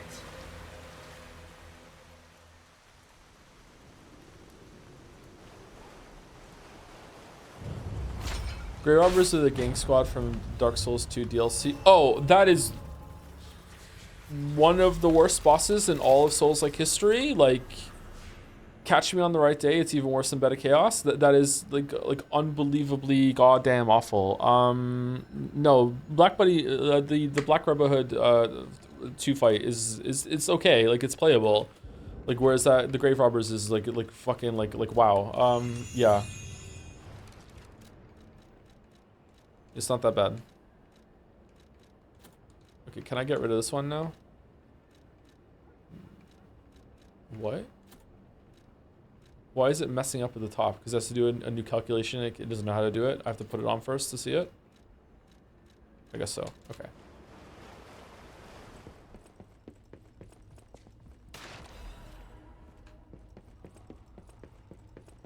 Hey, check this out. No, I'm just kidding. No, it looks exactly like you.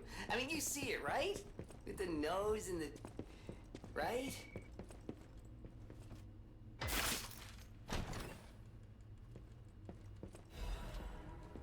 Someone said Sisters of Battle is the best gang fight ever. Sisters of Battle is such a good multi-fight that it kind of pisses me off that you called it a gang fight.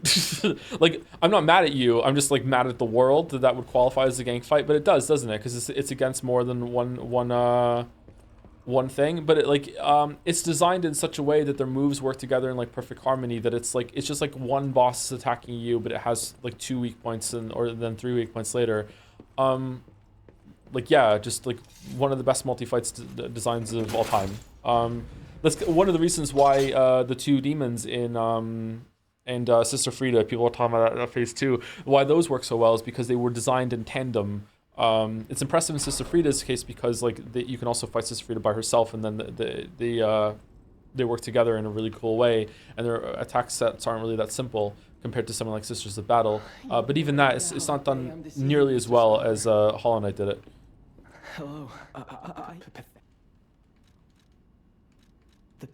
Maybe you'll. I interact. Alright, so here's the weirdest part of the game with this golden tree that you have to pick fruit on a timer or whatever.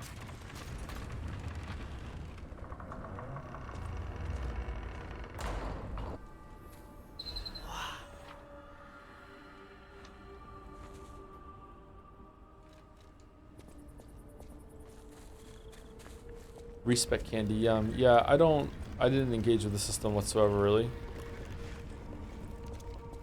God Tamer wasn't half bad too. I think Team Cherry just has real grass multi fights. I think they understand that they're making encounters that that players are going to approach holistically, so they design them holistically. Sorry to drop the H word, but like yeah, they get it. And FromSoft does too when they do it properly, but usually they just are like, fuck it, here's just 2 bosses at the same time, and maybe we'll do some work on making it so that they don't attack that relentlessly, but you know, maybe not.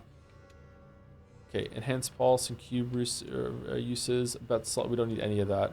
What do we get here? The belt slot one? If I buy these ones, does it push it down there? Because I think I would rather have retain guard regain.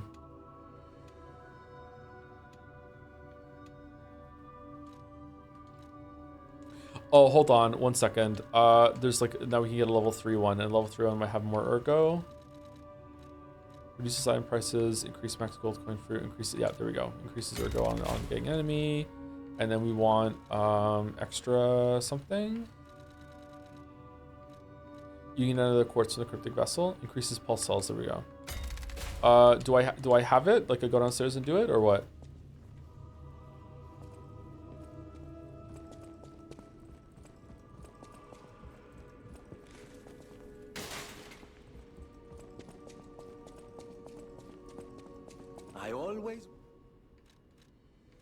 No, I don't have one. I think I already used it.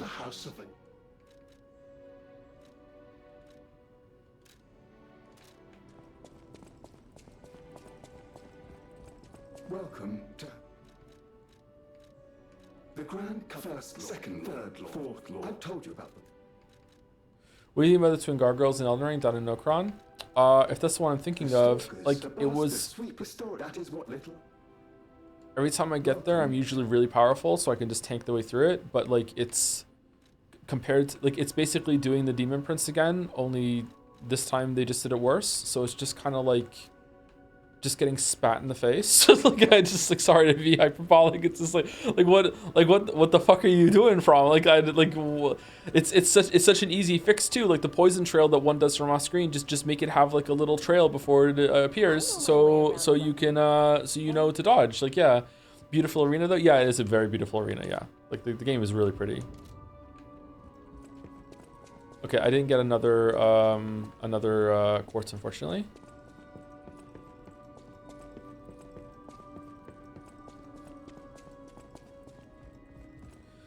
Should we take a short break? Get up and walk around? Like, short break, a couple minutes. I'm gonna go get some water. Does that sound good? Have you tried the new Wukong collab glaive? Yeah, I tried it at the beginning. I didn't really like it all that much, but I don't know if it's better when you upgrade it or you get used to it. Cool that they had it though. Like new weapons is fun.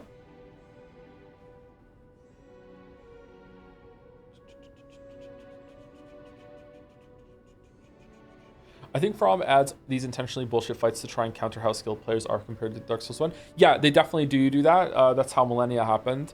So they do have a worry about that.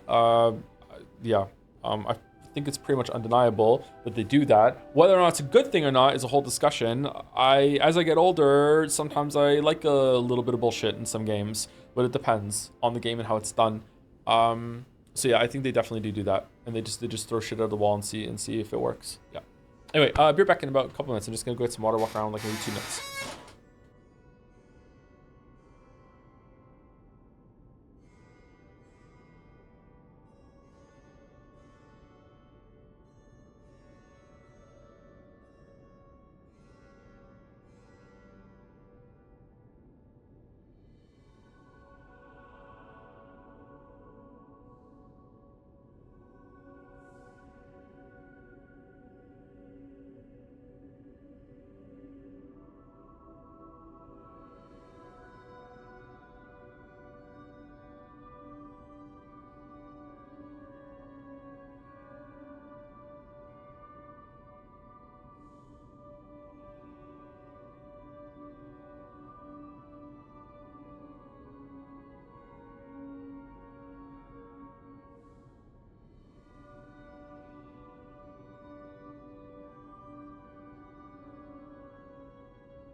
Hello, hello.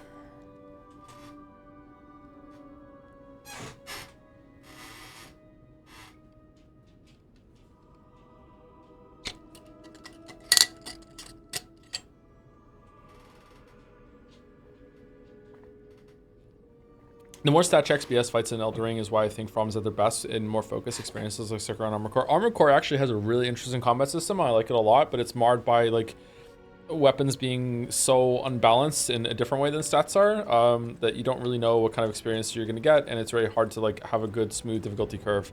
I was struggling a lot in in Armored Core, and then I just like lucked into some like bullshit build, and then like I just steamrolled the whole entire game. But I think that if I understood that game more and knew how to make a balanced build, I think I would enjoy that a lot more. If you came from the Marlin, I knew the tree. I heard the crowd, the hotel. I'm going to. People have. Thanks for keep.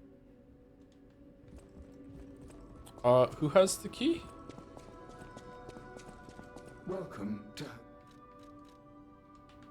Is it Geppetto? I'll use my power.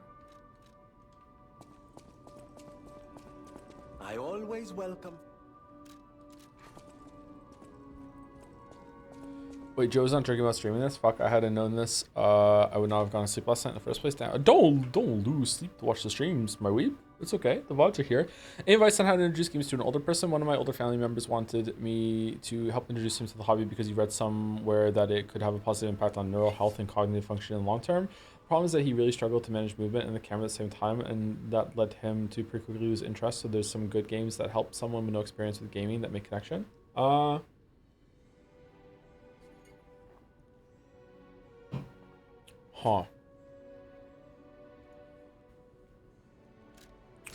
So, weird first thought is that in my experience, older people that haven't played a lot of games usually take to MMOs. I know my way around. There have been a ton of people that I have met in World of Warcraft that that was their only game. They played it for, and it's the social aspect that gets them in, and they like playing with other people, and it's because it's like always a multiplayer kind of thing. It's usually not that difficult. They usually have some success with that. I don't know if that's a good idea or not, to be honest with you, but like I do know that is a phenomenon. Apart from that, where do I get this key from? I don't remember where I get the key from. Is it downstairs in the thing and I missed it? Do I get it from Geppetto? Do I have to go back and talk to the guy with the fruit?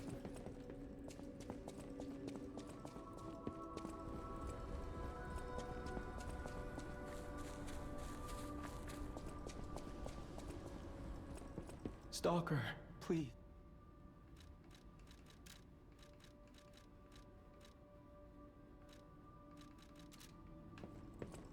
Guess it's Geppetto. Someone in chat recommended Stardew. Stardew might be a good one to get, like a progression sort of game. I don't know. I feel like anything that's a Nintendo game is going to be like insultingly cutesy for an older person. You're back, but and why not go there? This, I thought it was a thing memory.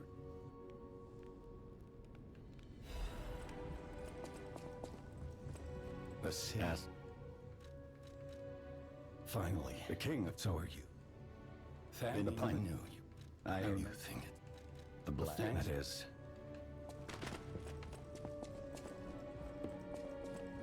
Top down Zelda, Mario. Top down Zelda. Fuck it, Breath of the Wild. Let's go Breath of the Wild. Now, do we talk to her and she gives the key, or is it, I'm thinking of later? Rosa is a better feel. There we go.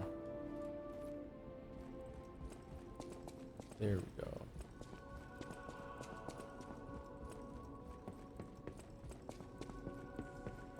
Did you hear about the old lady who played Final Fantasy XI for decades and recently passed away? All the friends she made in the game were expressing their gratitude. No, I hadn't heard that. That's sad. It's also nice that she seems to have been in contact with a lot of people.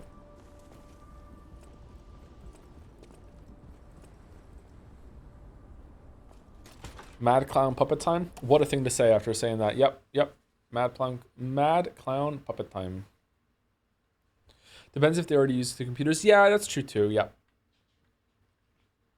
Like, yeah, what are their tastes? Like, someone who's really into like geography and history and stuff like that, their first game might benefit from like a Total War game or a Civilization sort of game, that sort of thing. If they're into board games, they never got into computer games, that also might be a good fit. Isabel Street. This looks different. Entertainment district. You might call it extravagant. Operas, operettas, street concerts, all running 24/7. Adelina Corday, the singer in the red dress. Oh, she was the most famous. Hello, of them Gatsby. Hi. all. The legendary prima donna. Well, I'm not sure if she's still alive, so. Well, what's the matter? Makes sense. Yeah, it's getting a little depressing.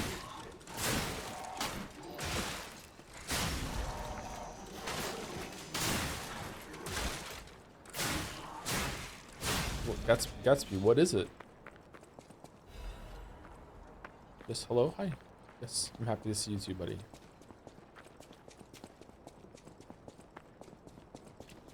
My parents have had dates in World of Warcraft back in the day. Is that how your parents met? Oh God. Don't. If the answer is yes, don't answer. For the love of God.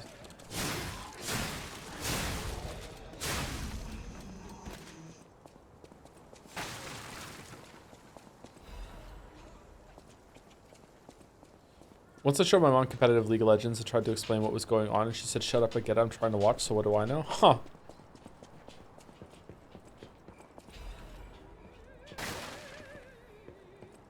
Like an RTS game might be good. Yeah, it depends on what their interests are, yeah. If they read a lot of books, a really good story-heavy game with some light gameplay elements might be a good start, yeah. People are usually smart, man. They can get it.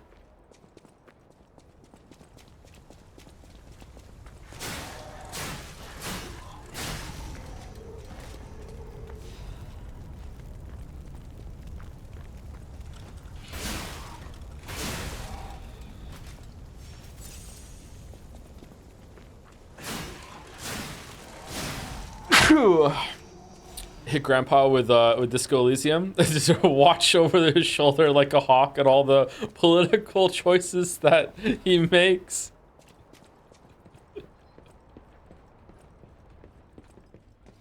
Now there's a generation that no one is getting the world's most laughable centrist.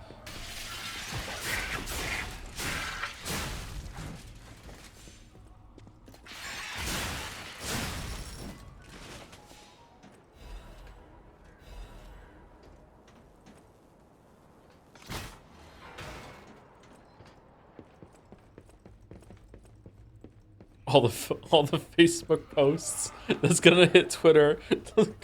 God help us, the boomers have discovered Disco Elysium and they think it's about and for them. Oh shit.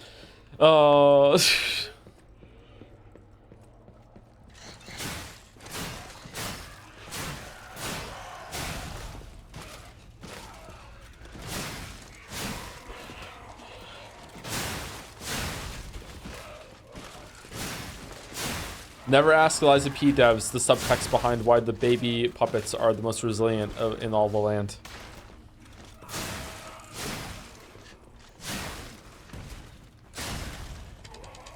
God damn it, they're hard. Holy fuck.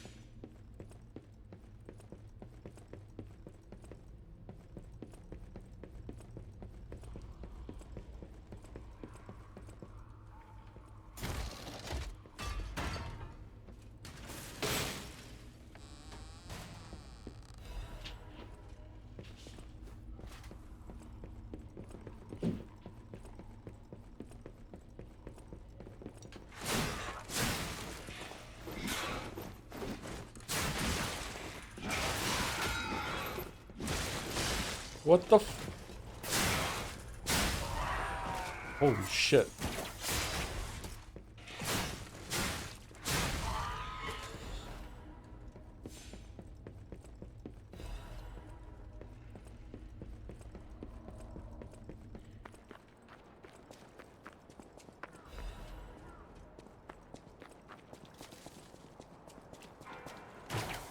No.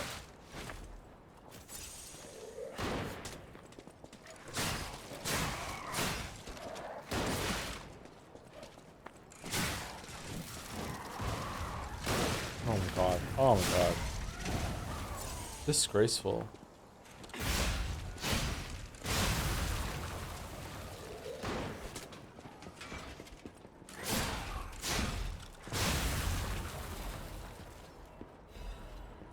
Which disco character would get mischaracterized in boomer Facebook memes? Probably all of them except for Measurehead. That is so on the nose that there's no way in hell that that's not gonna, like, be understood.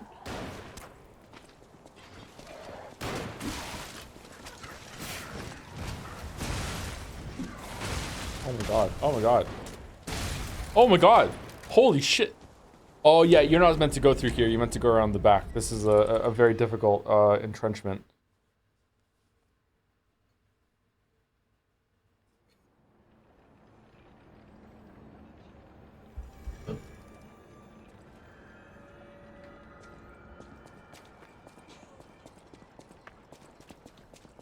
Oh, cool.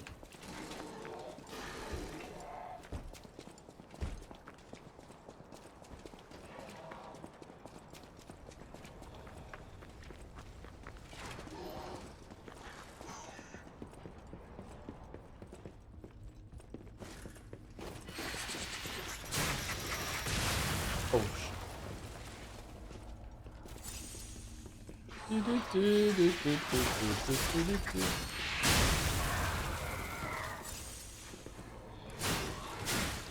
Alright, it's going well. It's going well. Everything is fine. Everything is fine. There's nothing going wrong with this gameplay right now. Yeah, okay. Aha!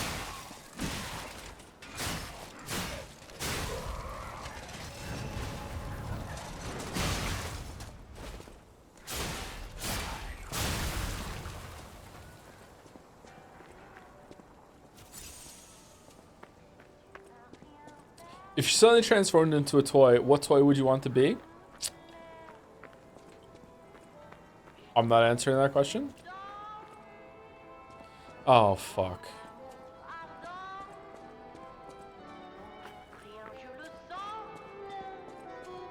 Oh, what a beautiful puppet you are.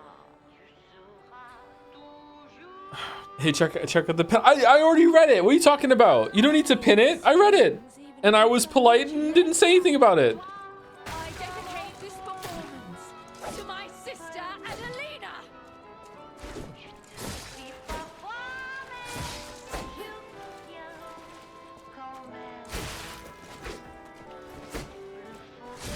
So this is one of my least favorite bosses in the game because she can parry you with no real telegraph that I could discern.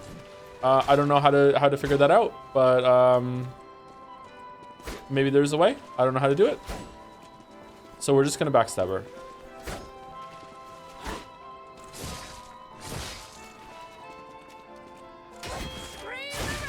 There we go.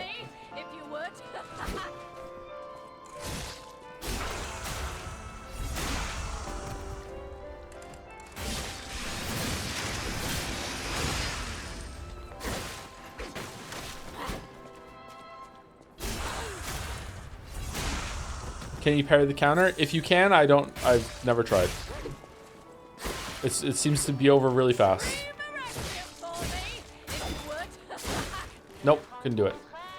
That time it looked like she entered a stance before it, but she doesn't always.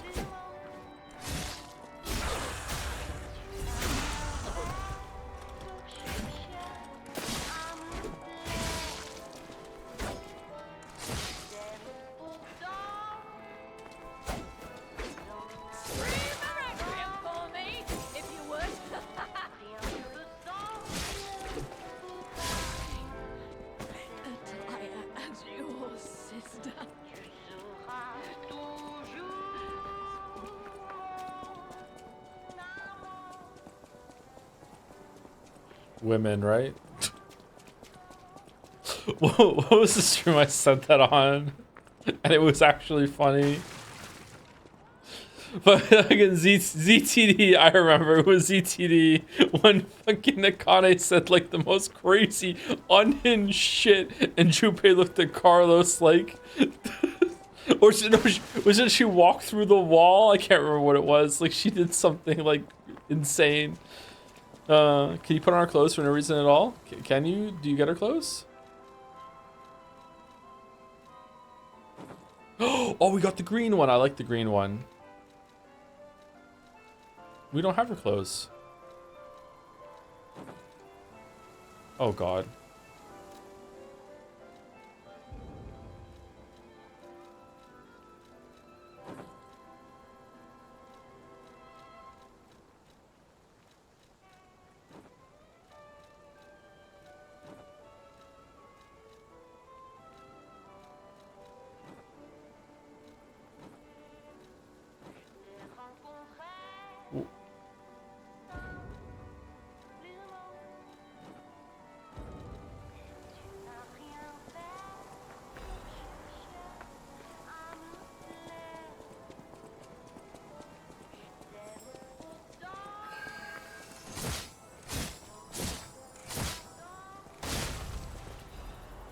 I don't remember this outfit. Was this outfit added? This is not the green one that I thought it was.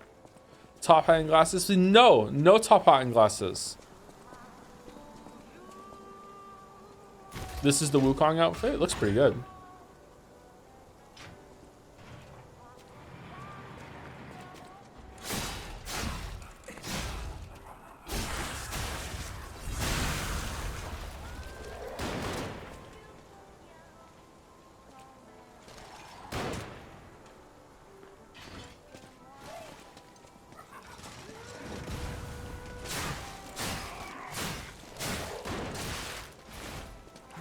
Stupid puppet.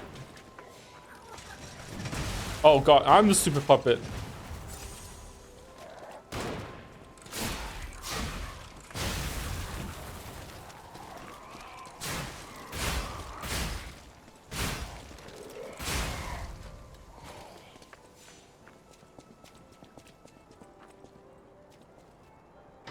Mario Kart World streams tonight, King. I don't have a Switch 2. Sorry, I don't have one. I can't do it. Is Black Myth Wukong planned to be played this year, you think? Or are you keeping it on the waitlist? It's on the waitlist right now. I don't know if we're ever going to stream it, but I would like to if we run out of other games, which doesn't look like we're going to anytime soon, unfortunately. Really hope I can bring it to Joe's attention at some point. We'd love to hear what he thinks of it. You have my attention. What is it? Is Expedition 33 on the list? Oh, add another one. We got another one. Add it up. Yes, it is. We're streaming that. Oh, we're not heavy anymore. We're streaming that. Oh. Never mind. We were already not heavy. We're streaming that in July, I think. Oh, I wonder. Would you? I missed.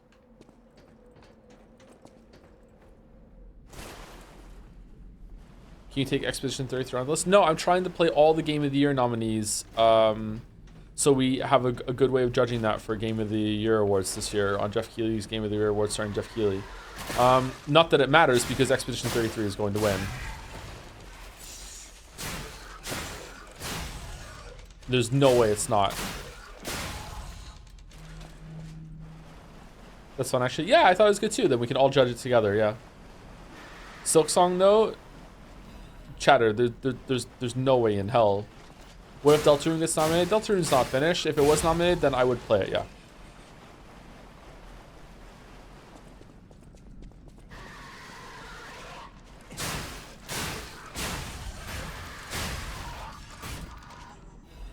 Does that mean you'll play Kingdom Come Deliverance 2? If it gets nominated, yep.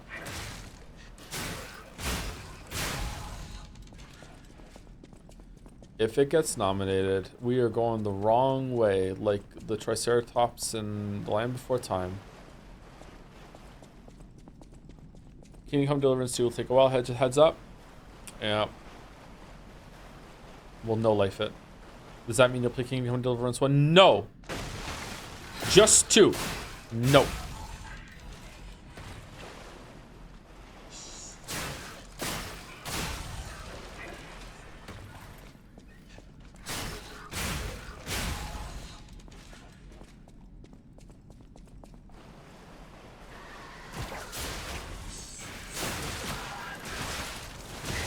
Oh, fuck. What? God damn. Death Stranding 2 has some big chance. Jeff is best friends with Kojima. Death Stranding 2 is not winning Game of the Year.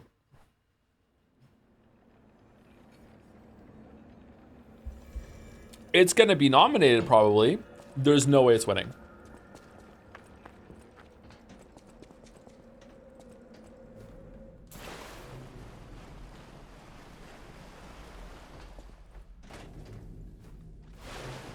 Game of the Year was decided a couple weeks ago when Reddit decided that Expedition 33 is the best game that has come out in 10 years again for the fucking 12th year running. You know, just haven't had a gaming experience like this in a decade. It happens every single time. And society at large, gaming society at large, played it and went, you know what, Reddit, this time you got a point. All right, it is Game of the Year.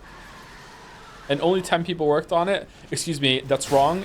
I think that you might find that it's single digits actually. One of those people that worked on it is actually just like a marketer that don't count. It was actually 9 people. It was actually 9 people that worked on it.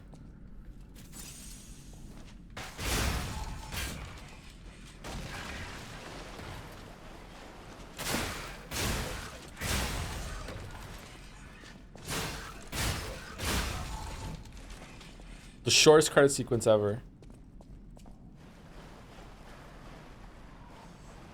It's pretty darn good though, honestly. Yeah, I hear it's good, yeah.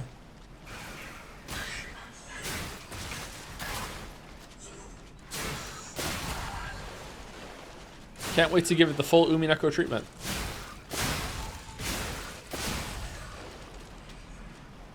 Your joke about negative developers making game better made me cry laugh.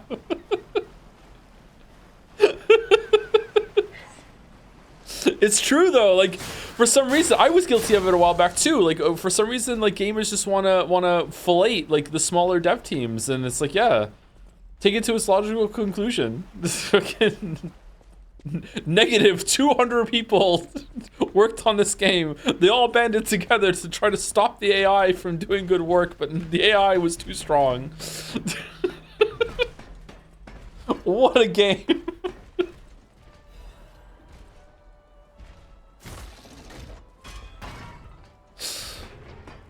That's why Stardew Valley is the GOAT King, because just one guy. Eric Barone. He's a good looking guy too. You see a picture of Eric Barone? Like, goddamn. Dude's stylish.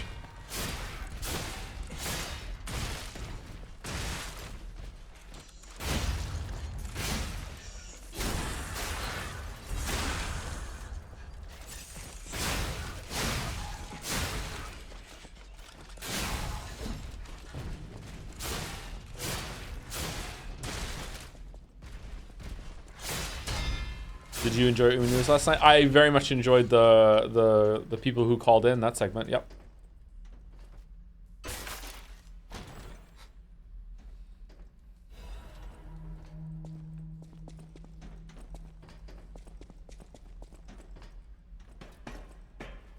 Why are big credits a thing? Even in a game like Binding of Isaac and Rogue Legacy, where it's 2 people, they still had 4 minutes of credits showing the enemies and shit. The enemies? I quite like it when credits show like what the names of all of the enemies are if they don't have a compendium of it. They're always weird ass names, like Pixie Doopsie and all this other shit. It's like, oh, okay, that's what they're called. Thanks, now I know. I think games have a lot of credits because all of the work that goes into localizing them and making them ready for different regions and translations and shit like that, and marketing is a big thing. So like, and they all get a turn in the credits. I think if you actually just also, like, if a company uses a program, then a lot of people that worked on that program get something in the credits as well, or maybe not a program like Havoc or whatever. Like, I don't know. I think you understand what I'm saying. I'm just not having a good example.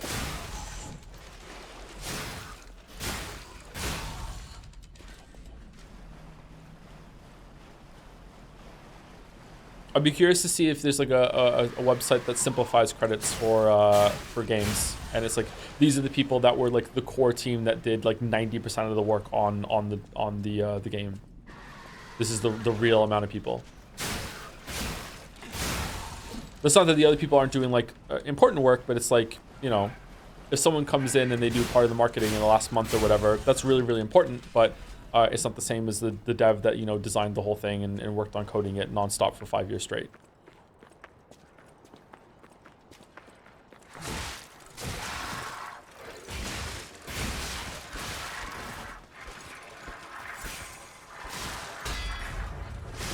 Oh my god.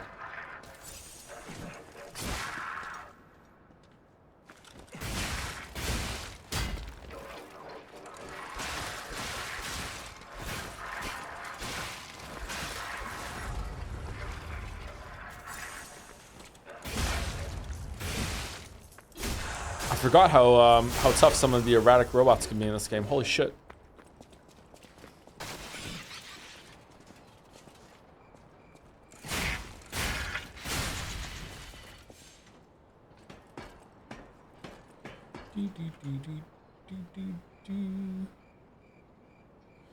I don't know how much consumers see this, but who gets in the credits is very politicized in games, and for a long time, people integral to the process, e.g. QA, got cut out, so people fought pretty hard to get ancillary folks listed as having credit on it.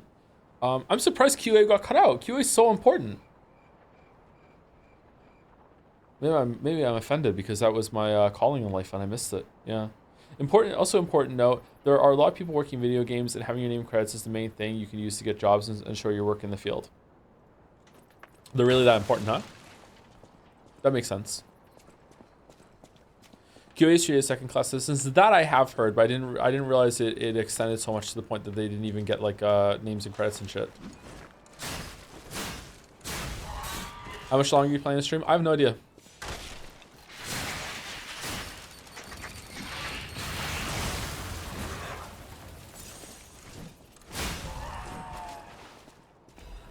I'm kind of tempted to switch over to another character and just get a little preview of the DLC because I want to see it, because I don't think we're going to get there anytime soon unless I start just blitzing through content.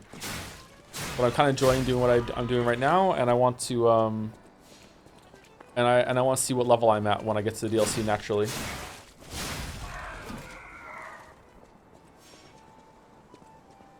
I totally forgot that this is live and not a VOD. What do you mean? It is a VOD. Your message is transcending through time and I'm answering right now.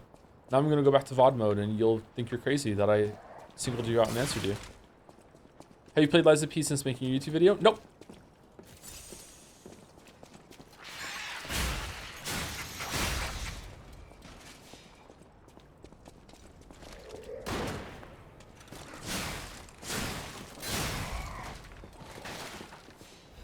I very rarely get to catch your streams live. I think it was so they're working a midnight shift, so thanks for streaming. Oh, you're welcome. I recognize your name. I think I've spoken to you on Jazz before, haven't I? My brain is telling me that we had one bad interaction and then a bunch of good ones after that. So congratulations, we got through it. But maybe I'm getting you mixed up with someone else.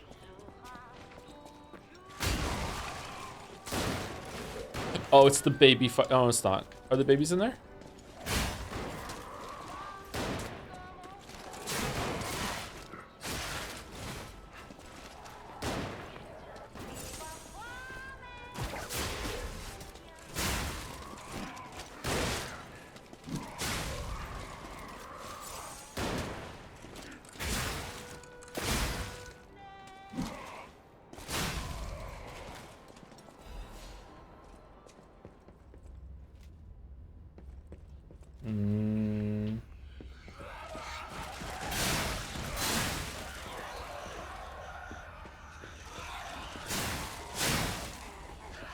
Chat, do we expect to stream later today? There's definitely a stream later today with Mouse and I reading Sekimea, unless something happens to change that, but I don't anticipate that. I don't know if I'm going to be awake to stream the Xbox showcase, but I would really like to. But like, it's 5:20 in the morning here, and I'm still pretty awake.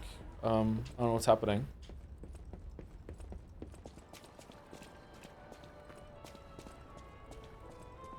Opinions on QA tend to vary heavily depending on if it's feedback-based QA or, hey, when you spin a circle in a corner, the game crashes QA. Yeah, so there's two kinds of, well, it's probably way more than two, but overly simplified, the two types of like feedback that you want to get is that searching for bugs, which is a very tedious, crazy, like madness-inducing process, which usually involves like trying to see if you can repeat the bug, which might make you have to do something over and over again for hours at a time to see like if you can get it over and over and then like log it and show examples.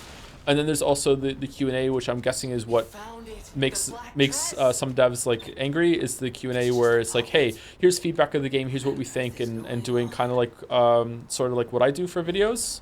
And then that would probably be, who the fuck do you think you are sometimes, you know what I mean? I can see some devs being resentful of that, because I could see any person in a creative walk in life being resentful of that process. Like sometimes writers fight with editors, you know, it's like who the fuck do you think you are to change any of my written words, that sort of thing.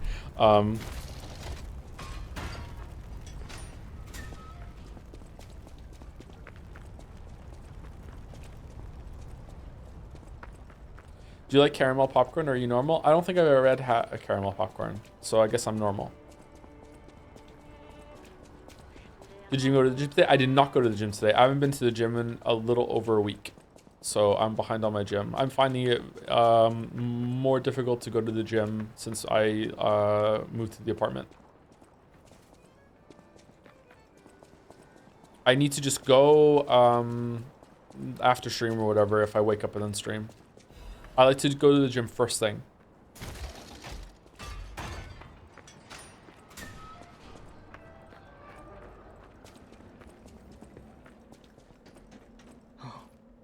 Oh man, I'm sorry. Others laughed. Maybe I'm crazy.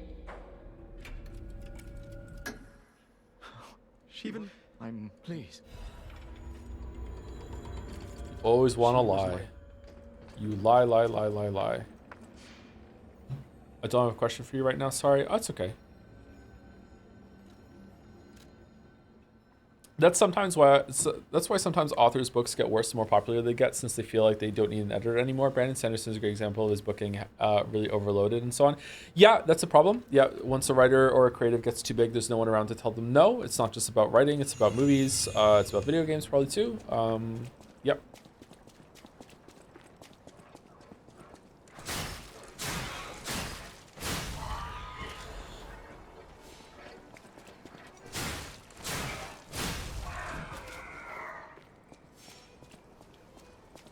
Oh, I think it's probably a good dynamic. It's not always possible, of course, but it depends on what kind of life you've led. It's probably a good dynamic to have someone that, like, when you become really, really successful, you have someone from the early days of your career or your life that you respect and is like a really good friend that is capable of saying no to you and sitting you down and being like, yo dude, like you might be like this big name director who's won an Oscar or whatever, but you know, like I went out with you one time when we got drunk and I saw you like shit your pants on the way home from the bar, you know, just someone like that, someone who just knows you as a person first and can just sit you down and be able to get through it and be like, your head is too big right now, shut the fuck up, you need to take this editing thing. Like I think that should be like someone who's in a creative position with a lot of success should strive to have.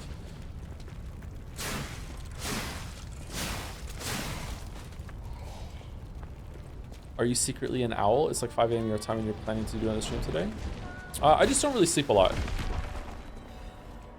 I have a lot of trouble sleeping. I have narcolepsy, if you don't know that. It's a very serious sleep disorder. So it means I'm in weird places sometimes. I am being cheesy on this boss, sorry.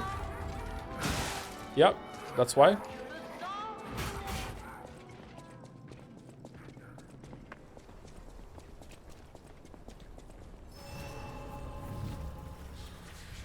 Love this boss. I also love this boss, but I have no illusions that I'm going to beat him first time.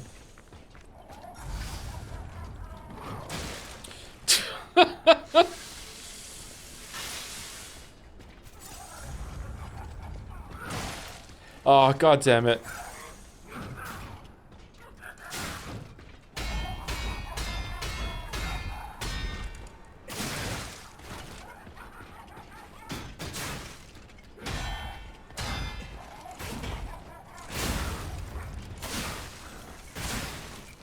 This is a mini boss, by the way, and it is better than most bosses, full-fledged bosses, in most Souls-likes that aren't made by FromSoft.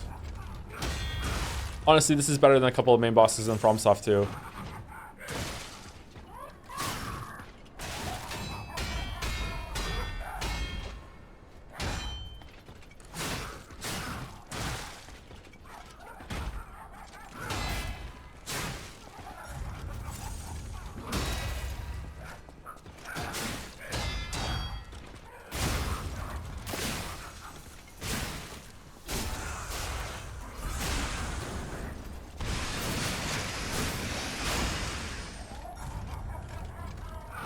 Oh shit, it was the swipe.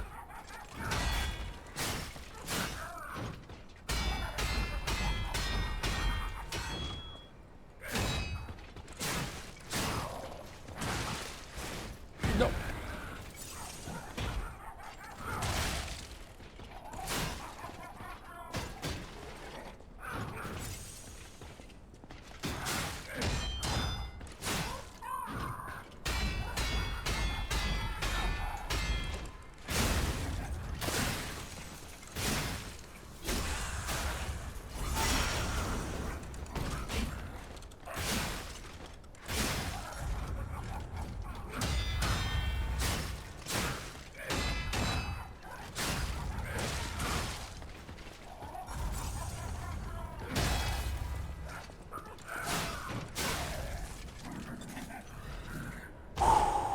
Alright, I did beat it first time. Wow, holy fuck.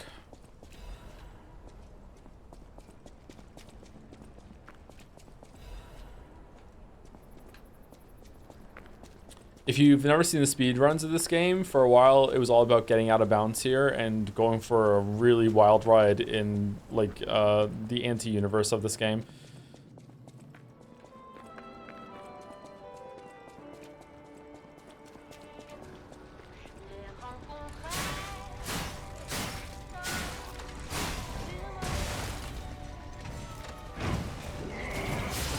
No.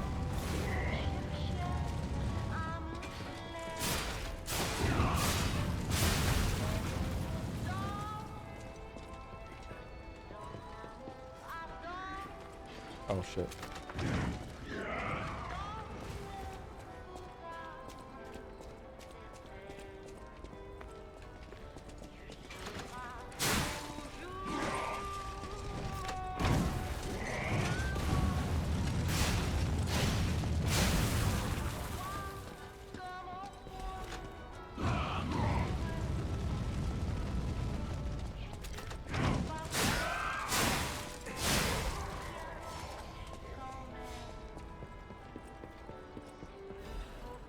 You've seen the sucker speedruns where they just air swim through the whole game. I've seen some of those, but I didn't like not the whole game. Yeah, speedruns are really funny, and I like watching some of them, but sometimes they're so glitchy for long periods of time that it just isn't fun to watch anymore.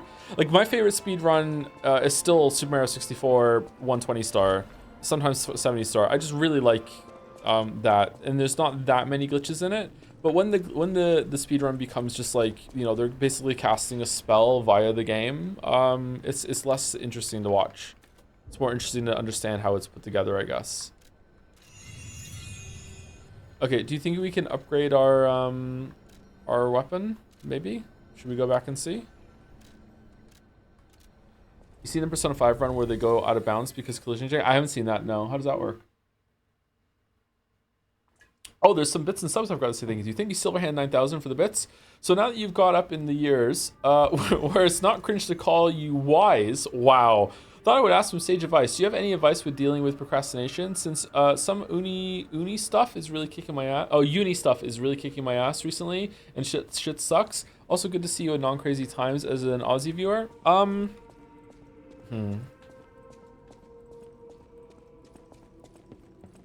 know my way around a weapon. Uni Neko. I don't have any good advice for that. Sorry, Chatter. Like you just have to do it. Unfortunately, it's all about like building habits and like being disciplined and just doing it. I have some problems with some stuff. Believe it or not, despite the video, you know, having issues, I don't really have a problem with doing work. I do have some problems with like some household stuff, and some other adulting tasks that I don't really want to talk about. I don't mean adult in like a bad way. I mean adulting like some stuff like banking, stuff like that. You know, I have some hangups about that.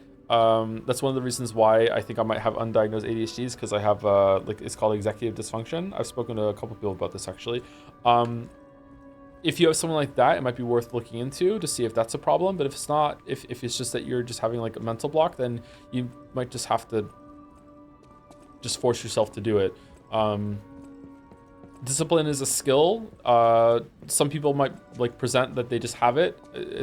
I don't think that's really true. Maybe they got ingrained with them when they were younger and they're really, really lucky. But like you just have to be disciplined. Just be like, no, this is what we're doing. I have to do it. You know, like set aside some time and like be good to yourself and reward yourself, but also like push yourself where it's necessary. But that comes with a lot of caveats. I don't really know for sure if this is good advice. I don't really know you or your situation. So, but that's all I can give.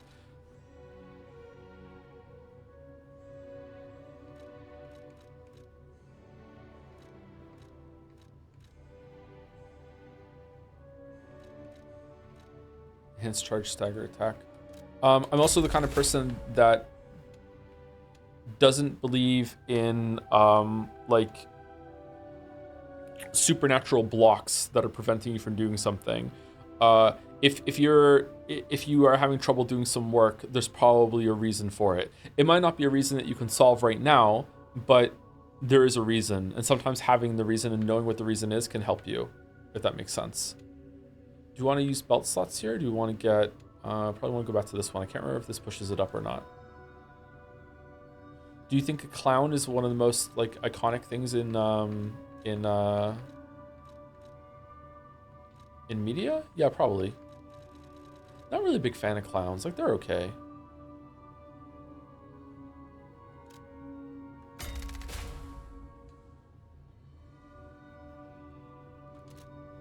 Are supernatural blocks a common thing people say?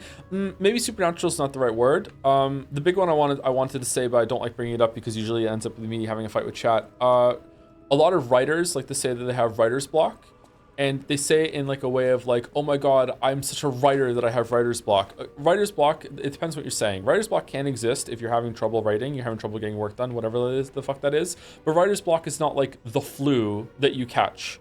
Do you understand the distinction there? Like, if you have an emotional block or you just don't feel like working or whatever, then that's something. But a lot of writers feel like it's like, oh my god, I got a bad case of the writer's block. I must have caught it when I was at the store, you know, down the street. Like that doesn't exist. That's not a real thing. Yeah. So that's what I'm talking about.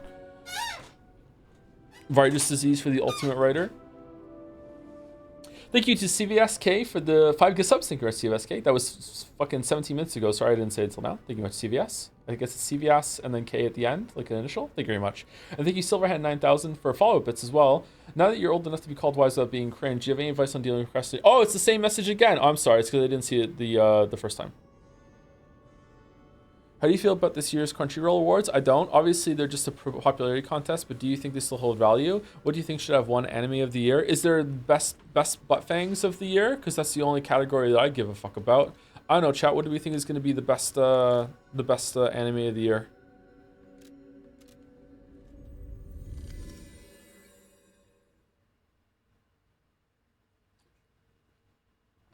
Crunchyroll, take me home.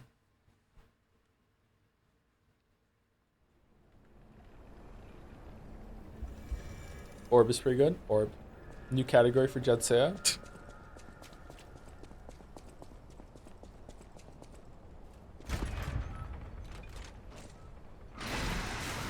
Thoughts on the House MD anime adaptation? Is that a real thing? I might watch that after the anime races. That's a real thing. That sounds fucking hilarious.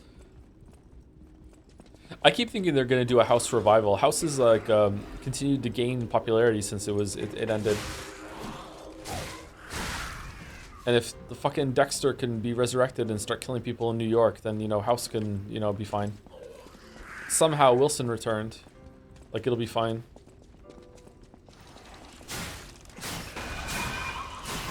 Oh shit, I forgot about these enemies.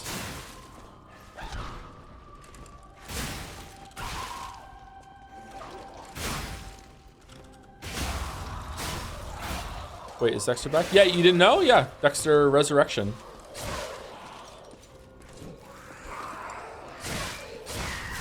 Peter Dinklage is in it. And Uma Thurman?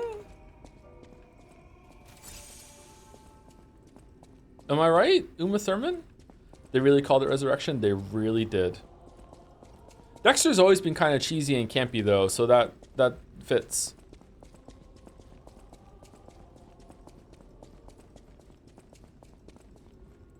Speaking of medical shows, have you seen The Pit? It's great. I'm not really big into medical shows, but I think I've seen a trailer of that and it looked interesting.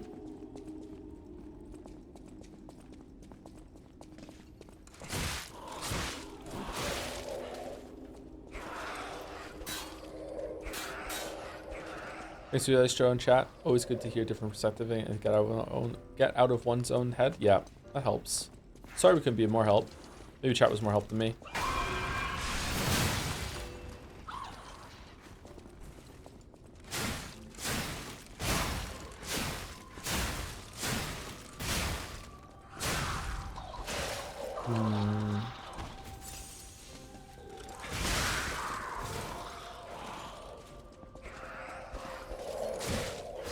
Favorite TV show? Certainly not The Expanse.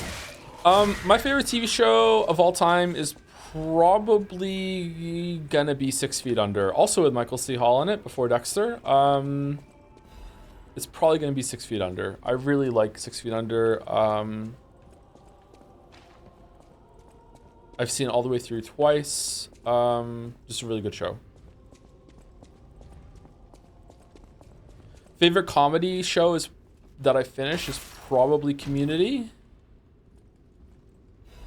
I don't know. I don't think a lot about these things, chat. Like usually when it's like favorite whatever, like it's hard for me to answer because I have to like do a recall of everything I've ever seen, watched, or whatever. Yeah. Oh, I'm part, but I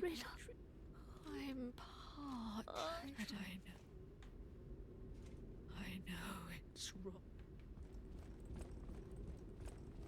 There was a secret area in this dungeon or this level that I didn't find when I first played. It was like down. Or did I find it? It was like coming back and seeing her is maybe what I didn't get.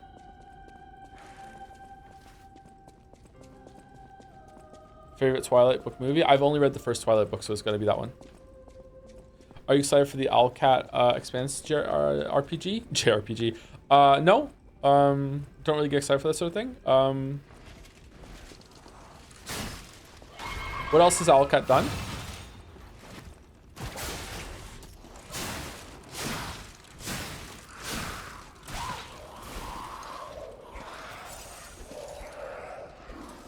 Pathfinder games? Oh, it's gonna... Chat said it's gonna be like Mass Effect. Is it still top-down, or are they branching out? That might be good, actually.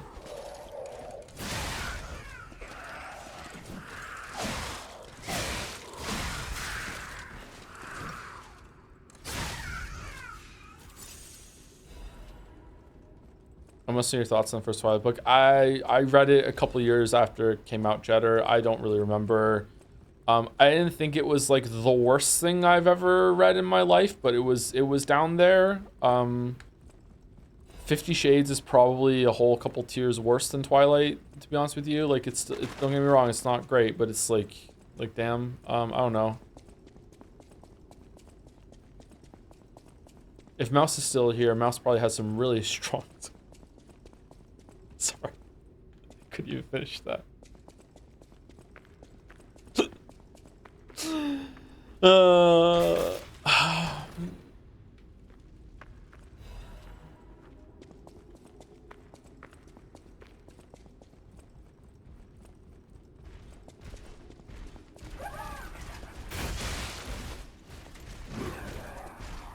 Worst book you ever read? Worst book I ever read is probably I can't remember what the guy's name is. I don't even know if it was written by him or if it's just like ghost written under his name. It's one of those like Pat Robertson people, like very popular like crime detective bullshit, sometimes secret agents. I can't remember the name. John Grissom, Robert Pattinson. Is it Robert Pattinson? Not Robert Pattinson. Dean Koontz. Maybe it might have been Dean Koontz actually. Annie Trapez. Yeah, it was like this book that at the time he was my father-in-law. Liked to read, and I was like, okay, let's check out what this book is all about. And it was like every chapter was a page and a half long. The book had like fucking like 85 chapters, and it was just like, oh, like fucking 6 paragraphs a chapter, and then it's the next chapter. It was like statistically like written out that every single chapter was like the length of the average bowel movement or something like that. It was fucking insane. That book was really bad. That book was worse than Twilight by a lot. I haven't read any 50 Shades.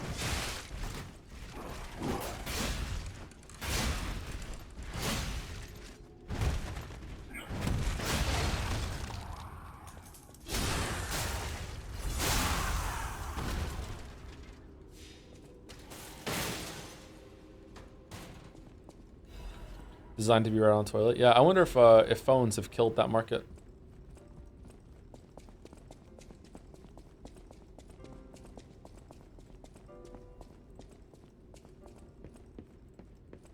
Have you read any Norse mythology books like Magnus Chase or Percy Jackson? No, I haven't. The only Norse-related thing that I've read was Redacted's book on Norse mythology. I read that for the God of War video. Thoughts on Philip K. Dick novels? I don't think I've read a... Have I read a Philip K. Dick novel?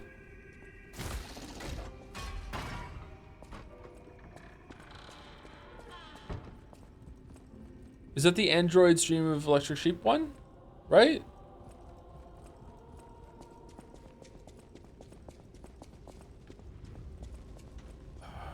I don't think I've read that.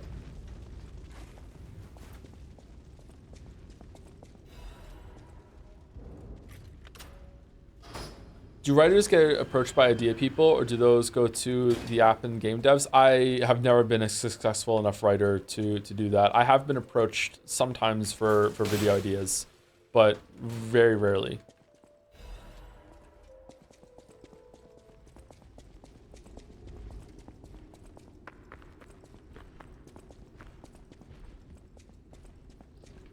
Where's the big guy?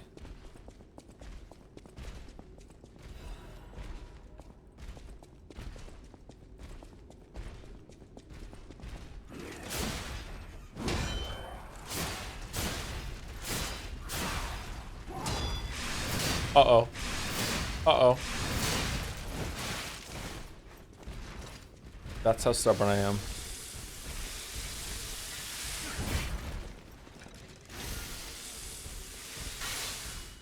Can you separate art from the artist? Depends. Try very hard. Depends on what they've done. Depends on who they are. Depends if they're dead or not. Depends how long ago it was. The shit that I read about Neil Gaiman is some of the worst that I've ever read about a celebrity. So I don't know if it's true. Let me do that caveat right away. So it's very hard for me to separate the art and the artist when it comes to him. It's not the worst, but it's among the worst. So yeah.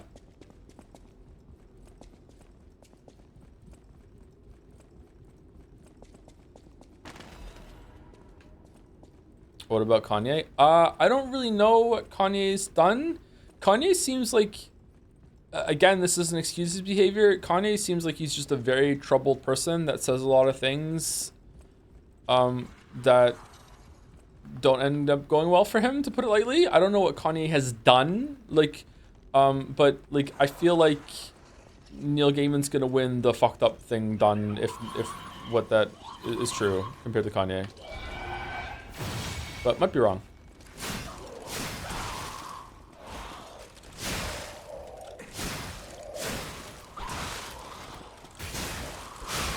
Oh, we're dead.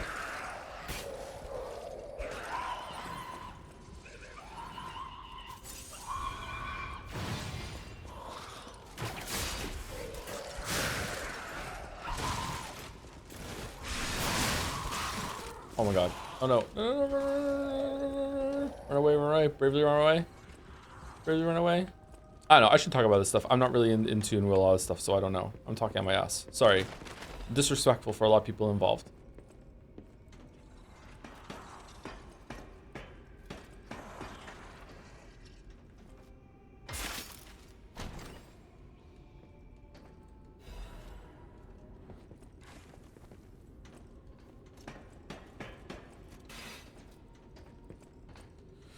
He's just saying stuff is putting it lightly, but he's not seeing me well.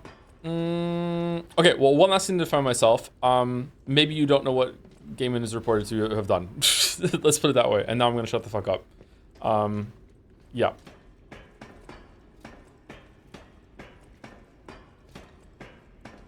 See how indie games are getting more spotlight? Like Expedition 33, Belotro, Repo, and Schedule 1. I think we're at a point of rise of new IPs, or will the AAA market...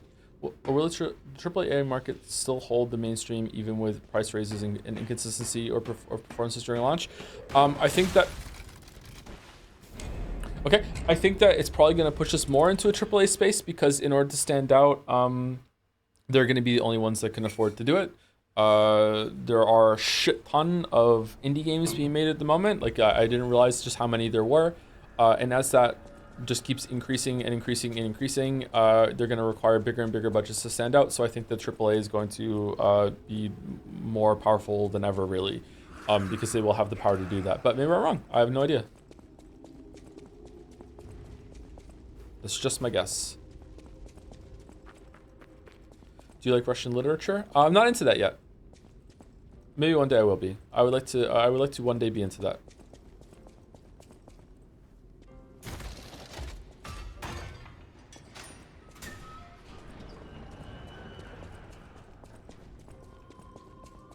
Okay, so we open that.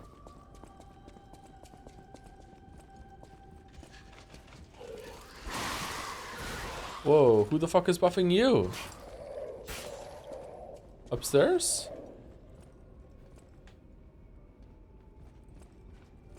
I think E3, Expedition 33 is AA based on price. Yeah, the rule of thumb for me, I don't know if this is the rule everyone should follow, but the rule of thumb for me is that whether something is AA or AAA or single A, I don't know if that just counts as indie, is the price. Indie is not based on price though. Indie is more about how it's published, although even that is probably going toward price now, either way. I don't know. I'm getting a bit tired, chat, sorry.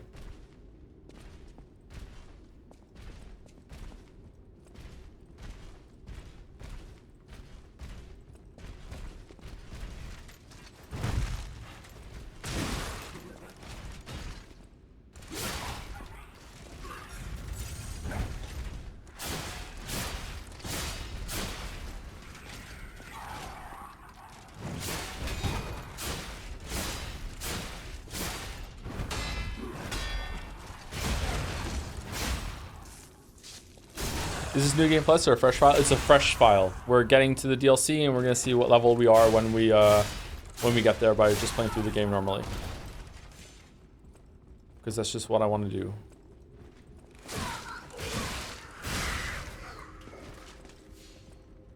Non sequitur, but have you checked out Evolve Idol since the last update? The last update was the one that added the challenge that gives you the bonuses from Evil Dimension, right? For late stage hell. I haven't checked it out. No, I haven't done a run or anything like that. Last time I did a run of Evolve Idol was when they first introduced the is it T6? The Eden stuff. I did a couple runs with that and got like one of the hybrid races, and then I stopped playing. It seemed pretty interesting to me. But I don't know. I would like to. The developer of Evolve stopped working on it for a while. I like to make sure that that game's gonna be like get more on it before I like devote more time to it, because it's a little bit of a mind worm or a brain worm, whatever you want to call it.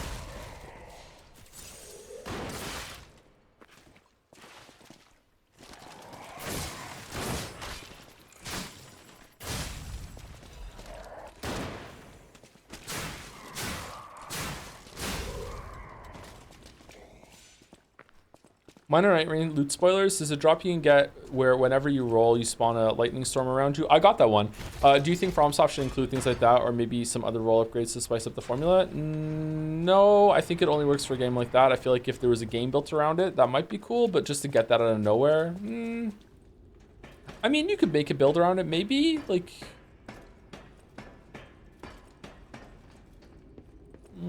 I guess so. It's kind of clunky. It barely works in Night Rain. I got a wild one that was whenever I was walking, not running, walking, I would spawn a cloud above myself that would shoot out magic missiles at people, and it fucking sucked, let me tell you.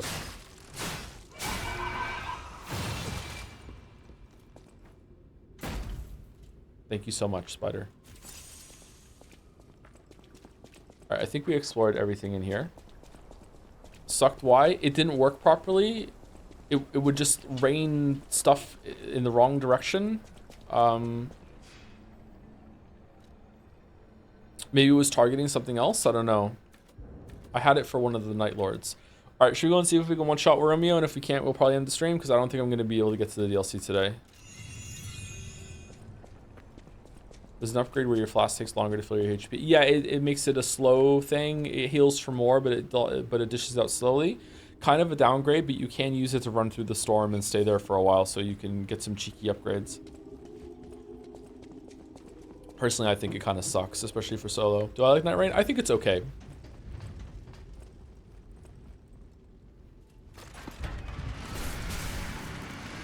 Thank you, Shalebcu, for the resub. Chilebchu for the resub. Thank you very much for the drums. And thank you, Hydrar, for the resub too.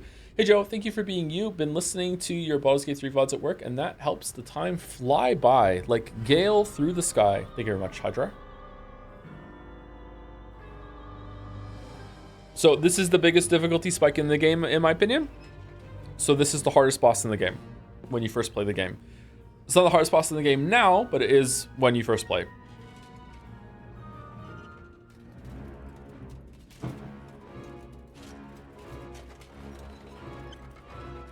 If I remember correctly, it took me 2.5 hours to beat this boss when we first played. 3?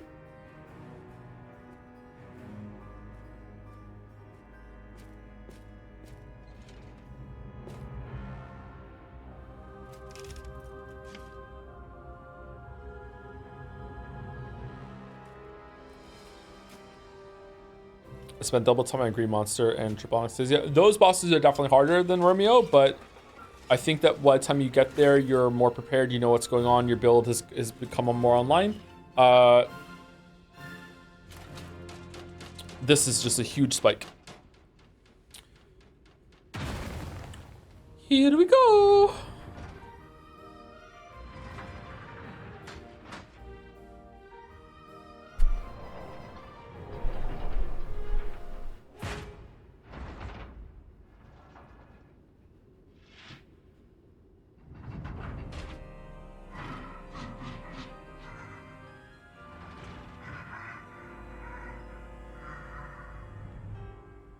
Enjoy the animations, chat, if you haven't seen this boss before. Because goddamn.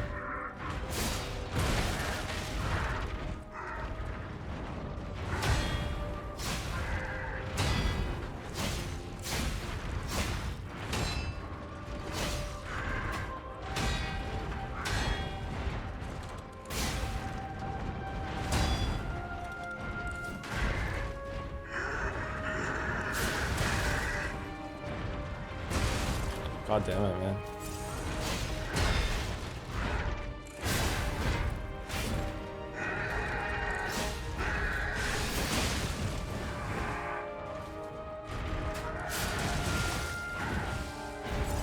It's not going well.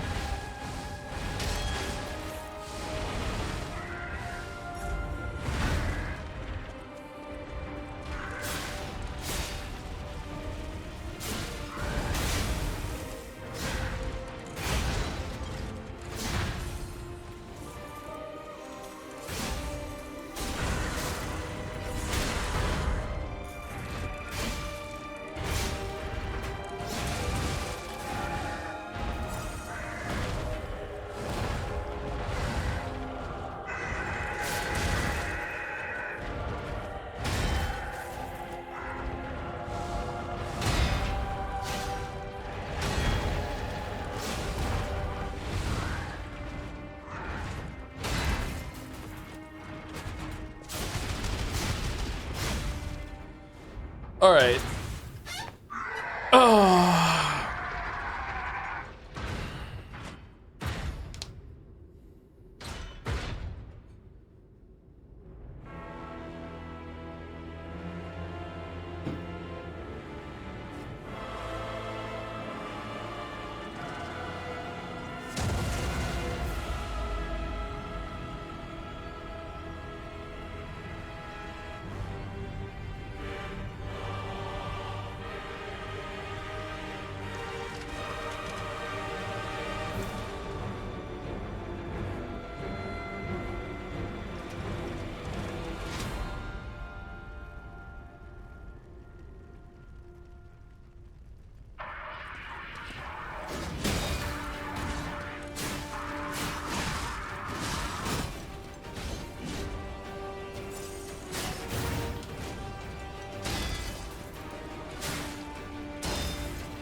Fuck. God damn it.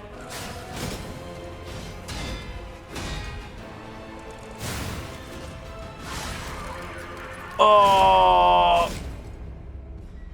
Oh man. What a fight. What a fight.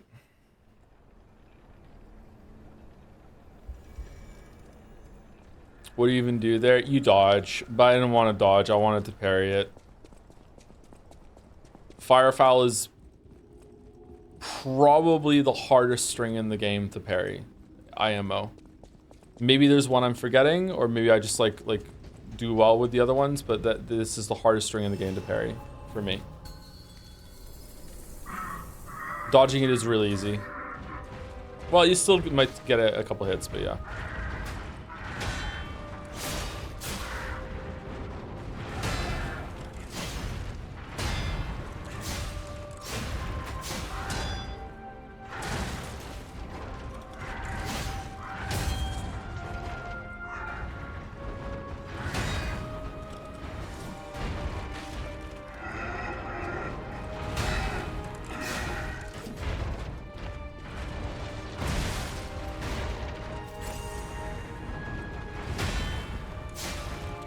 Oh, Lexasia Phase 2 has a bunch of things that I can't parry either. Okay, Lexasia Phase 2 might have something harder than Romeo's Firefowl. Wait, what? What happened? Oh, he phased. Okay.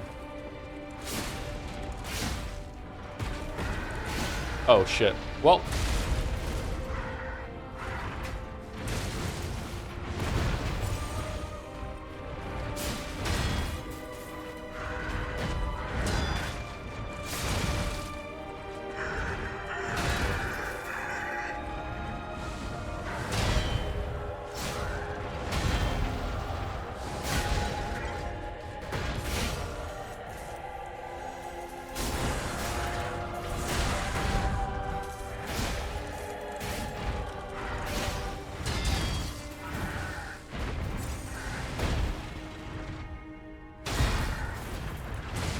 I cannot believe I parried that.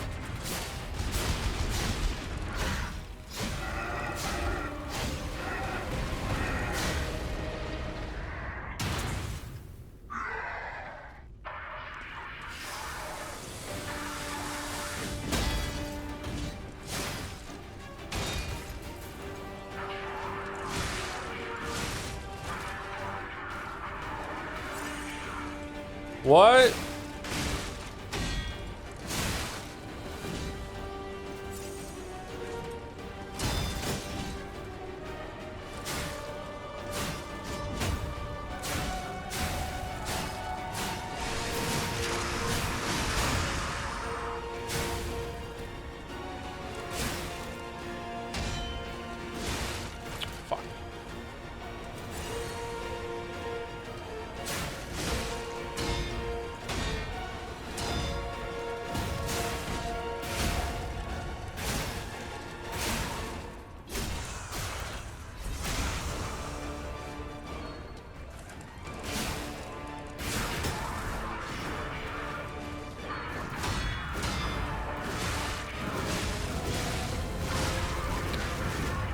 Oh, fuck.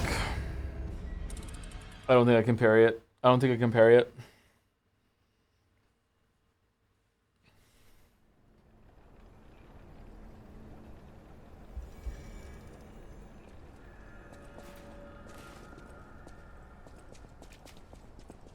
That's right. Yeah, it's designed to really fuck you up because he swings and then he stops the swing like a couple frames before the damage goes through. It's to psych you out. So like you have to respond to like this second swing that you have to just intuitively feel afterwards. Once you get it, it's not too bad. I think I had it down at one point, but it's gone now.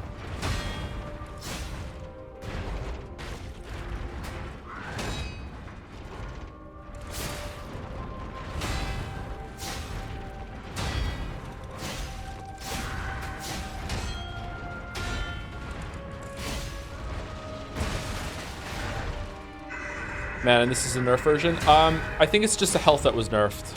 I don't think the animations were nerfed.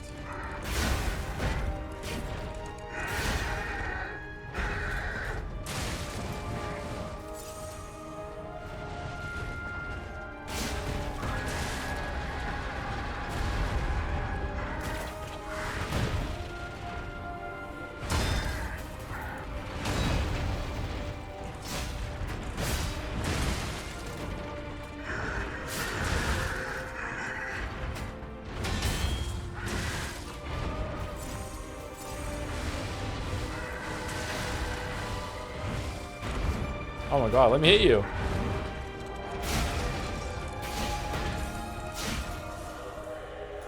Getting worse, chat. Getting worse.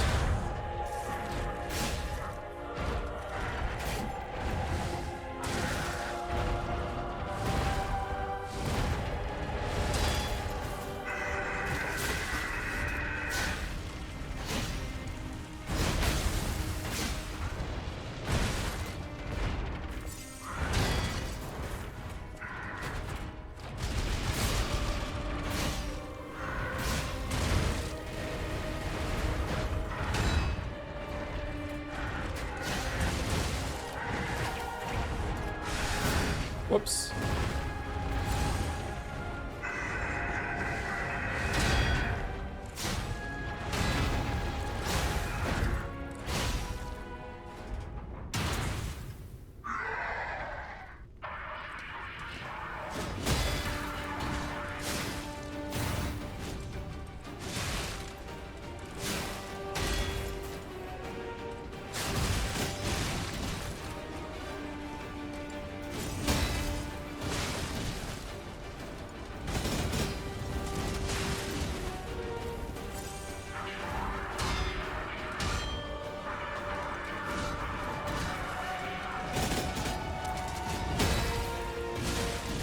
Oh, fucking hell. The fucking, like, ground follow-up.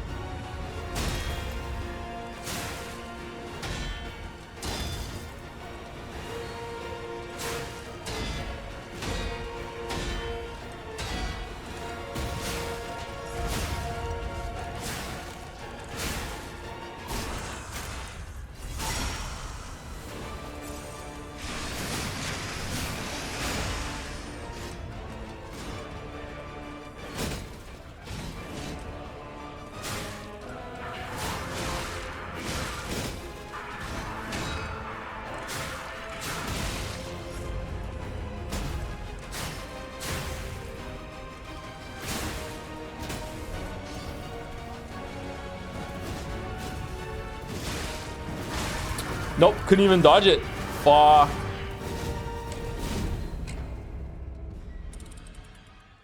Fuck.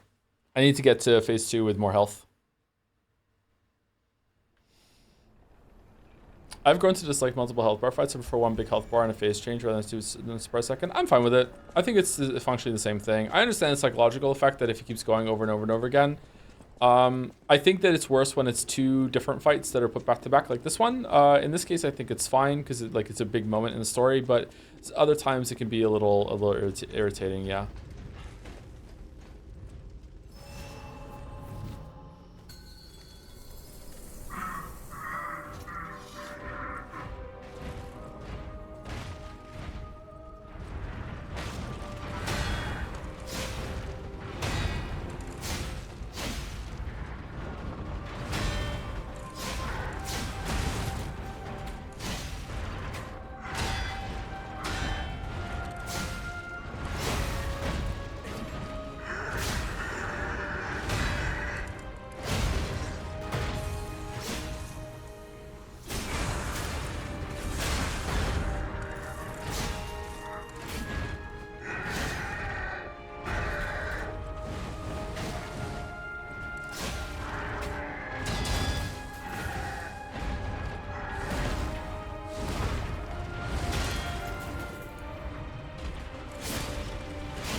Oh man, he hasn't done that in a while.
Fuck, he still got me. Wait, do you dodge into him instead of back?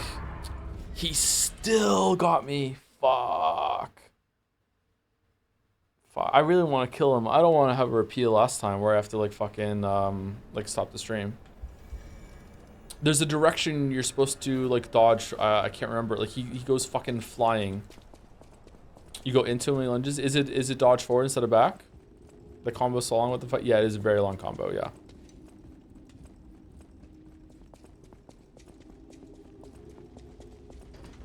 This doesn't bode well for the DLC bosses, huh?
No, that would have been cool.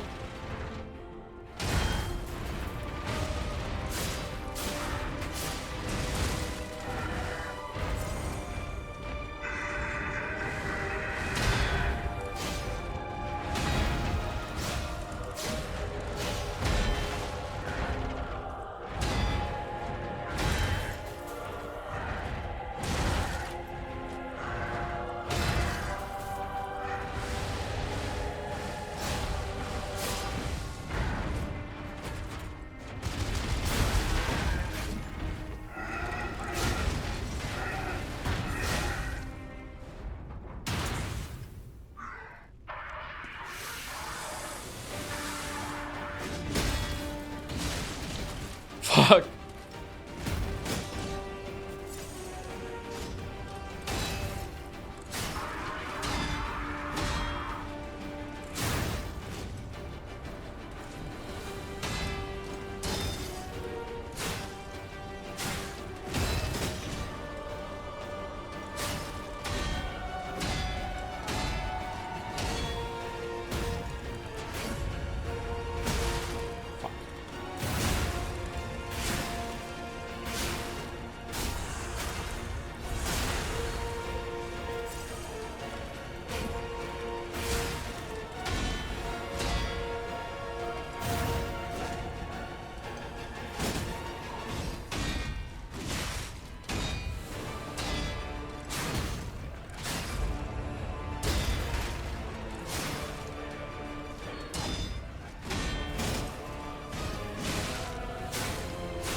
Alright, we got him. That should not have taken fucking 8 tries, holy shit. But we got him.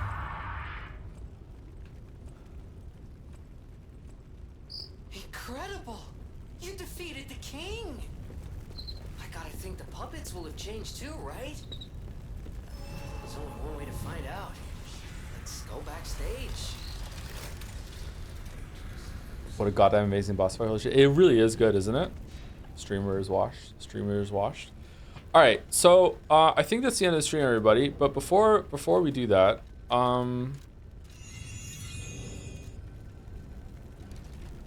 okay. Before we do that, I just want to see what the first area looks like, okay? So let's do that because of the DLC. I can't like not do that. So what do we want to do? Do you want to go to like this character is in the wrong, these are in the wrong places. These are at the very beginning of the game. This one looks like it's hypocrites there. So this one level 86. What level are we right now? Level 60? I got all the way to Nameless Puppet at level 86. Holy shit. Just ran through everything.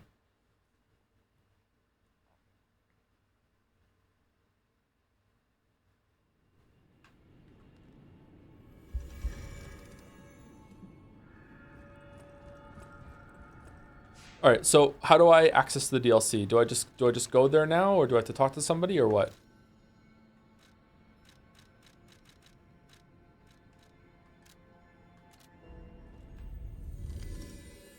Hey Joe, how are you finding the finding so far? I haven't done the DLC. We've just been replaying the game. I just want to see what the first area looks like, and if there's a boss, then we might like see what the boss looks like, and that'll be the end of it. We've just been replaying the base game to see when we can get to the DLC.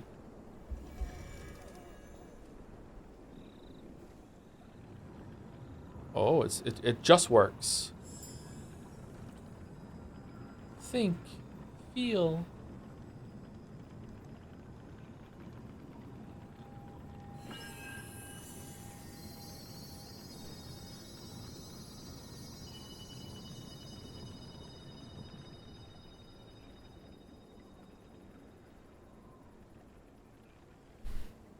It feels like they're trying to guide us somewhere.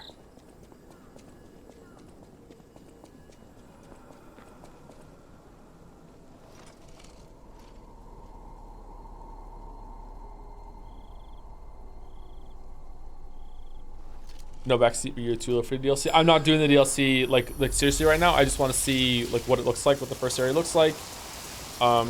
Sometimes these DLCs start with a boss right away. Like maybe we'll see a boss. Like we're gonna end the stream in about 5-10 minutes. Loud.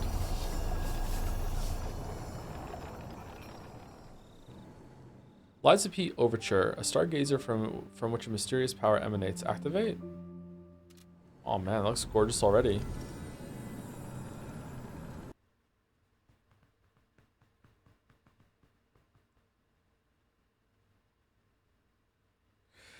Thank you to, hold on, there might be a cinematic. Hey, wakey wakey. Oh, come on, pal, get up.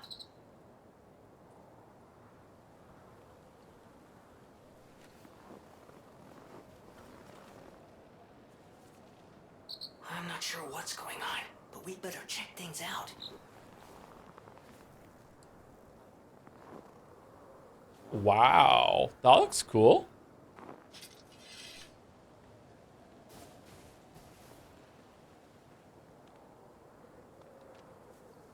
Neat. Thank you to Cariel Narve for the resub. Resubbing from the Hunterline Trenches with 86 endings and 237 hours. I've got to say, I don't know how much the chat experience helped get through the worst parts of Danganronpa, but I can only hope for the weebs can help you through 100 line if you end up doing it. I say that having enjoyed more than not so far, but it really drags at points and drags for long when it does. Regardless, appreciate the streams and glad to be indirectly consuming Umineko after 10 years of people hearing rave about it. Rave out of it? Rave of it? Rave out. Okay, I think I just read that wrong. Sorry. Yep. Yeah, I'm scared of Hunterline. Yep. Really, really scared. Really, really scared. Holy shit. Thank you, Cariel. Thank you for the report. I don't think we're going to do more than one ending. That's it. We're done. And thank you, Meza Lunatic, for the 5 gift subs. Thank you very much, Meza Lunatic. Thank you. All right. Let's see if there's like a fight somewhere and see how many, like souls we get for killing something. They're adding quality of life to make it easier. In 100 line? Stargazer nearby. Be on the lookout, pal. Junpei, that's just called editing. This is trimming it down.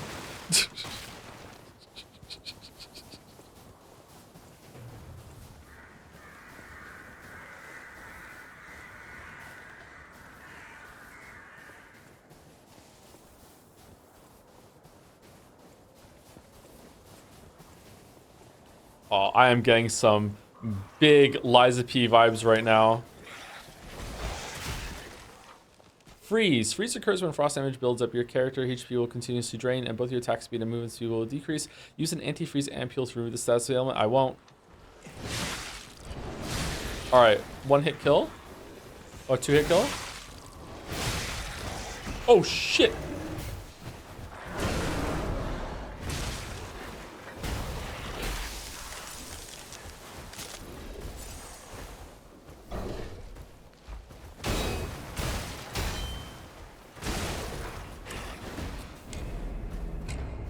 All right, well, that's the end of my story. I got attacked by a frozen bald bear with a cage on its head, and I died trying to learn how to parry it. Anyway, all right. So I don't know if I'll be back later to do more of this before or after the Xbox show, and then we will we'll continue the other run until we get here with that run. But this is cool.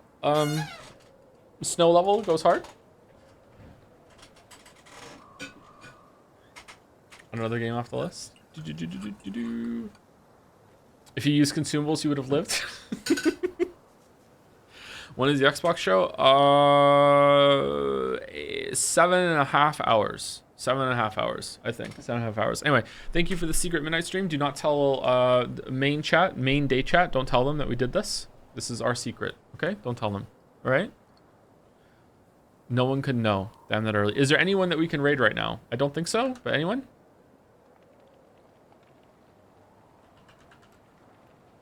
It